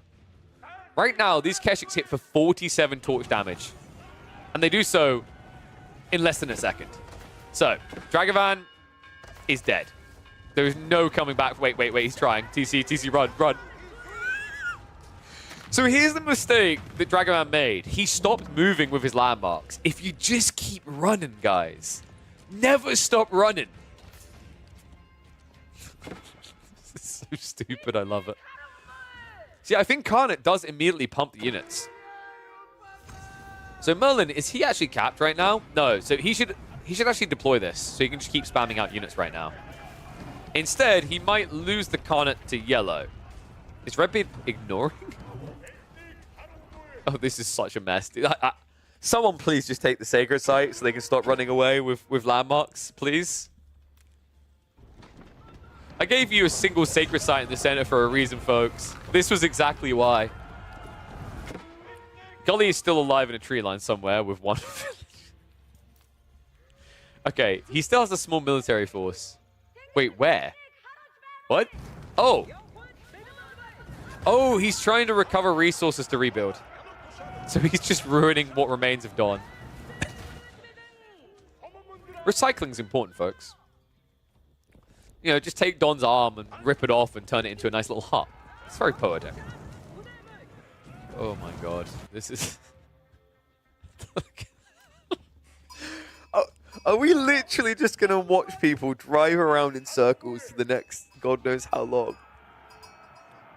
Guys, come on. Listen, wait, where are we going here? He's running straight into Gully Deco. Does Gully let him exist is what I'm wondering, though. Merlin has discovered all the spearmen up here.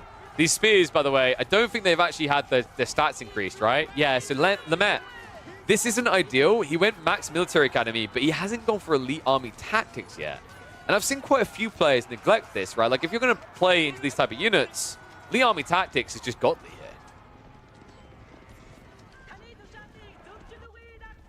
How's Yellow look in the center? So he's got max Step Lancers too, right? I actually think Merlin might be stronger, if I'm not mistaken. Yeah, 0.64 compared to the 0.87. On top of that, Redbeard has yet to get any biology. So even though it looks like a fight that Redbeard should win, he's not going to.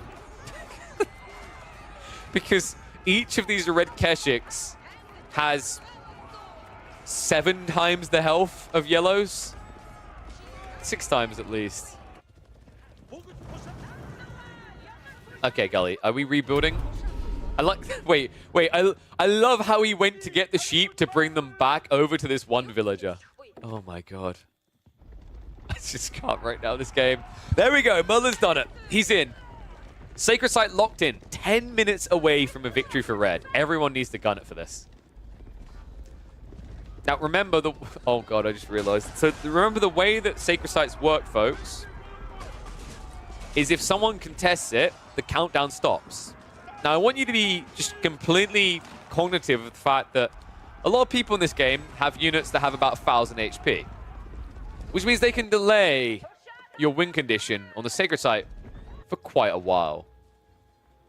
I'm sorry.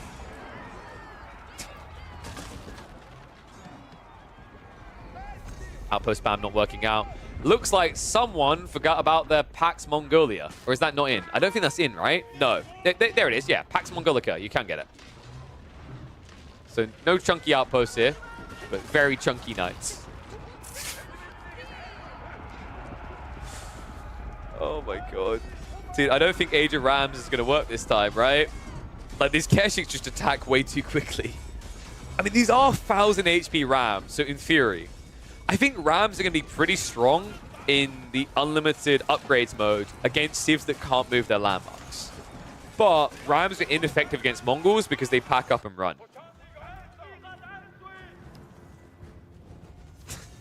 Market really doesn't like Mr. Merlin right now. Wait, is this his... Oh my god, that's his last landmark. Oh my god, Mr. Merlin, he gets grabbed! Mr. Merlin, who looked like he was going to end this game, control that central sacred site, is dead! I cannot believe this. What a yoink from Market. Market, who looked like he was dead himself. Instead, Merlin will be the one knocked out here. Wait, has he got one left? Where's his final? Oh my god, it's here. It's here. Guys, calm down, calm down. I'm jumping the gun. The Carnot Palace, which has been doing laps of the map, is still alive. It's with him in the center. Red is not out yet. So the countdown continues. What on earth am I seeing out of purple here? Dragovan is looking for anything. He wants the landmarks. Unfortunately, the body blocks do come in from the Keshiks. And Red is now going after him. Yellow getting pinched from two sides here. Oh my goodness. I mean, where do you go? Where is safe Dragovan? How much resources Dragovan got? What? Like, dude, okay, but, like, what? He's literally just gone for a TC boom. Dragovan, please. You could have units right now, sir. So, do you want me to tell you what the problem with this map is, folks? They all want to upgrade, but there's something you need for additional upgrades at this stage that they just don't have. They need gold. Would you like to ID where gold veins still exist on this map? It's literally this one vein up here. It's the only gold vein that remains. Oh my goodness. So it's kind of interesting, right? Because it means if you make what seems like a poor choice on your tech up avenue, you don't really have much left.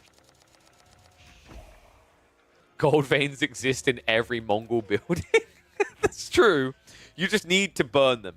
Remember, you can't infinite upgrade the bounty. That's not possible here. You can upgrade the torch, but you can't infinite upgrade the bounty. Thank God. That would kind of bust it a bit.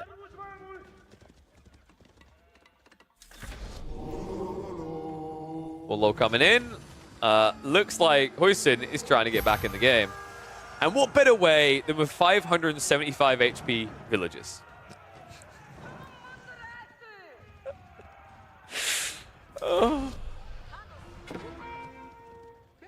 I mean, you could trade if there was a marketplace. Folks, remember, there's no default trade post on this map by design. The only player you could trade with is Mr. Merlin. And that would require that you didn't burn down his landmark. Oh my god. Are we just going to get a Sacred Site victory at this rate? I think we are. Oh, dude, I love that. Merlin. He's going to stand on the Sacred Site with the relics, right? So then his opponents can't rush in. He only has 100 military, by the way. I say only. He has 100 military with a combined health pool of 100,000. 105,000 to be specific. Oh my god. And it looks like everyone's a bit too distracted fighting me.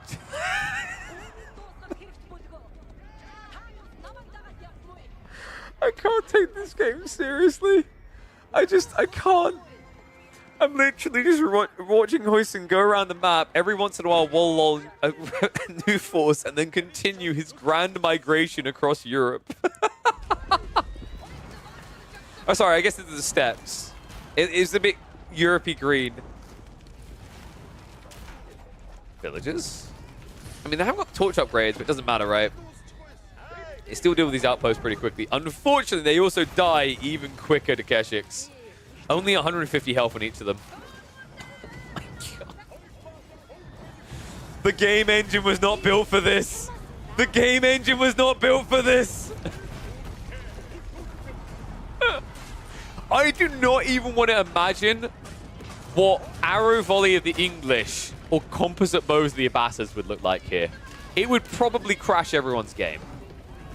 Now I regret telling people about that, because that means they're probably going to try it next time.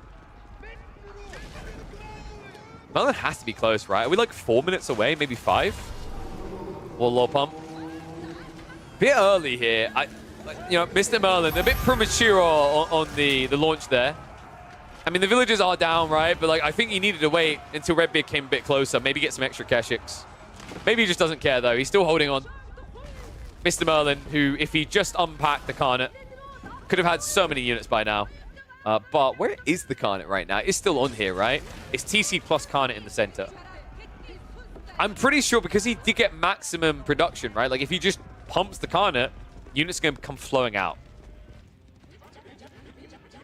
I think production is going to be a little bit less broken outside of Mongol matchups just because you won't be able to guarantee 200 pop, right?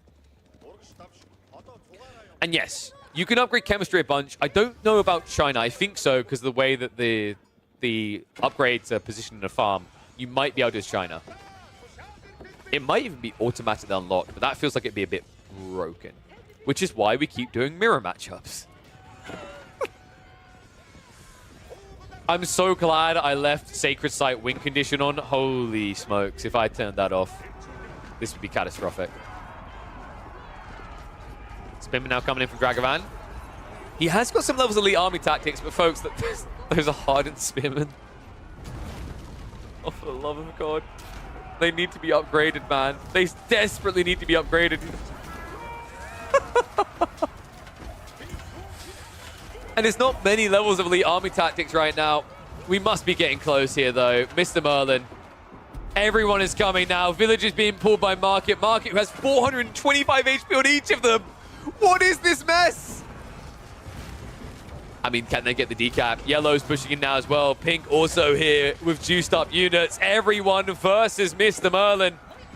And his numbers, they're shrinking. Military down to 100. Has to protect the landmark here. Karnet Pass was almost exposed, and it is Ram shuffling time. Wallow's going to come out. He looks to pinch him, and he's done it green.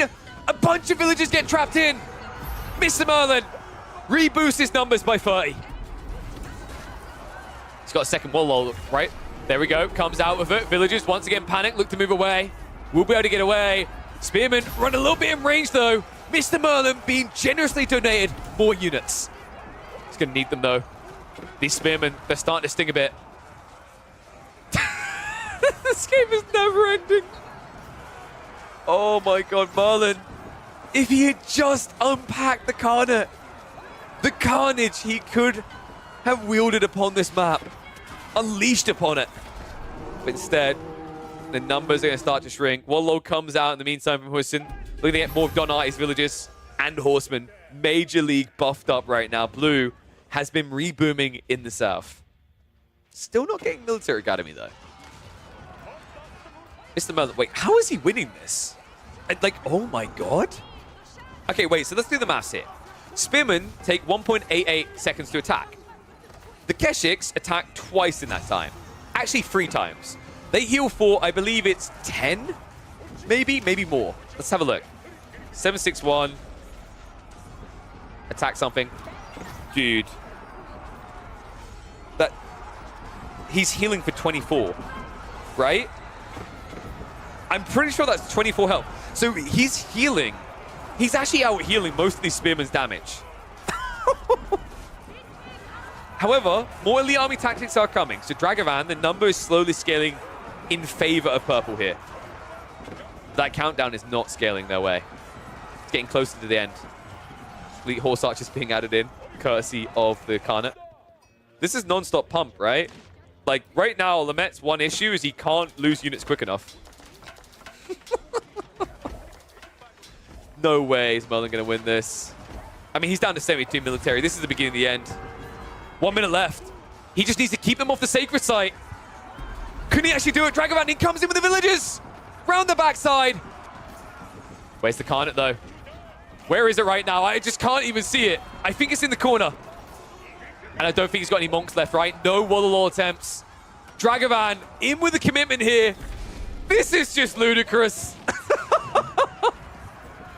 Mr. Merlin, so close. He can taste it. But he simply can't swallow. Oh.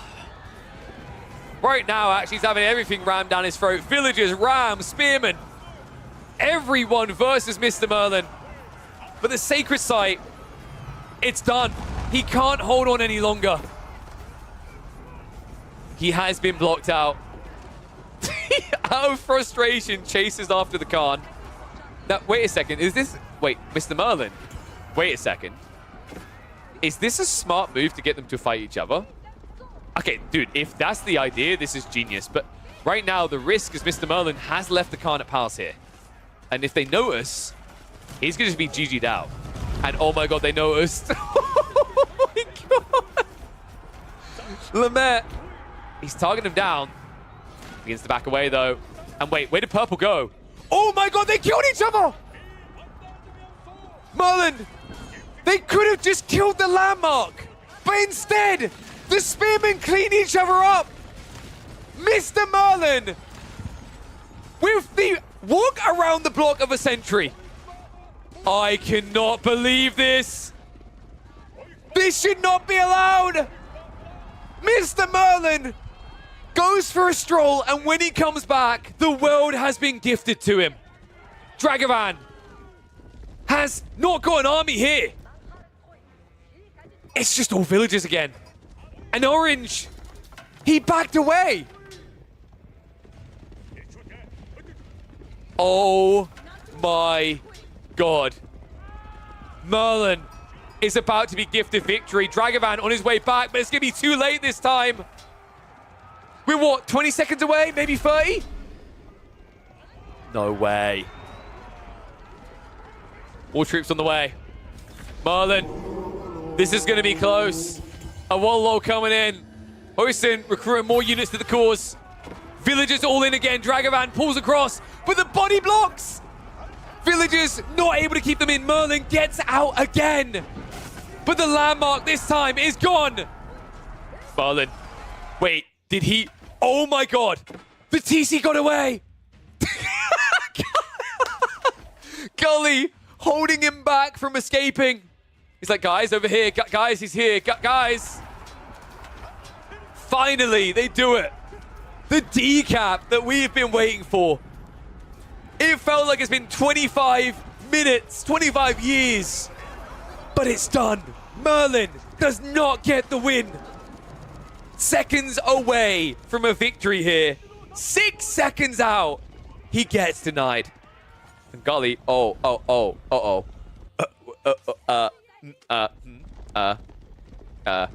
Run.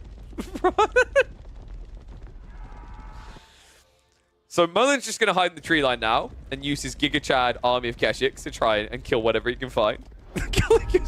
I'm so sorry for the trees, folks. The trees were truly my mistake. I should have chosen a map without these type of tree lines. I think this map works for the other matchups, but for the Mongol one, it's a bit messy. I still can't believe so many players have ratted their way out of this problem. Oh my goodness. So who wins this now? Is it going to be Orange? I mean, Orange makes his play, right? He goes to the center. Only has 1 level of Pax Mongolica, so these aren't incredibly tanky outposts. How are the resources looking, though? I mean, Lemaire, loads of food and wood, but that's kind of it. Oh my god, no! Redbeard! While Orange wasn't looking, he goes all in with the Rams. 1,000 HP, an extra 50 ranged armor, and they attack every 2.5 seconds. Lemaire, look, dude, Lemaire, just F12. F12 right now. F12. Lemaire. Don't even press the key. Just click the button right here. The unpack, please. Okay, Lemaire should be able to hold on. He's got 40,000 wood. I think he can keep repairing with banker repairs here. Wait, sir, you need to repair that. Sir, you need to repair... Sir, you need to repair that. Lemaire. Oh, thank God. Okay, Redbeard gets taken out. Redbeard is dead. Lemaire will stay alive. Wait, Lemaire... No, no, no, no, no, no. Redbeard, who's dead right now, his Rams won't stop attacking. Finally, he does it. He packs it up. Oh my god. Dude, I couldn't. If he had died like that, of all the ways to die in this game. Dragavan now making his move to the center, though. Lamette getting denied out here. We are 50 minutes in this game, and still somehow we have 6 players in the match.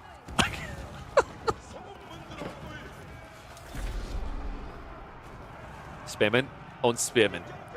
But Dragavan has a slight edge here, guys. This is Elite Spear versus Elite Spear, but you might notice the difference between the two. One load hits for 18 with 200 health. The other hit for 43 damage with 470 health. Good God. That wasn't even close. All right, Lamette. I think this is the end of the road. Mr. Merlin actually went into grief from here. There's no escaping this. Lamette, where's the final landmark? It's just right here. Nah. Is Dragavan really going to win this? I think he is.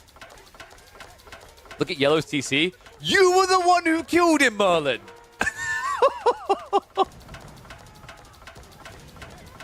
Merlin decides to play Griefer against everyone because he can't win. Wait, they're stuck? Oh, no. We'll just delete the army and rebuild it, Merlin. Just delete it and rebuild. It's really easy. Spinning her in, guys. These guys are going to make quick work of the villages. Elite archers coming out, but they have no damage. All I can hear is... I'm going to... Let me look at a different player. I can't... That noise is tilting me right now. I think Orange is dead, right? Like, he's found a way into the tree line, so maybe he survives because of that. But these buildings could just be torched down. Like, if Dragavan gets rid of these archery ranges, racks, stables, it's all over. And I don't think anyone else can contest him right now. Maybe Blue, who's been rebooming. That's the one player. So this is more or less just a 1v1. Gully Deco, in the meantime, has returned home. What? Gully, what are we doing right now? Like, can you explain, please, what this is? Surviving, question mark? Oh no, he's been seen. Wait, so he left? Wait, no, please come back. This game needs to end. Guys, please. This is going to make me never allow Mongol free-for-all ever again. Like, please go kill each other. I'm getting flashbacks to Salami and Outback Octagon 1 hiding in tree lines right now. This is absurd. Please kill each other. He's up to 46 damage now. 5,000 HP on a Spearman. This is insane. Gully. You know, usually one of the big downsides of doing free-for-alls is when a player gets eliminated, they just have to stare, right? But isn't this so much more inclusive, what we've done here? You know, apart from Redbeard and Don, who are dead. Everyone else just keeps existing. Isn't that beautiful? Very poetic of us. Big clappers in chat. It's all about participating, guys. They all got ribbons. Okay, please make a move.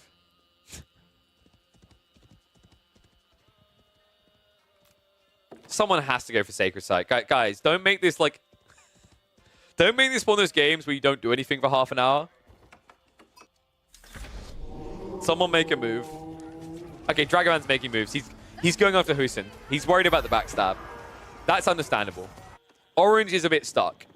So for a second, I thought Dragavan was just going home to boom. It looks like he wasn't. He was just going for the other side of the map. So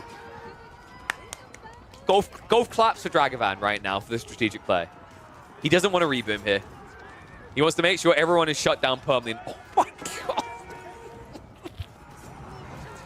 They hit so hard. They have more base damage than they have bonus damage.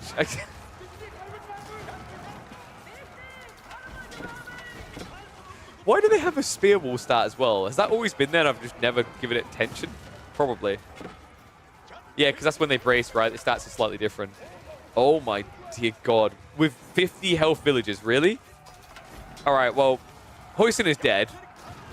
Surely. There is no way you win this fight. Some of these villagers are actually carrying right now. His standard villagers don't have textiles, but the ones he walled from Don do. Meanwhile, elsewhere, Merlin is still raiding with a few knights he has left. Wait, you've got Merlin? Where have you got... Wait, what? No. No. No. The slowest death you are going to see in this free-for-all. Keshiks are coming, though. Khan may have chosen poorly. Run! Hey, guys. Keshiks are only OP if they can attack to heal. If they can't, then Khan GG, right? What is this game? And immediately Hoyson gets moving again. Oh, my God. I can't. I just can't with this game. I've created an abomination. Actually, I haven't created it. The Chinese dev who created this has created an abomination. I've just revealed an abomination. I'm part of the problem. Well, Hoyson off to make a new home elsewhere. Still no one bothering to go for sacred sites. Wait, did he get out? Or has he just been rebuilding? What happened here? Why? I don't... Oh my God. Wait, what? Mr. Merlin rebuilt. Alright, he's back in. What? That I didn't see coming. Mr. Merlin rebooming the Keshiks now. Very limited on food and wood, though. I mean, he's smart, right? If he keeps finding buildings to burn, then he can keep building. He can keep existing. However, purple, Dragonman should now be taking these out. The marketplace is the reason this was all possible. Blue, what?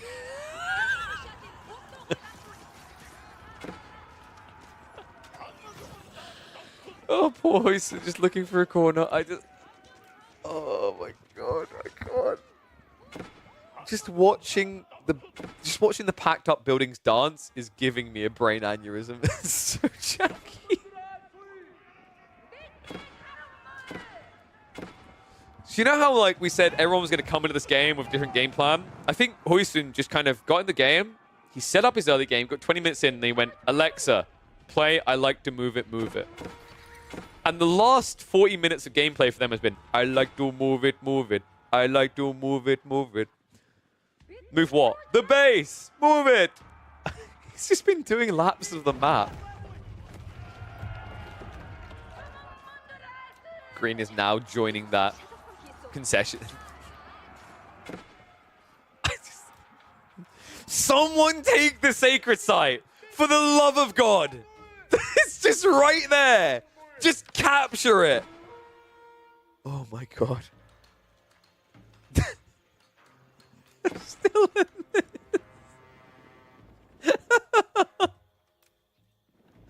That's true, we're playing Mongol Kart right now. Is that the name of this video? Mongol Kart Unlimited Upgrades? I don't even know what I'm going to call this video. There's just so much stupid stuff.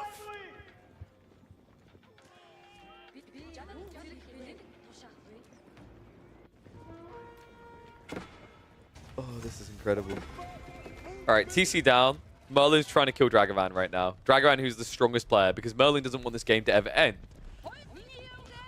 I guess my plans of hosting another one after this might go down the drain at this rate, because this game is not ending. Long-range anti-vehicle Wait a defense. second. No. Oh my God, oh my God, oh my God, oh my God, oh my God, Market. Market's dead. Market's so dead. Merlin's found another. Green is out. Wait, no. No, he's still got another landmark. Just die. Why do you all refuse to just die? I can't believe this. I got baited hard there. The panic repair on the centaur is like, this must be it. Nope. Market is at -2 wood, 19 gold, 1,000 food. But he's still in this. Just God, this is so dumb.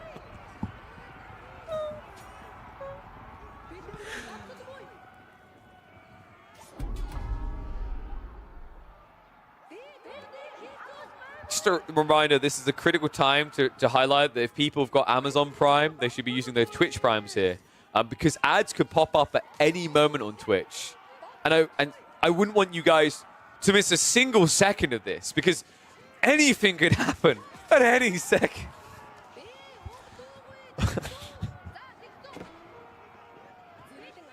Oh my goodness. All right, Merlin's found him. Mark it.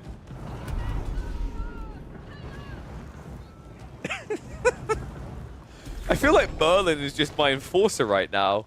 He's like, oh, gotta find those stragglers and shut them down. Be a shame if Gully Deckle got found in the south side tree line. This is the test to see if he knows. I think he does. Okay, Dragavan has captured the sacred. Why does this keep happening with TCs?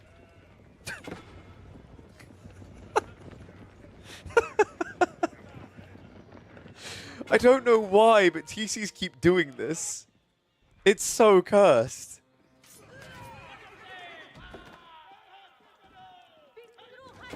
Dragavan, he's captured the sacred site and now he's going for kills. I think Dragavan's got this. This should be over. All right, we're going to speed this up a little bit. He just burns down, doing laps of the map. So, if I remember correctly, Dragavan just basically apes everyone in the end because he has ridiculous damage on his spears. Merlin, in the end, it turned out, was not GGing out because he was trying to basically play janitor to the lobby. So shout out to Merlin on that. But yeah, you've got. I'm pretty sure Lamette eventually. Will not be this long. Yeah, the sacred site's locked not in. For the reasons the Mongol one. And no one can break him because look at this. Look at the damage. So quickly to this. He's killing like 2 spearmen and losing about 10 to 20 archers. 2 minutes away. They have like, I think, 1,000 HP or something at this stage, Meanwhile, chat. It's like ridiculous. It's out of control. The buildings. Whoopsie. Like, it's legitimately out of control. Hit for 60 damage. 650 HP right there. You see that? It's ridiculous. Buildings are shuffling anymore. Stop host also showing up with 800 HP, but against the 60 damage spearmen, I'm doubtful they can do anything. Oh, God. If you're enjoying what you're seeing here, and you want to see more, by the way, of this kind of absurdity, nope, we never want to see this again. We thought it was funny, and then we remembered. Community action. Be sure to subscribe to the channel, making me lose. Okay, well, there you go. I think we're going to have to do more of this. Oh my god, dude. My PC is so much better now. It's crazy. At least 15 more matchups to test here. Oh god, what have I created? And I personally am looking forward to it. These mangonels, by the way, they attack every 1.67 seconds. Now, the interesting thing is, like, we didn't do too many more of these, right? Yeah, because, like, I don't know. 859 views wasn't bad, actually, for that point where we're at, like, growing-wise. Yeah, I don't know. At the same time, I mean, like, I've always struggled with this. I want to be able to do more free-for-all content. I thought it'd be the thing that people actually cared about more over time. But I don't think that ever happened. Community games, low elo, whatever. It's always remained about 1v1s. Which is kind of a shame in some ways. I don't know. I don't know how I feel about, like, just how anchored we've become as a scene to the 1v1. But it's, I think I talked about this, like, over a year ago or so. It was like a cog of our own design, if that makes sense. Like, all of us just fed that beast, that idea that, like, 1v1 is all that matters, right? Tournaments, etc. And now we're just kind of here. And I'm not sure how you, like, diversify it so casual content can be just as enjoyable. We tried, right? But, like, 1v1's boring, we need variety. I mean, I tended to agree. But, like, and the mods are fun, right? But, like, the thing is, so many people just don't care. And, like, it has to be a stat-informed, like, decision, right? I think we had a time where we were pushing quite a lot of community game stuff, and the channel just wasn't seeing growth, like, on the YouTube side or whatever, and Twitch was suffering the numbers. And, in fairness, it's probably because our thumbnails back then were not as good. Some of them were alright, but, like, it just wasn't striking hard. But, like, it's always been one of my big regrets is not being able to, like, fix that. I mean, even now, like, I literally just, like, got back and glanced at the viewership, right? Appreciate everyone who's been hanging around, right? But I think when we left, with the start of that replay, we were at, like, 260 or so people. We're down to 170. So, like, it kind of... And then if I check YouTube for a stat tracking point, that was, what, an hour ago? That's lost, like, an extra 10 viewers. We were at 60 or 70, right? So there's definitely something to be said about, like, the community cares deeply about 1v1s and not as much about free-for-alls, team games, etc. Like, part of the problem is, like, you've built around it, right? And because you built around it, there's an expectation that that's what people want to see. So it does kind of make sense. By the way, that's kind of crazy. You guys see this? You guys see who's on the game? I'm a little bit shocked. You see that? That name right there? Those a little bit newer might not be familiar with that name. That is a very talented player. Killiger's back on the game. He's up to something. His profile's hidden. Are we getting more StarCraft players returning? Either that or someone is pretending to be Kelazur. If you guys are not familiar with Kelazur, he's a very talented player in RTSs. Okay, so he actually does occasionally play. Yeah, I'm looking at his profile. I think this is Kelazur. Because he's on my friends list, right? So it must be maybe. Because we got like, look, this guy. I think it's him? Actually, no. This is a different guy. Actually, did Kelazur stop playing before ranked started? I felt he was playing after ranked started, but maybe I'm wrong. If you're not familiar with Kelazur, by the way, this is Kelazur. Very, very talented StarCraft 2 player. So yeah, earned over 200,000 playing StarCraft 2 competitively. So very interesting if he's back playing. Also think Friday nights are just lower viewership. I'm not sure that's entirely true though. I don't think that holds necessarily. I think it's tough. Like AoE falls in like a weird place on viewership now for sure. And we did highlight that already. It's like, I don't know if it's summer or whatever. I've been thinking about like diversifying the content, just having variety days for that reason as well. It's probably a good time to do it. Like maybe we have a day where we play AoE4 and then we have another day where we play, you know, Stronghold Crusader, because I think it comes out next month. You know, damn, we should have done a clear obscure playthrough now, but like, I don't know. But I don't want to, I want to do more than that than just like, oh, I play a game. Because like the lazy content creator route is like, oh, I'm just playing a game. I want to try and create content for you guys. So we'll figure out what that looks like. We'll come up with some cool concepts with some newer games, different challenging ways to play them, etc. But I did promise you guys a Dumu Louis game. So let's deliver on that promise. They had a very interesting looking Enlightened Horizon game.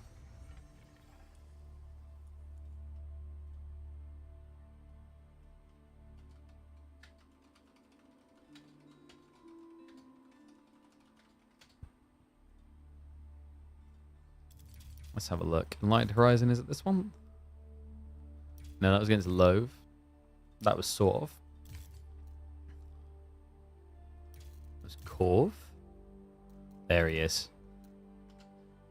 The golden boy. Laser said a while ago that within the next months there should be there would be more SC2s coming over to AoE. Yeah, like it makes sense, right? Like SC2 is dying. It's been dying for a while. It's basically being salvaged to a certain degree right now by people like Wardy and Tasteless State, etc. Like basically going and running their own tournaments. But that's not like a that's a duct tape solution on actually I don't like that example. Like, duct tape like on a water can actually hold it like maybe indefinitely due to like pressure logic. But you get the idea. It's like it's a temporary boo-boo fix for a long-term problem that hasn't been resolved. But it's time. The moment you've all been waiting for. It is probably my favorite pub matchup you will find. Welcome back to the channel, folks.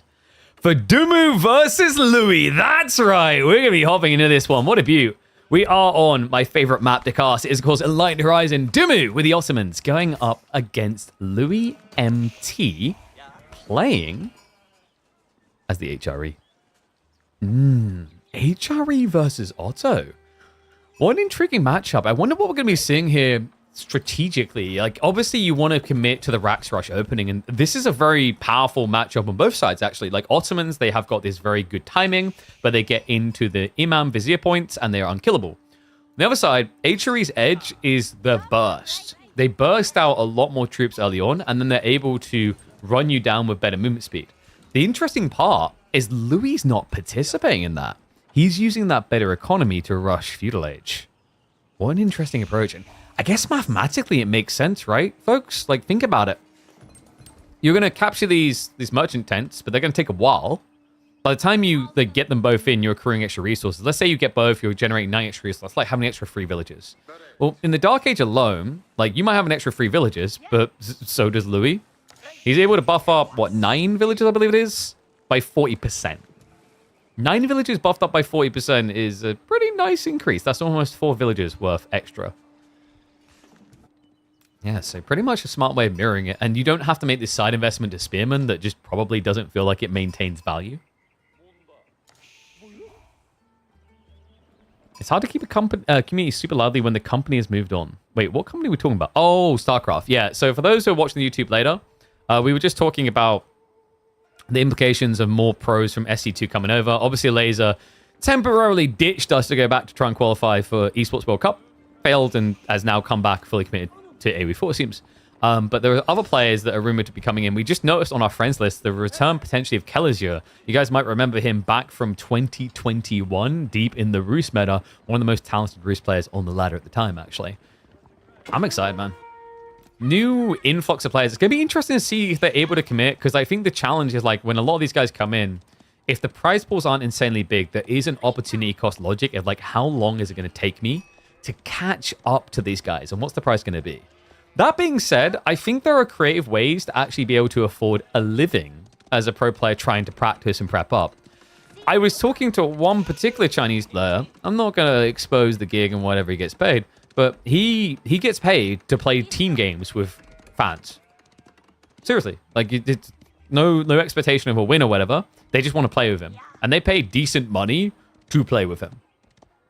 So yeah, very interesting business model going on there. It makes sense. Like if you think about it, in some ways, so Age of Empires 4 leans more on the older demographic, but the interesting thing about that is like, yes, more disposable income, but in some ways, harder to get the money out of them. But if people really do enjoy just playing with these players and they feel like they're supporting them, they'll probably pay out just to actually hop into a lobby with them. It's definitely something that tracks across communities. I remember Pudge from Dota 2. I think he charged like $100 for an hour for coaching. And he basically would say that like when you get into a coaching call with people, they weren't there to be coached. They just wanted to talk to him. They were a fan. How many of you would pay to get on the call with Louis MT? I hope not many. He speaks a little bit English, not much. You need a translator there. It would be interesting to pick his brain. We do have Dumu just mixing himself up on the map to get the maximum out of this play. So he has taken the Wolf Den. He's got his own backup one available. And Madrissa's coming in. Could this be a fast castle type build? I mean, HRE are already in the feudal, and they are going to be leaning to the age. We've got archers plus racks. Interesting. So Dimu, up against this, like, what's the plan? Because you have to be anticipating this, right? And you don't really win spamming archers against HRE. They just vomit out a lot more quickly. Sapai kind of seems like the given, but at the same time, like that's where the spearmen come into the equation. It could be we're looking at meta arms. It depends if Louis is trying to like end the game in feudal, or if the focus is more on just building a lead to go into castle.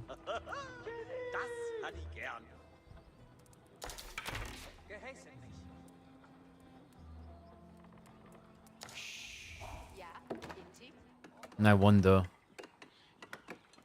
if you let him get this deer, this is actually a really good map for Burgrave rushes. I've seen it a few times from HRE. It's a very short distance to your opponent's base. I mean, this is the distance. Ready? And we've arrived. Not difficult to reach. And it's interesting, actually, that Louis is the one building the wall, not Dumu. Because I would expect the fear to go the other way.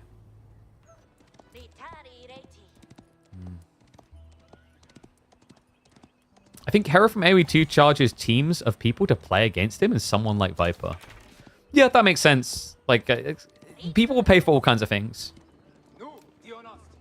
Really, like, because also it's a way they can have fun, but in a lot of people's minds, it's how they support their content creator. Right? The person they want to back anyway. I mean, you see that in all forms. Like, subbing is just a different form of that. It's just when you do these things, you have incentives, and you also have, like, a renewable, replenishable resource to tap into on people as well. So we have got the house being burnt down. Now, this is what I was a little bit worried about for Dimu with this spear opening when I saw that this was like a feudal rush from HRE. You are going to lose both merchant camps.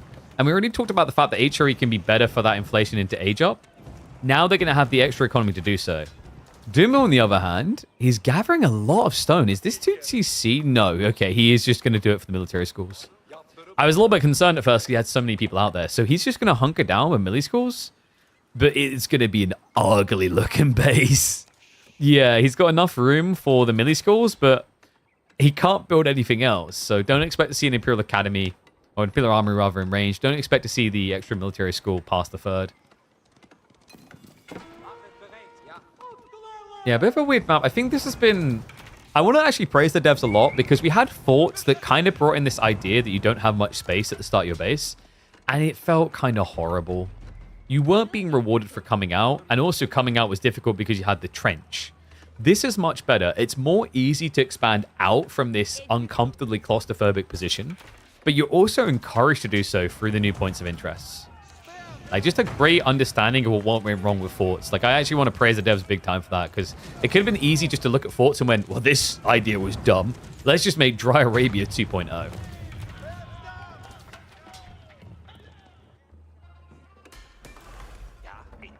And is this live? You think Dumu is going to be awake at almost 8 p.m. UK time? He fell asleep 2 hours ago.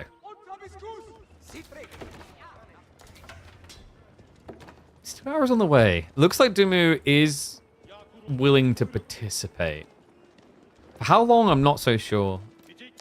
I'm trying to think if there's like a clear power spike in mind. I mean, he done really well on the sheep. I think that's what's helping. He went for the sheep point, but he also has plenty in reserve. So he's got 21 sheep, not to mention the Madrissa, which is infinite food for a few workers. On the other side, it's only 5 sheep remaining. So there is a world in which Louis has to uncomfortably think about playing into farms. He has moved down to the deer in the meantime.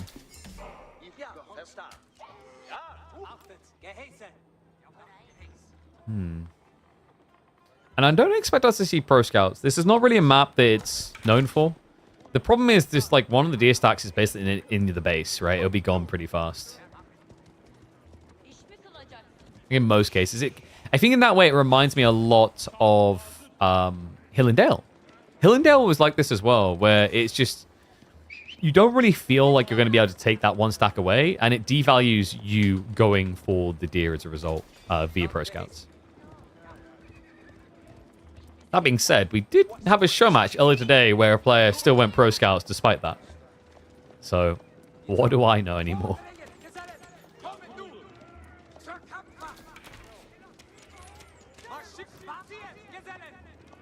H3 Feudal. What a unique build, right? I've never seen them do this before. Men-at-Arms switch now. He's prepping for a castle transition. This is, like, super scary. People discovered a while back that any civ that can scale into a heavy unit in Feudal has an insanely long run in Feudal that's valuable in a stalemate. Most civs, like if you go long Feudal in the stalemate, it doesn't feel great, right? Because you're building like archers and spears and horsemen, and these are mostly units that are, if they're going to remain viable, situationally viable in castle.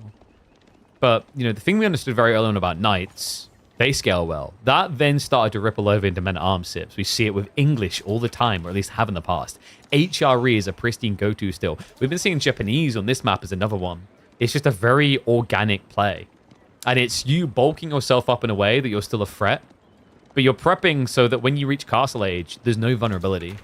You just suddenly level up your army to the point that it can't be fought by a feudal army.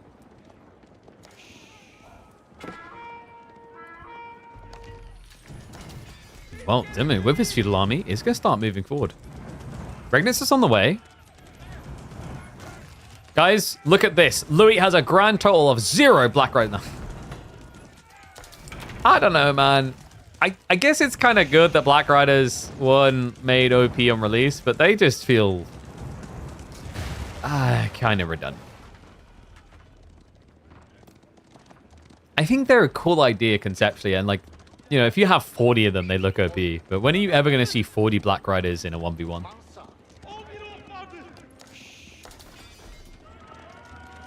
After the move speed buff for HRE, the first thing you try with mass feudal men-at-arms only into castle transition.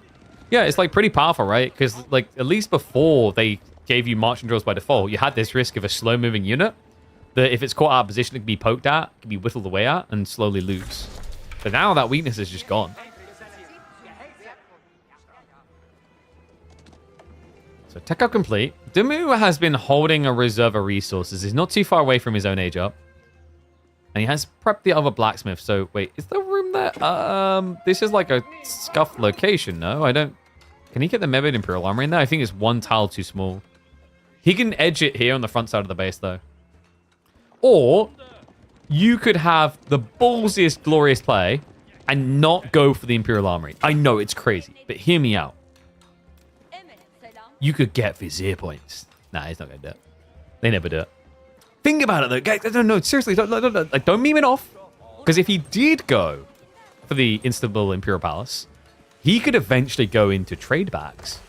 It's not going to happen. And we might see it in the new patch, because they're making some changes in the upcoming patch where, like, a Kinji will spawn within Kinji system. Extensive fortifications is going to discount the cost of TCs. Pax Ottomana is going to be even better. There's a possible world where we see it. It's interesting because I think I predicted that it would switch towards the Imperial Palace like 2 seasons ago. And I was shocked that it actually didn't, considering the viability of some of those like techs being researched faster. I think this was after the siege got nerfed. I was like, yeah, well, the mangoes are kind of worthless now. But the problem was, even with those mangoes nerfs, even with the Springle change and all these details, the thing that players have struggled with this whole time is, what is there worth getting other than military schools? Like, you don't want Pax Ottomana. If you actually do the maths on Pax Ottomana, it's pretty underwhelming. A 50% increase production speed for 4 minutes. You produce 3 villages a minute as it is. That's not a substantial increase, really, in most games, where by the time you're getting anyway. What is substantial is this archer count. Louis feeling ambitious. Is going to back away. But, like, outside of that, think about the other options. Janissary Company is a one-offer. Great Bombard occasionally makes sense if the game isn't reaching Imperial Age. Trade bags is like super duper situational. You very, very rarely see it. Siege Cruise is the okay one. So like usually your route is going to be Anatolian Hills, military campus for the extra military school, advanced academy so you can get different units, better units, and then you finish off with Siege Cruise. That's pretty much everything you need. And Siege Cruise sometimes doesn't come out depending on whether you like went for the Imam points early on instead.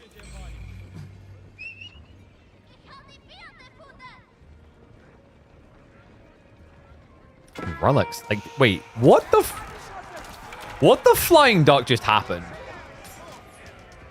I cannot believe Louis so freely just casually went in and has 4 relics. This is a 5 relic Regnant Scale. Okay. It's gonna be a GG, right? Maybe not. He is fitting the herd well. Men-at-Arms count isn't too high. And remember, this is pre-Sipahi upgrade. And there will be no Sipahi 2 upgrade anymore. But the archers are holding on. So well played by Dimu there. He was using the buffs very well. The ranged armor made the difference there in the static fight. Yeah, marching drills doesn't really matter much when you don't need to move in or out. But this is like crazy. I mean, Louis, he doesn't know where the other relic is the only upside for Dimu right now. Behind this, what's he got to show for it? Farms already spamming up. Yeah, he's going up to 8-9 farms. He's got berries still in the corner. Double berries, in fact. And then he can just mass farms around this. Yeah. It's a little bit risky because you're going to be building it on the forward side where you're being attacked. But you're going to want to lean there for the Arcane buff. You could actually add in monasteries. Remember, there is the monastic ability now. I think they call it Cistercian Abbeys, right? We don't really see it very often, but here you go. The Cistercian Abbeys, it will allow you to just build extra monasteries and like use the Regnants as a drop-off building. Which is actually really good because of the location, the gold and the berries. Actually kind of interesting. You'd spend 100 resources setting up the mill plus the mining camp. If you hadn't done that, then it looks pretty desirable to just rush into it at like 175 resource investment instead of the 275, right? Because you're using up the role of the mining camp and the mill instead. Always feels like Atria are able to kill Ottomans, but their units are just so much worse compared to Ottomans. Yeah, but it's the resource value, right? Things change a little bit, though, as you go deeper in the game, right? Once you get to the imp age and you get that increased production rate, that's when Ottomans like kind of have a competent value point. It's just difficult to scale to that freely. The thing that makes Atria such an oppressive, bullish civ, and the reason why this civ that hasn't been winning as often as you think needed to be nerfed, is it's too easy to execute its tempo timing. This Civ just drowns you in units. Funnily enough, not quite here though. Dimu maintaining a really strong archer hold. Sacred Sight's also now being snatched by Louis. Does this guy really need more gold? Is he trying to get towards Imperial Age? How do I fix the 2 unused Ottoman landmarks? So, for the Imperial Armory versus the Imperial Palace, I think that might actually fix itself with the new options. So there's more Vizier points you actually want. It's kind of desirable. And then for the Seagate Castle, I feel like you need to maybe give it a unique unit it unlocks. Come up with something else. Not too OP. Maybe like a unique kind of like men-at-arms or spearmen. I'm trying to think of something that wouldn't be broken. Or if you really want to make it crazy, if you really feel like Ottoman late game is too good, make it so you need the Seagate Castle to get the Great Bombard. Boom. Now you have a choice. There is an even simpler way, by the way. And it involves switching the Imperial Armory with the Seagate Castle. The only issue is you're introducing more castle landmarks in Castle Age, and I just don't know how I feel about that. Why would you need a new unit type when you got Jan Sapai Great Bombard? Choice paralysis, my friend. The most important thing to do to players. Give them all the choices in the world. Make them hate the fact they have to choose.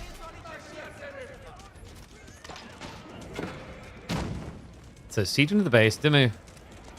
He's got the crossbow switch coming, actually. Pretty good position. Still, like, the problem here is in a normal game, against a normal Civ, you sit here and laugh at the fact that he has no gold. He's poor. He's that person who comes to school in the scuffed Reeboks that you mocked as a kid. Don't pretend you didn't. I know you did, and I still hold a grudge over it. But the whole point is that you know he's going to run out of gold. Except this is HRE with 4 Relic Regnants. And you've let him also capture Sacred Sites. He's not running out of gold. No, turns out that he actually has Nikes. And not the kind that like are super scuffed and you have to use like a marker pen to hide the actual holes. No, these are like brand new Nikes. HRE is the kid that every single week turns up to school with a new pair of sneakers. And it's about to extend to more than just the gold. We have got Cistercian Abbeys on the way. So he's going to be able to add farms around here. He can also just add in a monastery and it spread the farms wide. Secret Castle should be pretty decent in team games, right? Does it apply on on allies? I can't remember from the aura. Possibly. But the problem, like, the problem there is you're going to have to do trade yourself then. It's cool to enable, but like Ottomans aren't really a support civ. They're like a scale civ, right? Mongols are actually a support civ in team games because the Kurultai applies to teammates. So we have got Inspired Warriors on the way. Pretty smart. These archers are up to 9 damage. Your men-at-arms going to get up to 6 armor, but with the Inspired Warriors, you can add another one in. The only awkward issue is we usually see HRE feels a little bit bad for this timing because compared to Order of the Dragon, you need more prelates to buff the entire army. You've got a breakthrough. Going to be slowly coming in. But soon we will breach. And I imagine we're going to be looking at, what, Siege Crews next? And also Imperial Age. Dimu's getting ready to tech up. Some people just actually don't like Siege Crews. They don't feel like the attack speed is that worth it. So normally, like, if you just don't want the extra micro, the Huss and Fuss, there are a lot of players at the moment that typically just go the Great Bombard, even when they know they're heading towards him. Because the thing is, like, think about it this way. You are going to increase the attack speed by 25%. And the setup, which is quite nice. But the trade-off, of course, is like you're now 1 less pop. So instead of it being a 3 population investment, it becomes a 4. Or with Great Bombards, instead of being a 5, it becomes a 6. Right? So pretty annoying little scale point there to keep in mind. Oh, sorry, no, it's a 4, isn't it? Why do I think they were 5? Okay, so 4 becomes 5. Wait, am I imagining things, chat? Or did Great Bombards used to be 5 pop? Maybe I'm imagining that.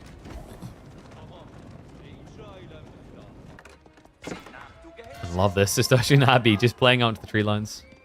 They buffed it from 5 to 4. Thank you. Yes, okay, so it was once upon a time.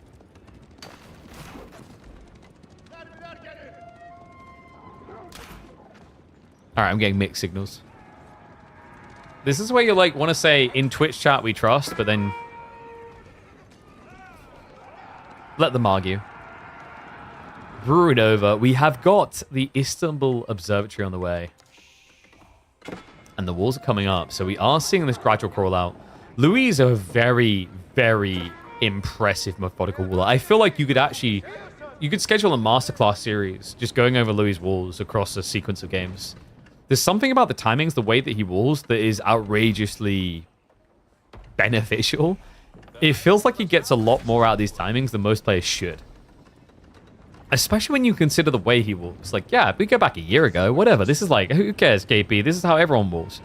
Not now. Nowadays, it's really hard to do these type of walls.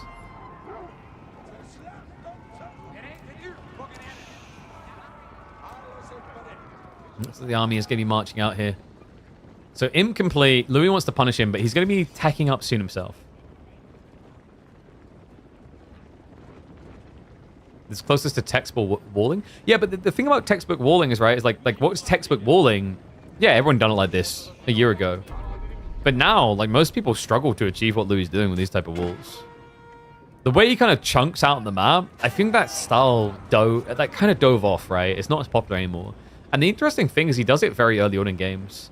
Not as early as WAM. I think if you want to look at early game walling and how to get away with it to the extreme, WAM is the best example there. But when you talk about mid and late game walling, I don't think there is a better waller in Age of Empires 4 than Louis. It is impressive, but simultaneously tilting to watch this guy build walls. Because the way he does it is so exploitative of certain matchups. For example, we've seen the way he plays China. Same way that B has done in the past, but to a bigger extreme. So B, if you remember, we had that ridiculous game on Highview where he just built a small palisade and then filled it with nest of bees. The difference with Louis is he just chunks the map. He creeps towards your base in the truest form of wall trench warfare. Sipahi, hello. Dimu, looking to punish. He knows he's tacking. Yeah, it makes sense, right? Louis backed up entirely. Have a dead giveaway, but it seems that Dimu a little bit hesitant to full dive yet. I think Voldemort overdoes walling. I think Voldemort sometimes... It's weird to explain Voldemort's walling in that sometimes he overwalls, like he's trying to claim extra areas he doesn't care about yet, when he doesn't need to in that particular game. And then there are games where he should foresight wall to extra areas, but doesn't. It's like, I know it sounds like I'm just like critiquing each end, and it's because it's like walling is situational, right? But it's a natural thing. Like if you're in a game state where you're not entirely sure what to do, and you want to try to give yourself some safety, you're just going to fall back to second minute walling.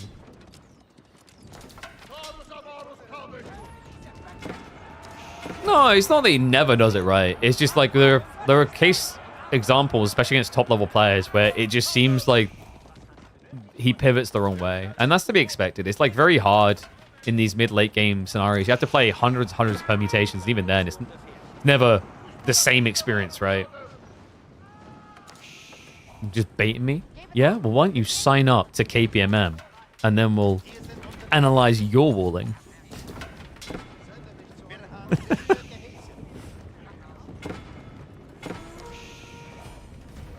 Have you signed up to the last KPMM? I think Kasha Games with Numenor? That's not my fault. That's your fault for scheduling it before a weekend of games that we're going to block out of match history. So suck it up, Sally. That ain't on me. We have got a big raid onto Louis, though. Look at the Sipahi. Jumping in. Biology's coming up soon as well. The Cistercian Abbey's farms are going to have to be idled out. Now, he did go past the Schwabi. He can afford losses. And in some ways, it's beneficial. It's temporarily going to give him a bigger military, but the problem is he needs to have somewhere to swing that military. Louis, it is going to be the extension of walls we talked about. Man, he is obsessed. What? The mangoes. The villagers can body block here. He's going to go for the repairs instead. Doesn't try to shivs out. And that target fire, Dimu, is so wasteful. He does get one of the mangoes. Other two are going to be saved, though. So a lot of Sipahi lost there with that dive. But Dimu's like, who cares? I've got this phallic overcompensating structure that's just going to allow me to pump out a lot more horses. Surviving is the only thing Ottomans need versus HRE. Yes and no. So, like, there is this idea of if you're both bursting production, then HRE will just flood you, right? Like, that's the struggle. So Ottomans have to have something that can hold. But I get where you're going. Like, the idea is HRE, like we said earlier, is a tempo sieve. It's all about maxing out its eco-scaling and then brutalizing you by mass producing. If you think about HRE's true late game status, they're actually kind of a sucky civ. Outside of the men-at-arms, they haven't got anything that useful. You don't really want to be playing Landsknecht against most late-game comps. It's not affordable to produce 40 of them at a time. So what does that leave you with? Like, compared to Ottomans, nothing. Ottomans have got the Janissaries, they've got the Sipahi being the best horseman in the game. They've got one of the best siege weapons in the Great Bombards. It kind of leaves you hard stuck. And that's what you usually see. HRE players don't like to have these hour-long games, right? They like to leverage an advantage. They like to push around these timings, usually pushing up into Imperial to be greedy so they can max out their population and then push you.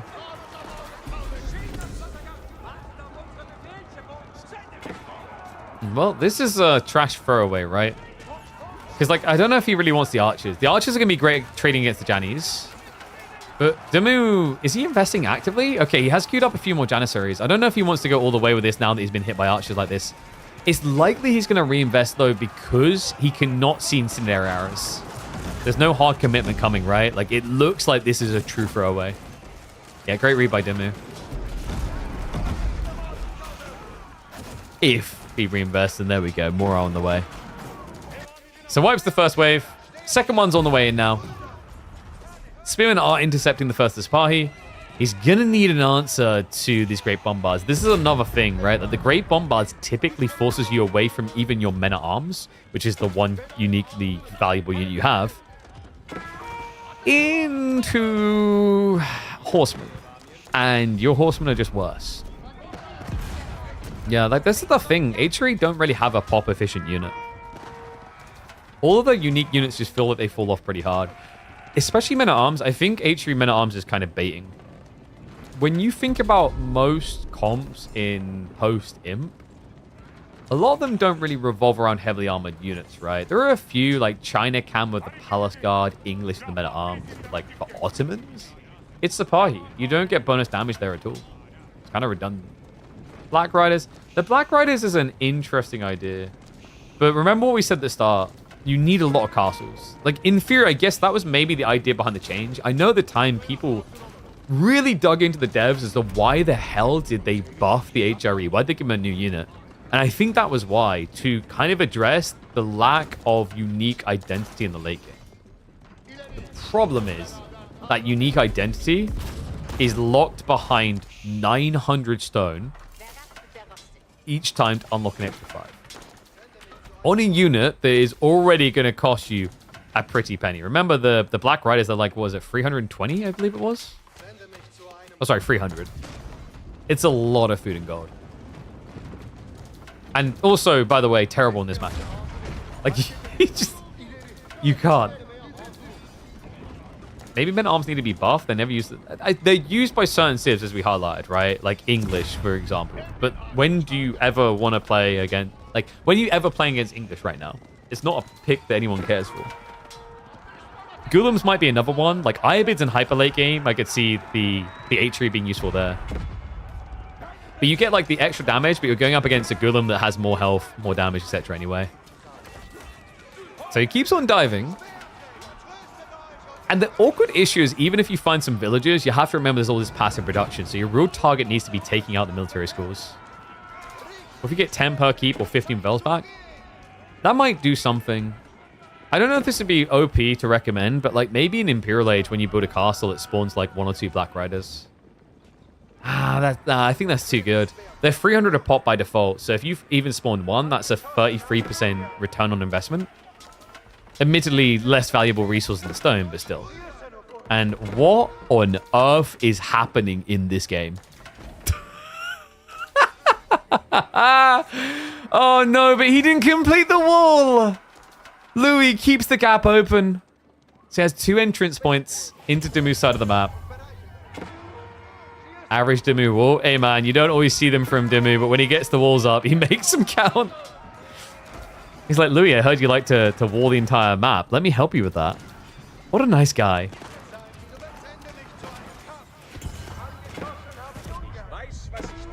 This game is getting a bit weird. But that's why we watch Louis versus Dimmu. When does it not get weird?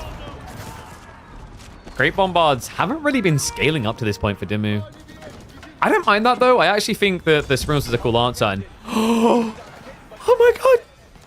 It's happening! What? He's building Black Riders. And the timing's interesting here because there's no Janissary. Now, the problem, though, is this doesn't have impact unless you have more. And he can only build 5. This is the weird part, right? Like, if you had 2 extra keeps, 15 Black Riders, you ambush your opponent with that, it's a game changer. But 5? I don't know if these are going to really do much. I guess it could at least force your opponent to react back into Janissaries, and then you go in for, like, mass mangoes, which seems to be the strategy in mind. He's got them queuing up. The walls continue. It's now Stonewall time for Louis. I think the best thing you can do with the Black Riders is flank raid. Instead, they're going to actually engage in the main area. He's trying to brute force his way through the siege. A little bit overextended here. Dimmu trying to hold that choke point.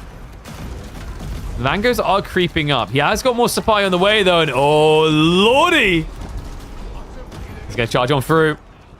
Louis, he gets a glance of it early. He backs up. Ooh, that was going to get uncomfortable. So we'll be able to retreat successfully. It's only palisade walls, mind you, not a reliable defense strat. Zapahi now riding to the north side. They're trying to deny the outpost going up. I think he's actually trying to break through towards the 8k gold in the corner. And what income difference? You forgot all of the passive income. Hey, it's totally balanced. And what's up, Jet? Thank you very much for the sub. Appreciate you, mate. Guys, do we get to say it? He's winning this game because of Black Riders. Woo! Woo! Weehaw! No, I need them to be shooting as I say yeehaw. Okay, let's not go that far. The Black Riders are attending the premiere of the movie, but they're not exactly the star.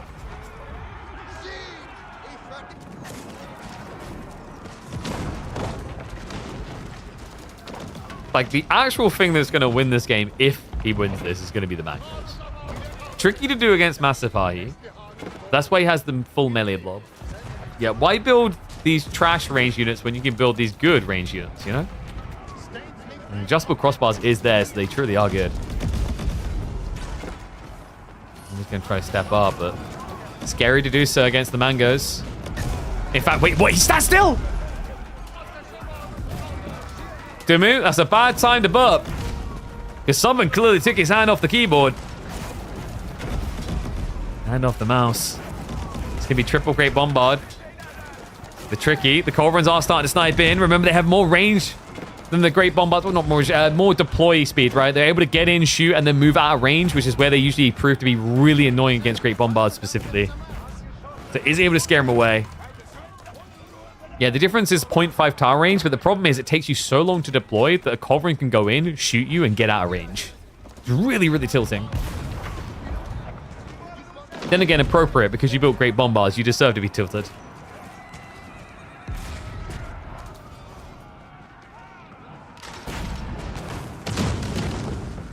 Is it me? Or is Louis swinging this? This is the thing about late game. Historically, a lot of people don't really like playing it against Dimmu because he's very good at like extending into that macro stage, I think it's fair to say. But Louis is on a whole other level. It's ludicrous. And are you kidding me? He's even camping the gold just in case Dimmu goes there. We can see Dimmu doesn't need it. He's got way too much gold currently. The Mango spam continues to crawl forward. And the problem here is the Janissary is just, they're never going to be tanky enough.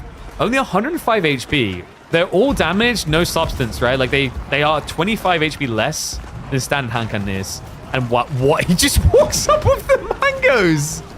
This man is crazy.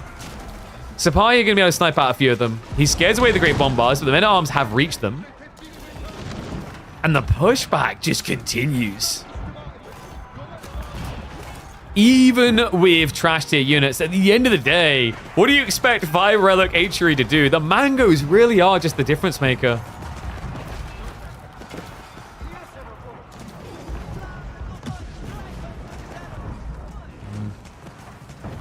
Now for production to be sacrificed. Sacred Site time is not reliable anymore. Still the Raxes over here. It's been a massacre, though. Look at the Gunners. They found their role as a pristine sniper. No, Dimmu. He just started trading. That's going to get shut down. Maybe. Probably. Not for the moment, though. Did he go trade bags? He did. So this was his long-term goal. It's weird, actually. Like, he did build an insane reserve of gold, which he's now starting to tap into a bit.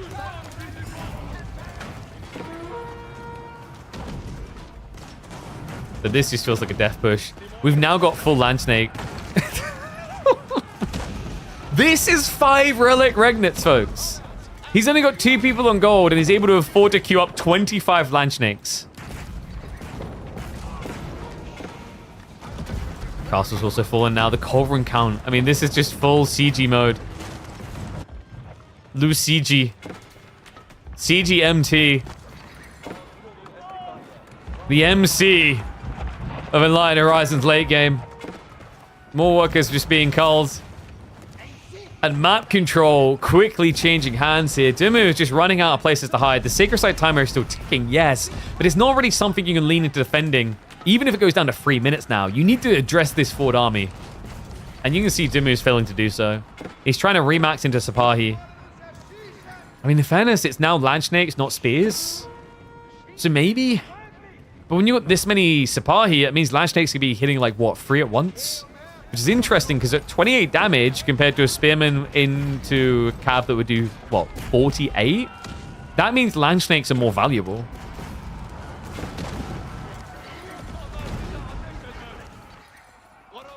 And the Black Riders. It's Caracol time. He already activated it. He's going to keep hunting. Land Snakes are moving across. It's going to force the main engagement, though. And Louis, he backs up. He actually doesn't just turn to attack. He's waiting for the mangoes. He wants ranged and melee cleave. Land Snakes. They stand their ground. Big mistake there. Meanwhile, the Land Snakes spread out. Janissaries not able to hold their own against this. It's going to be an overwhelm and an annihilate. So there you have it, folks. Land Snakes versus Sipahi. Lansk wins. Oh my god. And the brutality just continues. What an insane game. Louis able to hunker down and come back into this. It looked like it was Dimmu's game to constrict, to suffocate. But you just can't count 5 Relic HRE. And you know what? I want to praise him. We flamed HRE's unique late game units. And in fairness, this is kind of already on the back foot for Dimmu before the Land Snakes came out. But turns out Mangoes plus Lansk is a pretty sick combo. It's the cost that makes it usually impossible. Yeah, just like think about the individual investment. 100 gold per Lansk, 20 gold per Mango. And there's the infamous MT Cruel. Cruel or Cruel? I think Cruel is more appropriate. He looks like he's trying to tie his shoelace on the minimap.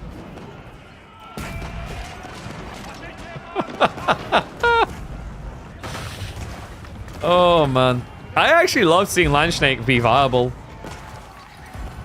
It feels like a unit that we rarely get to see, especially from HRE. HRE, of the 3 civs that can build it, are the least to use it. You see it more frequently out of both Byzantines and Order of the Dragon. So pretty cool to see them coming through here, especially against Cavalry Janissary. Just feels like a wild unit to throw out there.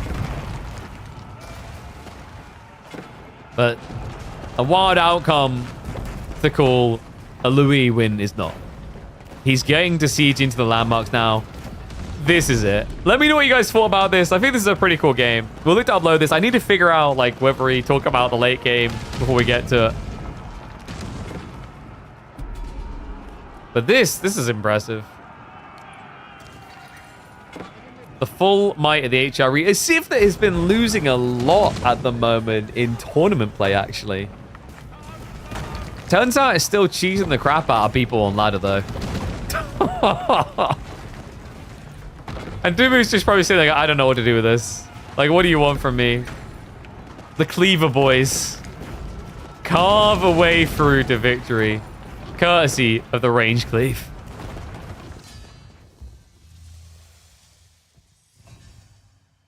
Start spamming them again? Yeah, you got to get back to like top 10. Have relevance, dude. Come on. We can do another video of like the top 10 player you've never heard of.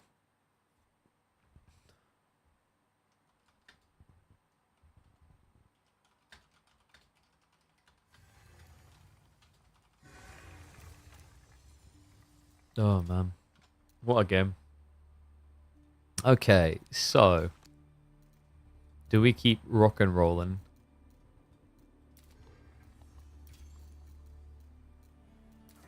Maybe? Who could we cast? Killager is still up to some private stuff.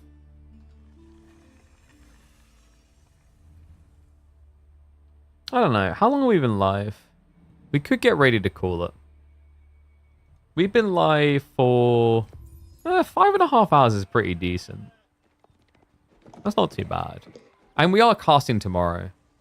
This is the thing, like, if I cast too many games in a row, it's like, you almost just don't, you get bored of the, like, next thing you cast. Does that make sense? Like, you have to kind of keep it special. You can cast KPMM series from today. I don't know if we really had many interesting matchups, did we? Let me have a look. So, Starflark versus Deep Shines tomorrow. Gully versus that Red Darksider. That's not very close on matchup, right? Deniska versus Jondo, maybe.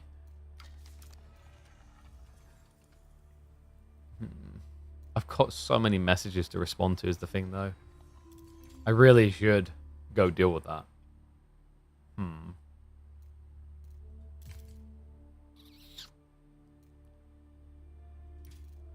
I don't know. I feel like I should probably be responsible and sort my behind-the-scenes things. I don't know.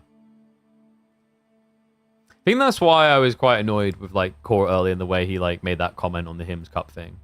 Like it did feel like it was just being kind of like disrespectful to the organizing of it, the way he typed it. And maybe that wasn't his intent, but that's the way it kind of came across. And it's frustrating because like I legitimately spent the entire morning trying to find a replacement player for Louis because he wasn't feeling well.